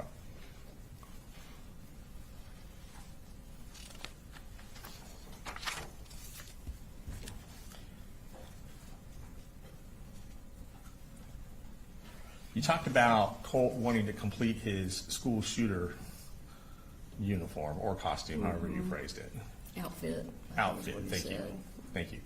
And needing a mask to do it. And that you thought he was joking. A vest.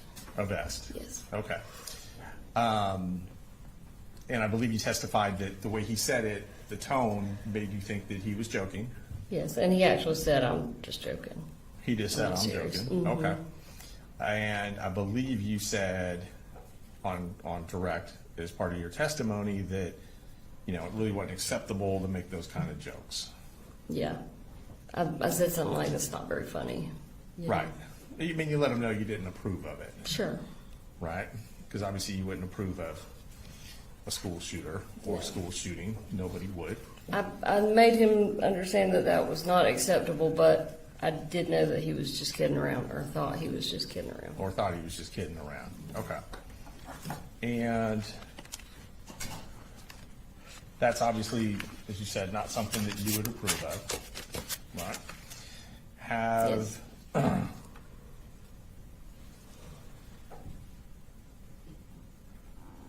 Since Colt's been locked up, have you done anything to try and enhance his popularity or celebrity as a school shooter? No. You have not taken his photograph, for example, and passed it on to people who put it on the internet? I, at his request, sent a picture to, he had two very good friends that he had been friends with for several years, way before the shooting took place. And I sent those pictures to them. Okay. Now, if they shared them on the internet, I don't know. Okay. Did you or have you asked Colt questions that people are posting online and then gotten his answers and put those online or given them to somebody to post for him? Say that one more time. Sure. Have you asked questions of Colt from these true crime community subreddit Sure. boards to get the answers from him to then post on these sites? I have never posted anything on any of those sites. I've only communicated with his two friends that Okay. he had on there. So basically, the friends give you the questions, you get the answers from him and give the answers back to the friends? I don't know of any like quiz type questions. Well, like a question, what's his favorite color? Things like that. They wouldn't have asked those kind of questions because they knew him really well. Right, okay. So you're saying no, you have not participated in that? Okay.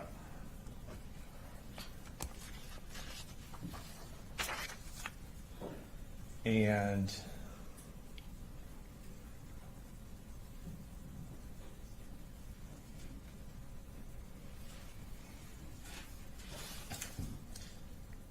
so it would not be true that the youth detention center where Colt's staying has prohibited you for a period of time from seeing him based on those types of violations. The youth detention center had absolutely nothing to do with prohibiting me from seeing him. That was 100% the guardian ad litem working on the Defax case for my two younger children. Okay. But once a different Defax investigator got involved, they determined there was no issue, and they're in the process of dropping that whole thing. Okay.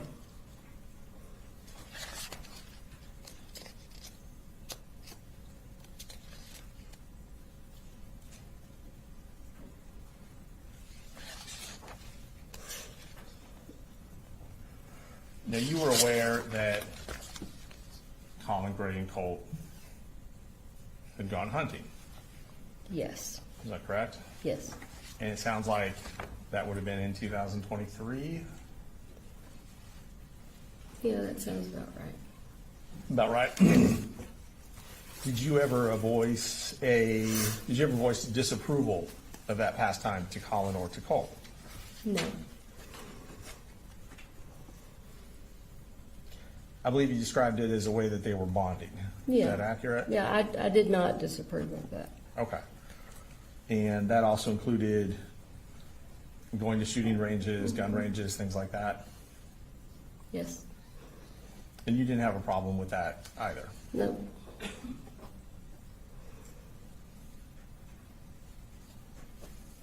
You mentioned when you came up there that you thought Colt had gotten more interested in the guns when you were here in July of 2024. Yes. You saw him cleaning the gun? Yes. Is that accurate? Yes, that's Okay. accurate. He had some parts, or I believe you Yes, said. like he had, I guess his dad had got him some sights, different gun sights and stuff, and so, he would take them off, put them back on. And at that time, were you aware of, well, so he gets the gun for Christmas, right? Mm-hmm. And that is 23 or 22? That was 23 because I was incarcerated that Christmas. Okay. At that time, are you aware of this fascination with school shooters when he receives the gun? No. Well, I didn't know that I never knew he received a gun for You didn't know Christmas. he received the gun for Christmas? No. Okay, because you were incarcerated with limited And contact. yeah, and he was not communicating with me. Okay.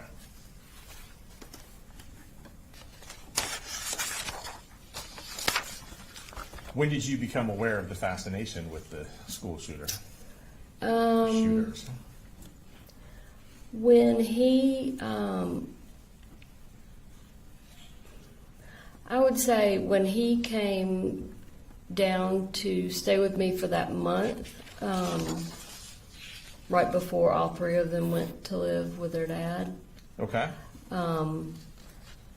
while he was down in Fitzgerald for that month, he talked about one certain school shooter, he had done some research on him and talked about just some quirky things that he did, different video games he liked to play, just basically showed like a general interest in the individual, not necessarily the act of shooting. So that would have been late summer, early fall of 2023. Yes, And Colt was down with you for approximately how long? about a month. About 30 days? Mm-hmm. Okay.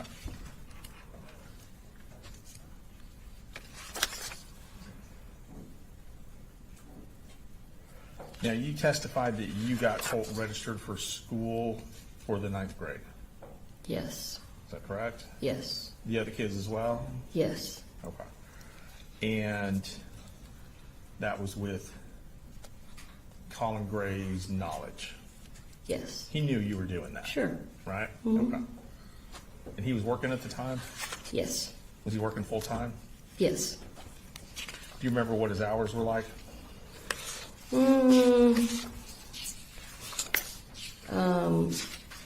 It depended on the day, but in general, and it may have changed after I went to stay with him because, I was at the house all the time. But I don't know, like 7 in the morning to anywhere from 4 in the afternoon to more later in the evening, just depending on what he had going on. Okay. And at that time, it sounds like you did not have a car? No. So you would have been home during the day Yes. with the kids? Yep. During the summer, because school hadn't started yet, Yes. fair to say? Yes. Okay. And so it sounds like it made sense for you to do things like get the insurance started Sure. or to get the kids registered. I had always done all of those things, even when I was working full time and he wasn't. Okay, all right. And did he do anything, Colin, to get the kids registered for school? For that school year, Yes, ma'am. I did, when I started running into issues getting Colt registered because of his absence the whole prior year, I asked Colin specifically to either call or go by and talk to Okay. the person that was in charge of attendance, because for one, he was the one that his name was on, their accounts and stuff from the prior, I guess, attempts to get Colt enrolled, and he was the one that had talked with them the prior year when Colt did not end up attending school. And basically, I couldn't get any information out of her. I wasn't making any progress with the issues that she was trying to say that he could not attend 8th grade, even though he never attended school for 8th grade. Okay. And there was a whole lot of a mess to it, but basically he needed to redo 8th grade because he never did 8th grade. But the school did not want him to redo 8th grade. They wanted to enroll him in 9th grade. Okay. So he did get involved there because I completely hit a wall, and I said, "You've got to at least call and talk to this lady because Okay. she's not giving me anything." Gotcha. Now, you testified that in late August of 2024, when you were having an argument with Colin over coming, not coming for that weekend, Yes. okay, just to kind of get us on the same page, Yep. that part of the part of the argument was about whether or not the guns were put up. Yes. Is that correct? Yes. And I believe you stated that Colin said, "Do you know what's going to happen if I try and take Colt's gun from him?" Is that correct? Yes, sir. Okay. And that was a phone call? Not a text message? That communication? Yes. Yeah, accurate, okay. And this is before the Saturday, you are supposed to drive up to take Colt to Advantage Behavioral, based on your testimony. Is that correct? No, we were having the argument that weekend. Okay, That was the day before we were supposed to take him to Advantage. gotcha. All right. And when you heard that statement from Colin, do you know what's going to happen if I try and take his gun from him? Mm-hmm. You did not feel it was necessary to call the police. No, I never called the police. Yeah. You didn't think it was necessary to tell your mom, like, we really got to drive up. Not at the time, because I knew it was just Colin not wanting to deal with it. I mean, he could go in and take the gun from Colt. Okay. But he just didn't want to do it. Just didn't want to do it. Okay. And you didn't think that that statement indicated any imminent threat or anything along those lines? No. Okay. I just thought it would be more of the same between him and Colt, just getting into confrontation, what had been taking place for apparently years.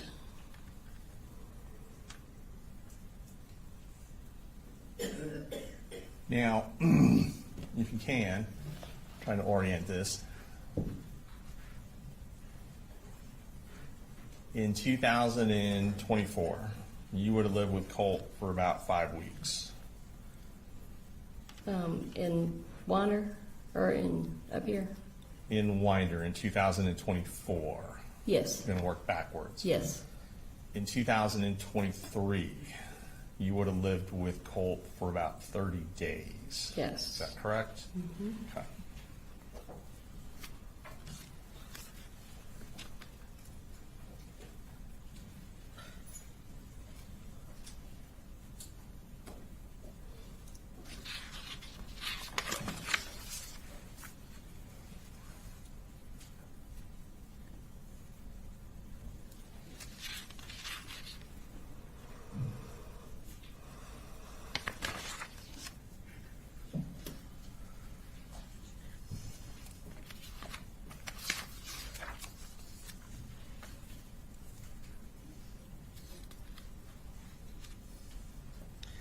Now, you told GBI that you had this feeling of impending doom. Do you recall that? Yeah. Was that after you received the text messages on the 4th from Colin?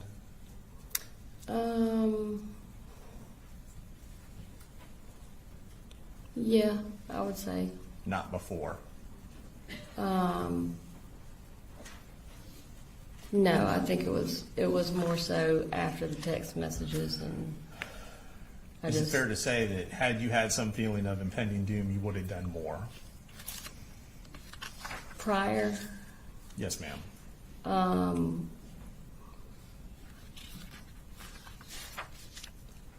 Oh, I can't say what I would have done or would not have done. I mean, I felt like I was doing everything that I could, other than call the police. Or the school and tell them that you were afraid something like this was going to happen? Well, I called the school several times. But you never told them you were concerned that Colt was going to do something violent? Or did you? I had a whole list of things that I told Lisa. I think I said, I don't know what he's going to do. He may hurt himself. He may hurt somebody else. I don't know, but it's Okay. something bad's going to So happen. you did tell Lisa that? And that would be Lisa Butler? Yes. Okay. And did you tell Lisa Butler prior to the 4th in any of these conversations? Or well, let me ask you this. Did you have any conversations with Lisa Butler prior to September 4th? Well, I tried to call her the week before, if you remember, and she Right. was supposed to call me back, and that was the first time I reached out to her. So the first time you reached out to her was the week before and she didn't call you back. And the Yes. only conversation you had with her would have been the day of the shooting. Well, I had a very short conversation with her the week prior. Okay. And during that short conversation, and she told me she was going to call me back, I said, it's very urgent. It's very important that I talk to you today. Yes, ma'am. Did you go over that list with her during that conversation where you said it's very urgent for you to call me back, or no? No, I didn't go over the whole list. The list, you didn't go over that with her until the 4th? Yes. Is that fair to say? Okay. Fair to say, the whole list. Now, I could have thrown a couple of bullet points out to her during the conversation the week prior. I don't remember exactly what I said. With one of those, well, you're not sure what you told her No. that week in August of 2024, basically, right? There's a number of different things I could have Okay. told her. But didn't. Well, I did tell her something, but I don't know what exactly I told her. Okay. I wish I had a photographic memory, but I don't. That's all right.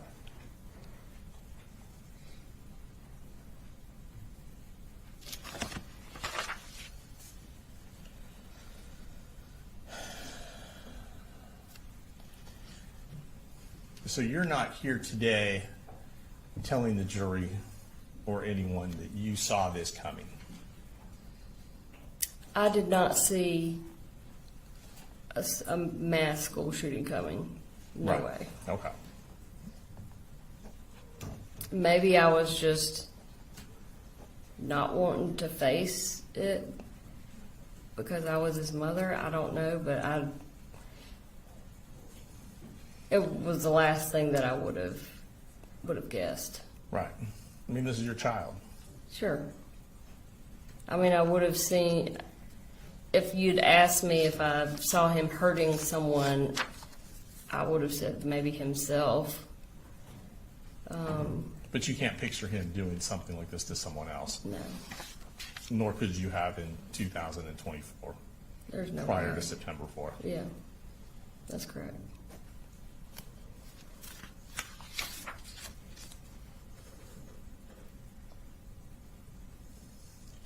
You said you were familiar with the bullying in 7th grade?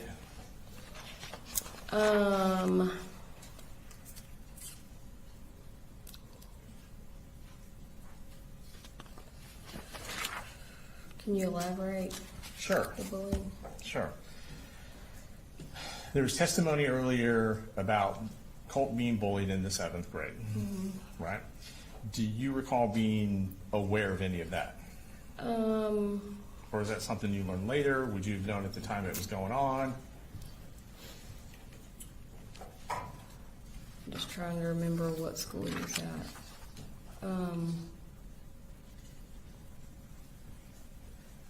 I don't remember 7th grade bullying. Okay, I could be And- misspeaking though. that's all right. Do you were shown a text message earlier where Colt was referencing his teachers out to get him, out to harm him. Yes, Is that correct? yes, All right, you remember that text yes, message? I do. And I think that's certainly an element of paranoia there, is there not? Yes,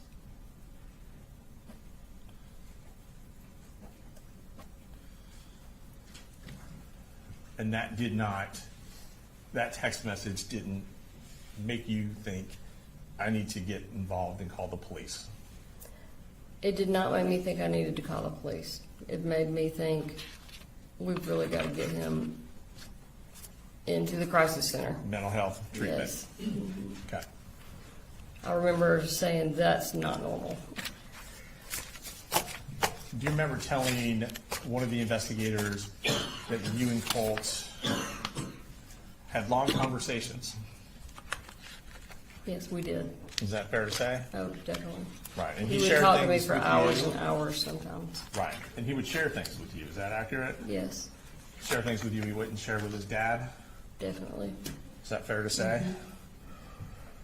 I believe you characterize some of those conversations as being more emotional that you would have with him as opposed to his father. Yes, definitely. Is that right? Is that fair to say? Okay. Yep.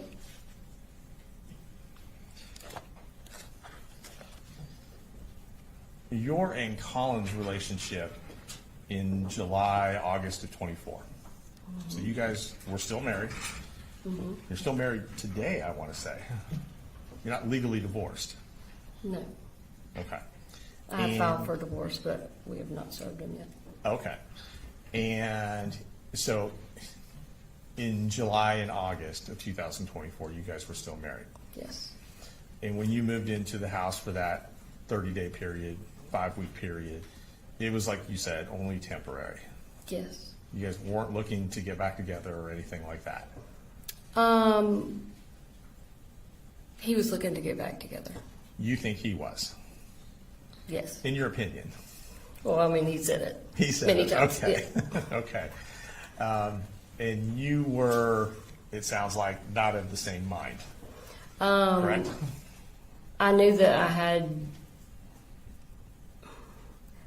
to make sure that I continued to have access to my children. Okay. I did not want him to think that all hope was lost of us getting back together. So you were deceiving him in order to maintain a relationship with your kids. I don't know if I was deceiving him Okay. because I never said, "Oh yeah, we're gonna Okay. ride off into the sunset together." Sure. I was very open about the fact that I wanted to get my own place or, Uh-huh. another living situation. Right. But as you said, you wanted to make sure there was an avenue available for you to still Yeah. be able to communicate with the kids. Is that right? Yes, and he had proven many times in the past that if that avenue was taken away, then he was going to And at make me that pay point- for it. Okay. And he usually uses our children. And at that point, he still was in charge of what type of visitation you would have with the children, Yes. right? Okay. Just have 1 second. Yes.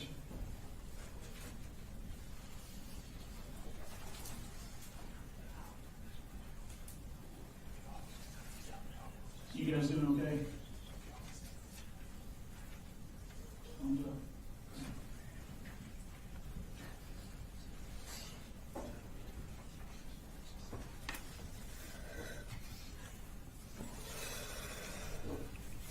All right, and I'm almost finished, Judge, for timing purposes. I know, you've been here all day. So, we saw some internet searches you did, right? And to characterize, I think, the way you were testifying, and correct me if I'm wrong, that you were just kind of randomly searching different topics. I do that a lot. So there's, is there a lengthy internet search history on your phone, is what you're telling us? You'd probably think I was crazy, but yeah, my husband always called me the Google Queen. Okay. And your testimony today, when you were searching the school shooter parents, that was based on trying to answer some questions you had of a documentary y'all had watched. I know, but we had watched a documentary, and I know that a lot of questions had come up, and I had researched it. In hindsight, as far as the timing goes, it may have been that day when I was doing those Google searches. It may have been a different day. I may have looked up Right. those same Google searches 10 other times. Okay. At I see what you're different saying. times for different Right. reasons. And same thing with the gun safety. That could have been Yes. something you'd searched previously 3 or 4 times. It just happened to be on your mind that day after the conversation. Yeah, it was You didn't definitely have it. related to things that were taking place Okay. in our life at that time. And those searches you did on Ethan Crumbley and the school shooter parents, those types of things, you never forwarded any of those articles to Colin, did you? I typically didn't forward anything that required reading to him. I would just read it to him. Okay. But no, I don't think I would have sent any of that to him. If there was something that I read in any of those articles that I wanted to share with him, I would have just verbally or didn't? via text. Okay. And you didn't text Sure. him anything about any of those articles? I have no idea. Okay. All right. I don't know. Thank you. The state may have some other questions for you.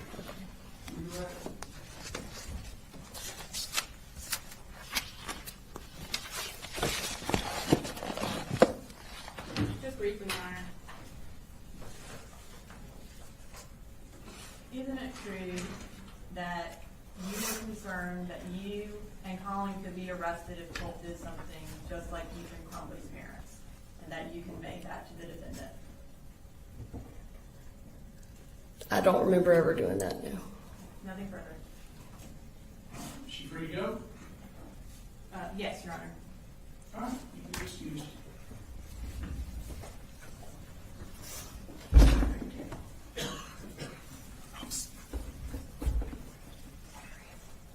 Ladies and gentlemen, let me give you all a break. I'm going to check in with them about our witnesses look like balance of the deal.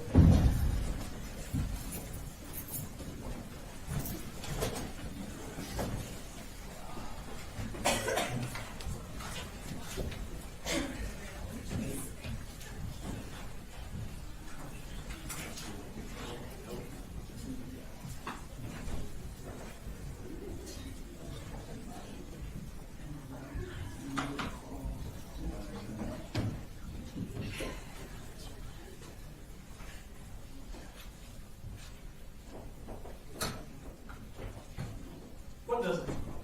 Your Honor, we have two witnesses that we would definitely like to get done today. Okay. Lisa Butler would be a medium-ish witness, and then. Is she one of the two? Or a Yes, third? yes, and then George Clacker. George Clackham, he's from out of town, he'll be short. Okay. I'm gonna do Lisa Butler. I think she may be a little longer than they think. Okay. May wanna get their witness from out of town first, and then we'll get started on Lisa Butler. Yeah. Yes. Yeah.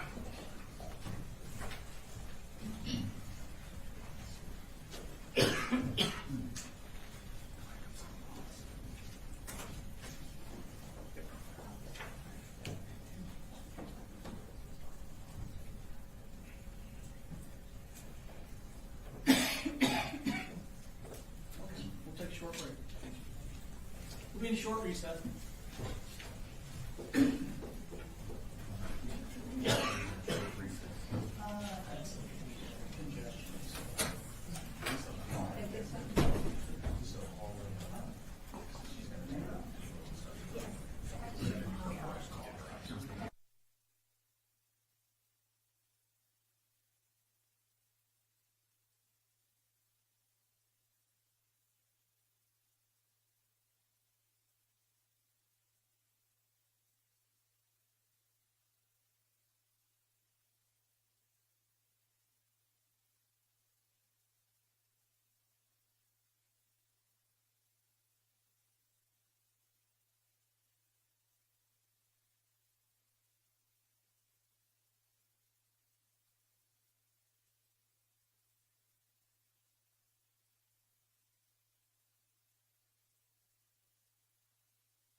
When Miss Polhamus, the grandmother, was talking to you, did she ever say anything to you about Colt cutting himself with a knife?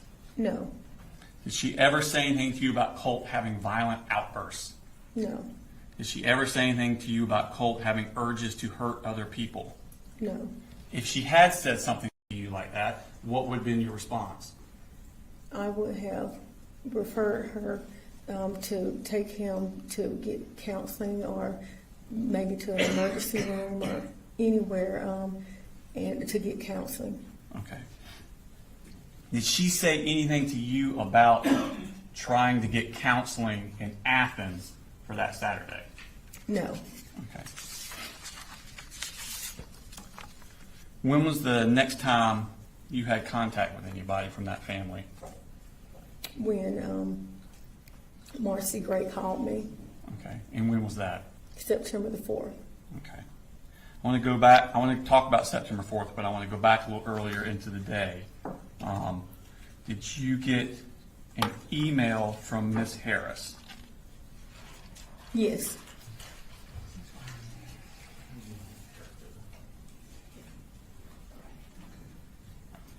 I'm showing you what's marked in State Exhibit 177. Your Honor, I believe this is already in evidence with Miss Harris under States 32. That's what I was thinking. But I don't have that one in front of me, so I'm going to hand her this one because it's in front of me. I think we were duplicating a little bit. So I'm showing you that it states 177. It's already in evidence. It states 32. Ms. Harris has already testified a few days ago. Do you recognize that? Yes. And is that the email you got from Ms. Harris? Yes. Okay, we can pull that up. All right, so when you got this email, did you remember Colt? Yes. Okay, and what did you remember? What about this email? What did you think about when you thought of Colt? When he had been in my office, and that he was, I guess anxious, and just the way that he was, that's what made me remember him. Okay, and when you read this email, how did you take it as far as Colt? I was just really worried. I thought that maybe he was scared because this is a new school. Okay, so you thought Colt was scared Yes. because that's the last kid you just saw a week before. Yes. Okay. Did you talk to Miss Martin after this by phone? Yes, I called her immediately. Okay. And did you discuss the interactions you had had with Colt the week before? Yes. Okay. Now, you said that you got a call from Marcy Gray. Do you have in your office, tell me about the school phone system, I guess is the best way to put it. Does it record, or is it, not record, that's a bad word, does it show when a call comes in on your phone? Yes, once the call is transferred to us, it will show the time frame of when the call is transferred to us from the front office. Okay. And you can go back and retrieve this information later? Yes. Okay. And does the phone store this information just as a matter of course? Yes. Okay. Your Honor, I'm going to show you what's marked states 178. Actually, you recognize what that is. Yes. What is that? It's my my phone log. It's a picture of the phone calls that was received on September the 4th. Okay. And did you take these pictures? Yes. And do they accurately reflect what your phone log looked like? Yes. Okay, Your Honor, attention state statement 178 in evidence. Okay. All right, 178. Pull that up. So, at the very top, it says wireless caller. Is that the phone call you got from Marcy Gray? Yes. Okay. And so it says that you received that at 9:50 a.m. Is that correct? Yes. Okay.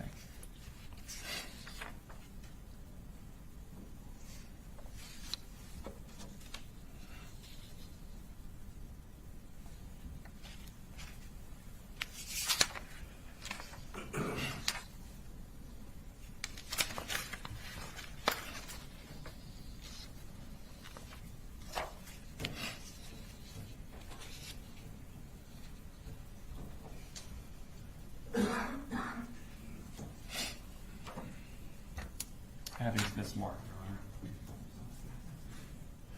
Your Honor.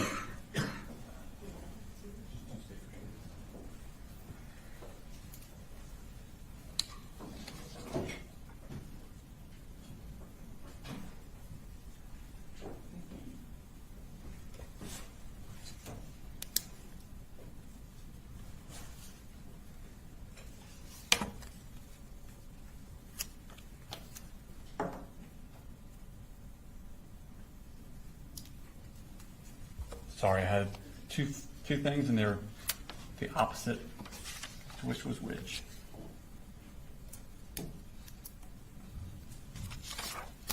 Now I'm going to show you what's March 6th, number 179.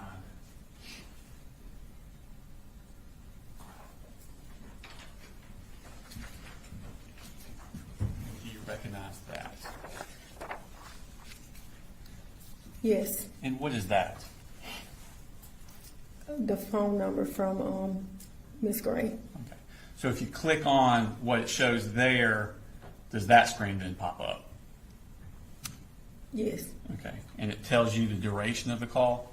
yes, Okay. Your Honor, I intend to take exhibit number 179 in evidence. No objection. 79. So this is the wireless caller that came in at 9:50 a.m. And what was the duration of that call? 8 minutes and 29 seconds. So basically 8.5 minutes. Yes, Okay.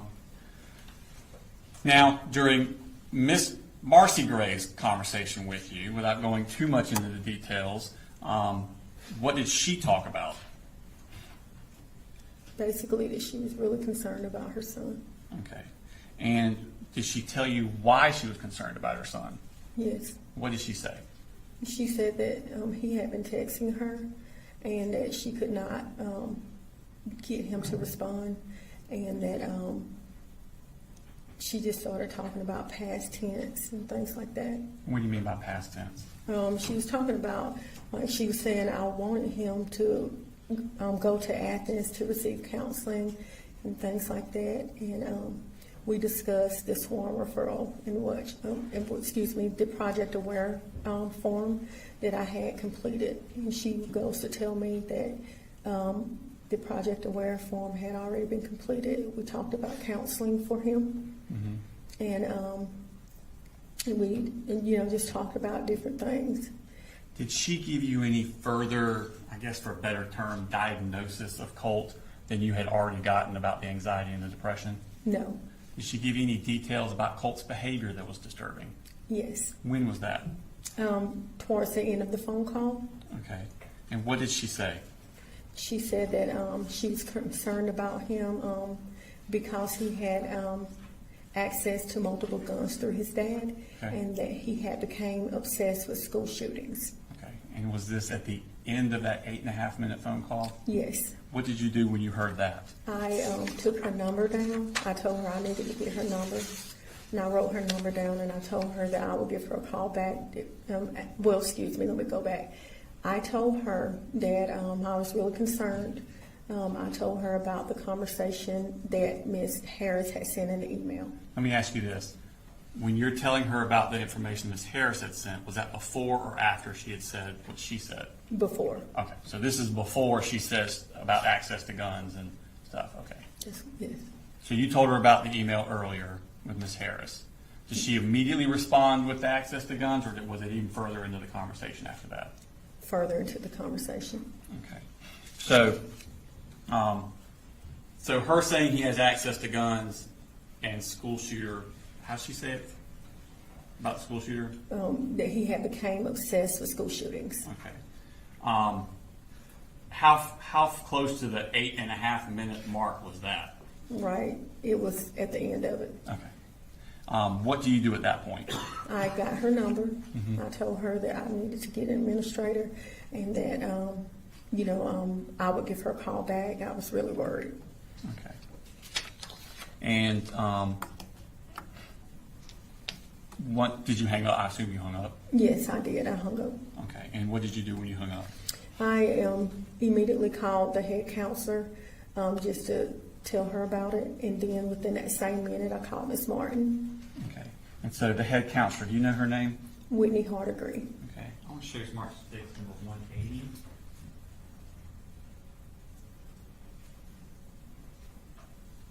And she recognized that. Yes. Okay. And what is that?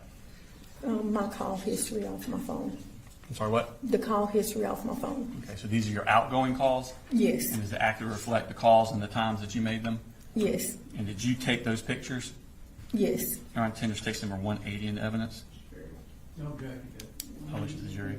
All right, so this is your outgoing, and it says there Whitney Hardigree at 9:59. Is that correct? Yes. Okay, so if the other call came in at 9:50, duration 8.5 minutes, you're hitting at 9:59 or 9:58.5, I guess. And then so once you hung up from Whitney Hardigree, then you called D. Martin 1 minute later? Yes. Okay. Did you reach D. Martin? No. Okay. What happened at that point? I called Miss Matthews. And who's Miss Matthews? She's the receptionist that has a walkie that can call administration. And by walkie, do you mean a radio type thing? Yes. Okay. And did she send out a radio call to Miss Martin? Yes. Okay. And that would have been around, what, 10:01? Yes. Okay. What did you do at that point? I went up to, I had her page out, and then I went to the head counselor's door to see if I could speak with her, and she had a student in her office. The head counselor? Yes. Okay. And so at that point, I went up to Miss Matthews' desk, and I discussed it, told her what was going on. I really needed to get an administrator. Okay. Were you aware that Miss Martin was already actively looking for Colt with the school resource officers at that point? No. Okay. What happened at that point?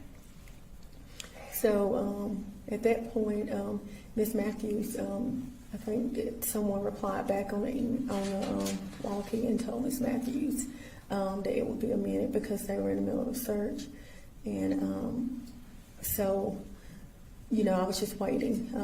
I tried to get the head school counselor again, and then at some point I was able to tell the head school counselor what was going on. But eventually someone came, Miss Martin and the school resource officers actually came back into counseling and asked me, was Colt with me? And I told them no. Okay. Did they then leave? Yes, but I also told them what was going on. You told them about the phone call? Yes. Okay. And did they go then to Miss Martin? Did you know where they were going when they left? No, they took off running. Took off running? Okay. And what happened at that point? And so I was just like waiting. I talked to the head school counselor about what was going on. One of the officers came back and asked me to give them a description of Colt, and I did. Okay. And then what happened? So when I gave them a description of Colt, Miss Matthews someone called her on the phone. It was Miss Raybird, and she wanted me to give her a call. So I went back into my office, and I proceeded to call from the head counselor's cell phone, Miss Raybird. And as I was discussing with her about the phone call, that's when we heard shots fired. Okay. And did the school go in lockdown at that point? Yes, it went in lockdown. Okay. Just a second, please.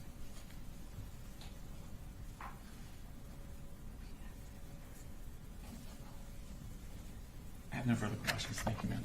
Mr. Gray, can we approach you? Yes, sir.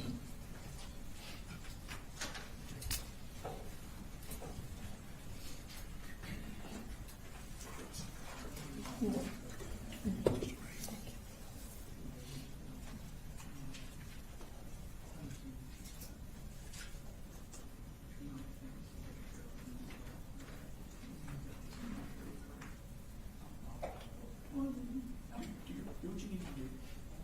Thank you.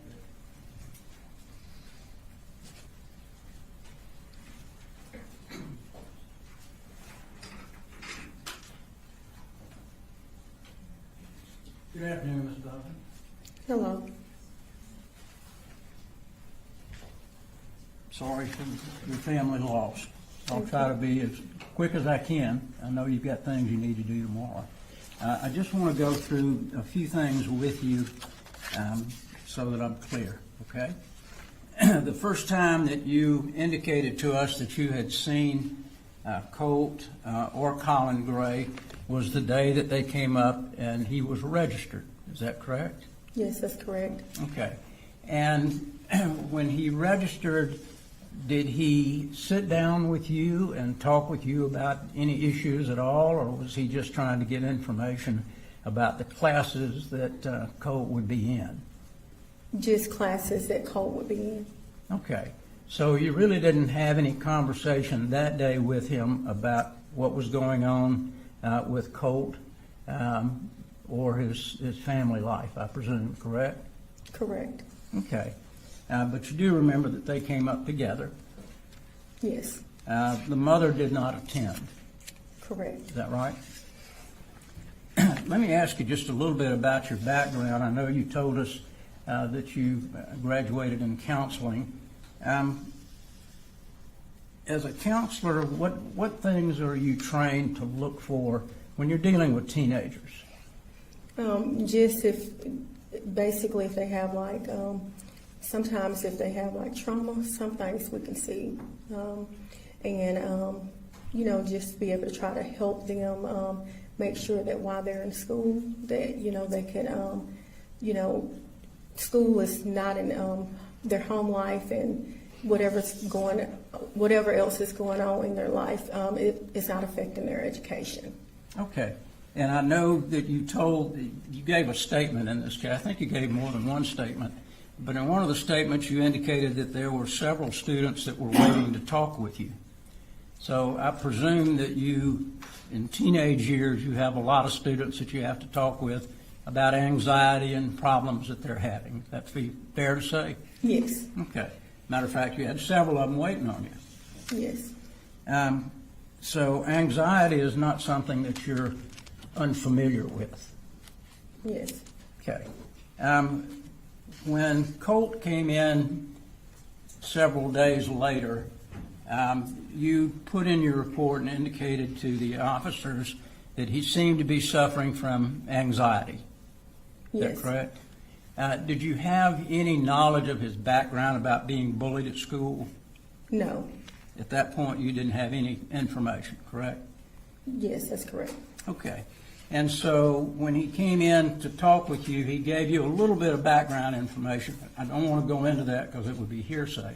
But he did give you a little bit of background, correct? Yes. And you sent him to, I think y'all call it a panic room, or what do you call it? Some sort of waiting room? We have a calming room. Okay. And that's for students that are having anxiety issues. That's correct. And on that occasion, when he was having this anxiety, you told us that his dad, you were able to get his dad on the phone, and his dad basically told him to calm down. Is that right? Yes. Okay. And he told him that he was stuck on I-85 where he worked. Yes. Is that correct? Okay. Did you find anything unusual about that? No. Okay. And I think you said a short time later on, Colt said, I'm ready to go back to class. Yes. Did he appear to be over that anxiety spell that he had? Yes. Was there anything about that episode that would cause you to believe that he was a violent person? No. Okay. Now, you did get some information from Colin Gray after that. Yes. Is that right? And when was that you talked to him about problems that Colt may have been having in dealing with some situations? When I had spoke with him over the phone. Okay. And how long of a conversation was that? It was a few minutes. Okay. Told you a little bit about the background with the mother. that correct? With No. his wife, with Colt's mother? No, we did not discuss that. Okay. All of that information you got from the grandmother? And also Colt. Okay, and also Colt. And when the grandmother came to see, I think you told us that you primarily just listened to her. Yes. But she gave you some information that was disturbing, correct? Yes. She told you that her daughter had tied her up. No, that was Colt that had told me that. All right. So you got some information that the grandmother was tied up. Yes. And did you get any information from the grandmother that Marcy, the mother, started doing methamphetamine unbeknown to the father, Colin Gray? Did she tell you that? Yes, that's correct. And did she tell you that Colin and she were working together trying to get Colt some help? No, she did not tell me that, no. Did she tell you that Colin had been working through these issues and that they were talking about counseling? Yes. Okay. And as a matter of fact, she got the information also about the counseling that you told Mr. Gray about. Yes. And even though it was about 24 hours, I think y'all cut your phones off like at 3:30 in the afternoon, right? No. Okay. Does it go all night? I saw something on the bottom that says we don't answer anything from after 3:30 or something of that nature. That would be Miss Baker's email, and so she might not. But our school ends at 3:45. Okay. So the forms were filled out, correct? Yes. For the counseling. And the counseling was supposed to take place on Thursday? Is that right, the 5th? I think the counseling would have started on that Tuesday after Memorial Day or Labor Day. Okay, Tuesday, or could it have been Thursday the 5th? No, it would have been September the 3rd. Okay. And was there something sent out that said on that particular day, this is when we're going to have it? In the email Miss Baker sent to Mr. Gray, she said that she would be meeting with him earlier that week. Okay. It would be earlier in the week, but not a specific time, right? Yes. Okay.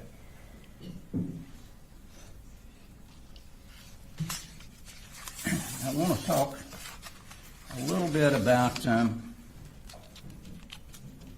the telephone call that you had from Marcy Gray. And that was, I think you said, at 9:50. Yes. Is that right? You received this call from Ms. Harris, this email from Ms. Harris about 8:46 in the morning Yes. about her concerns. Did you know that Ms. Harris had gone to Ms. Martin's office and said she thought that she may have seen a gun in that bag? No. Nobody ever told you that? No. Okay.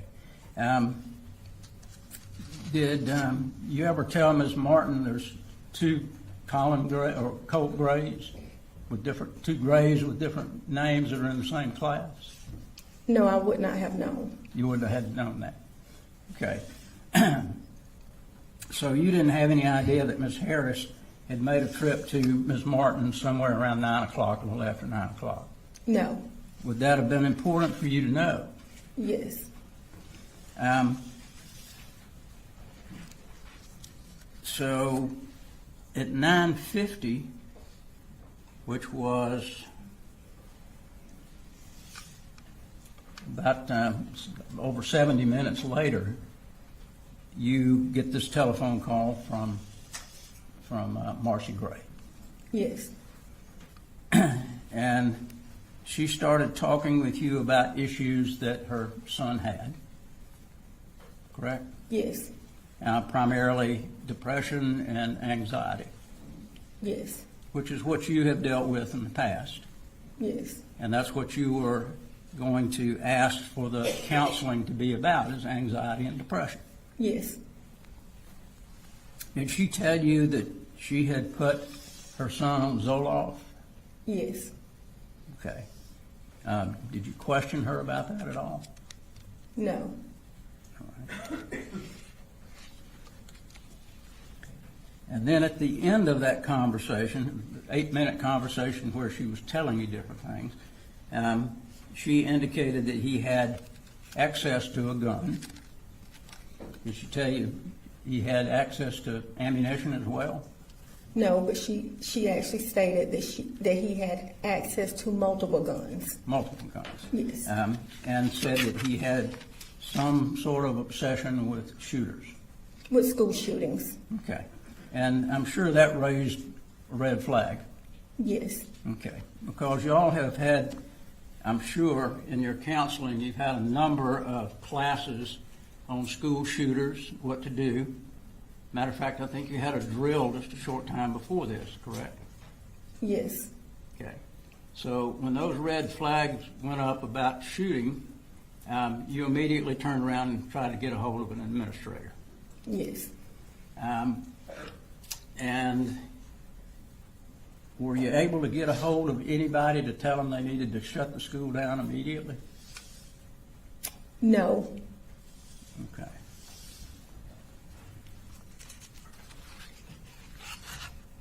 And I think the next thing that you need, did you start seeing some other students at that point after you made that call? No, sir. Okay. I think that you started maybe hearing gunfire shortly thereafter. Yes.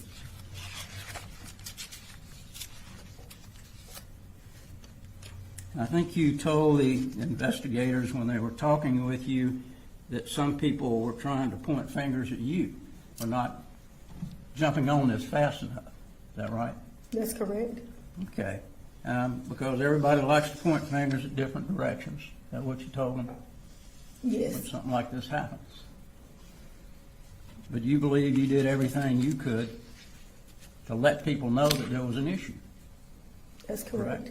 And Ms. Martin could have punched the button as soon as she heard something about a gun from Ms. Harris. She had the authority. Ms. Martin had the authority to lock down the school, did she not? Yes. Okay.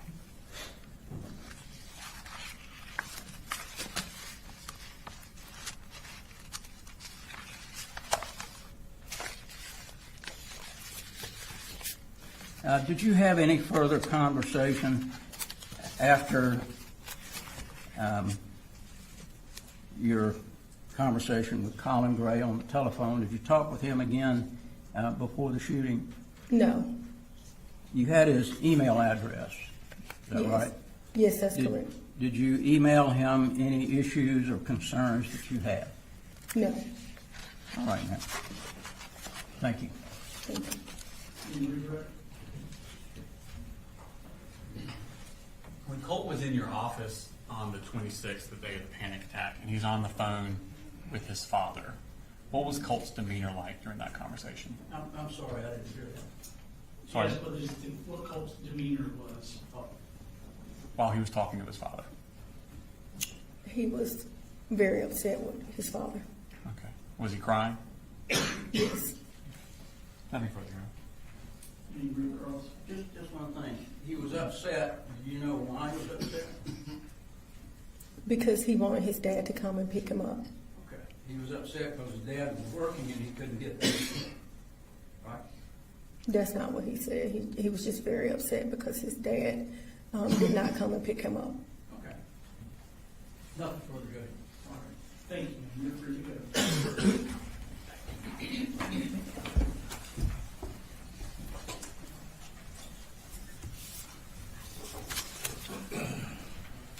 You don't want to approach.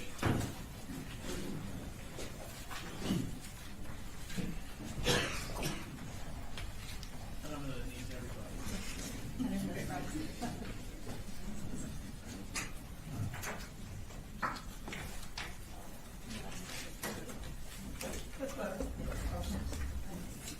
Shouldn't give you a chance.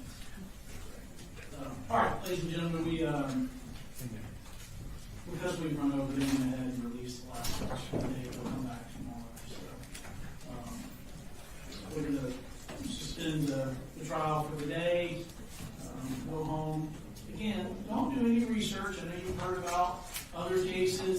don't go look up anything about any other case or anything in this case. Continue to not discuss it.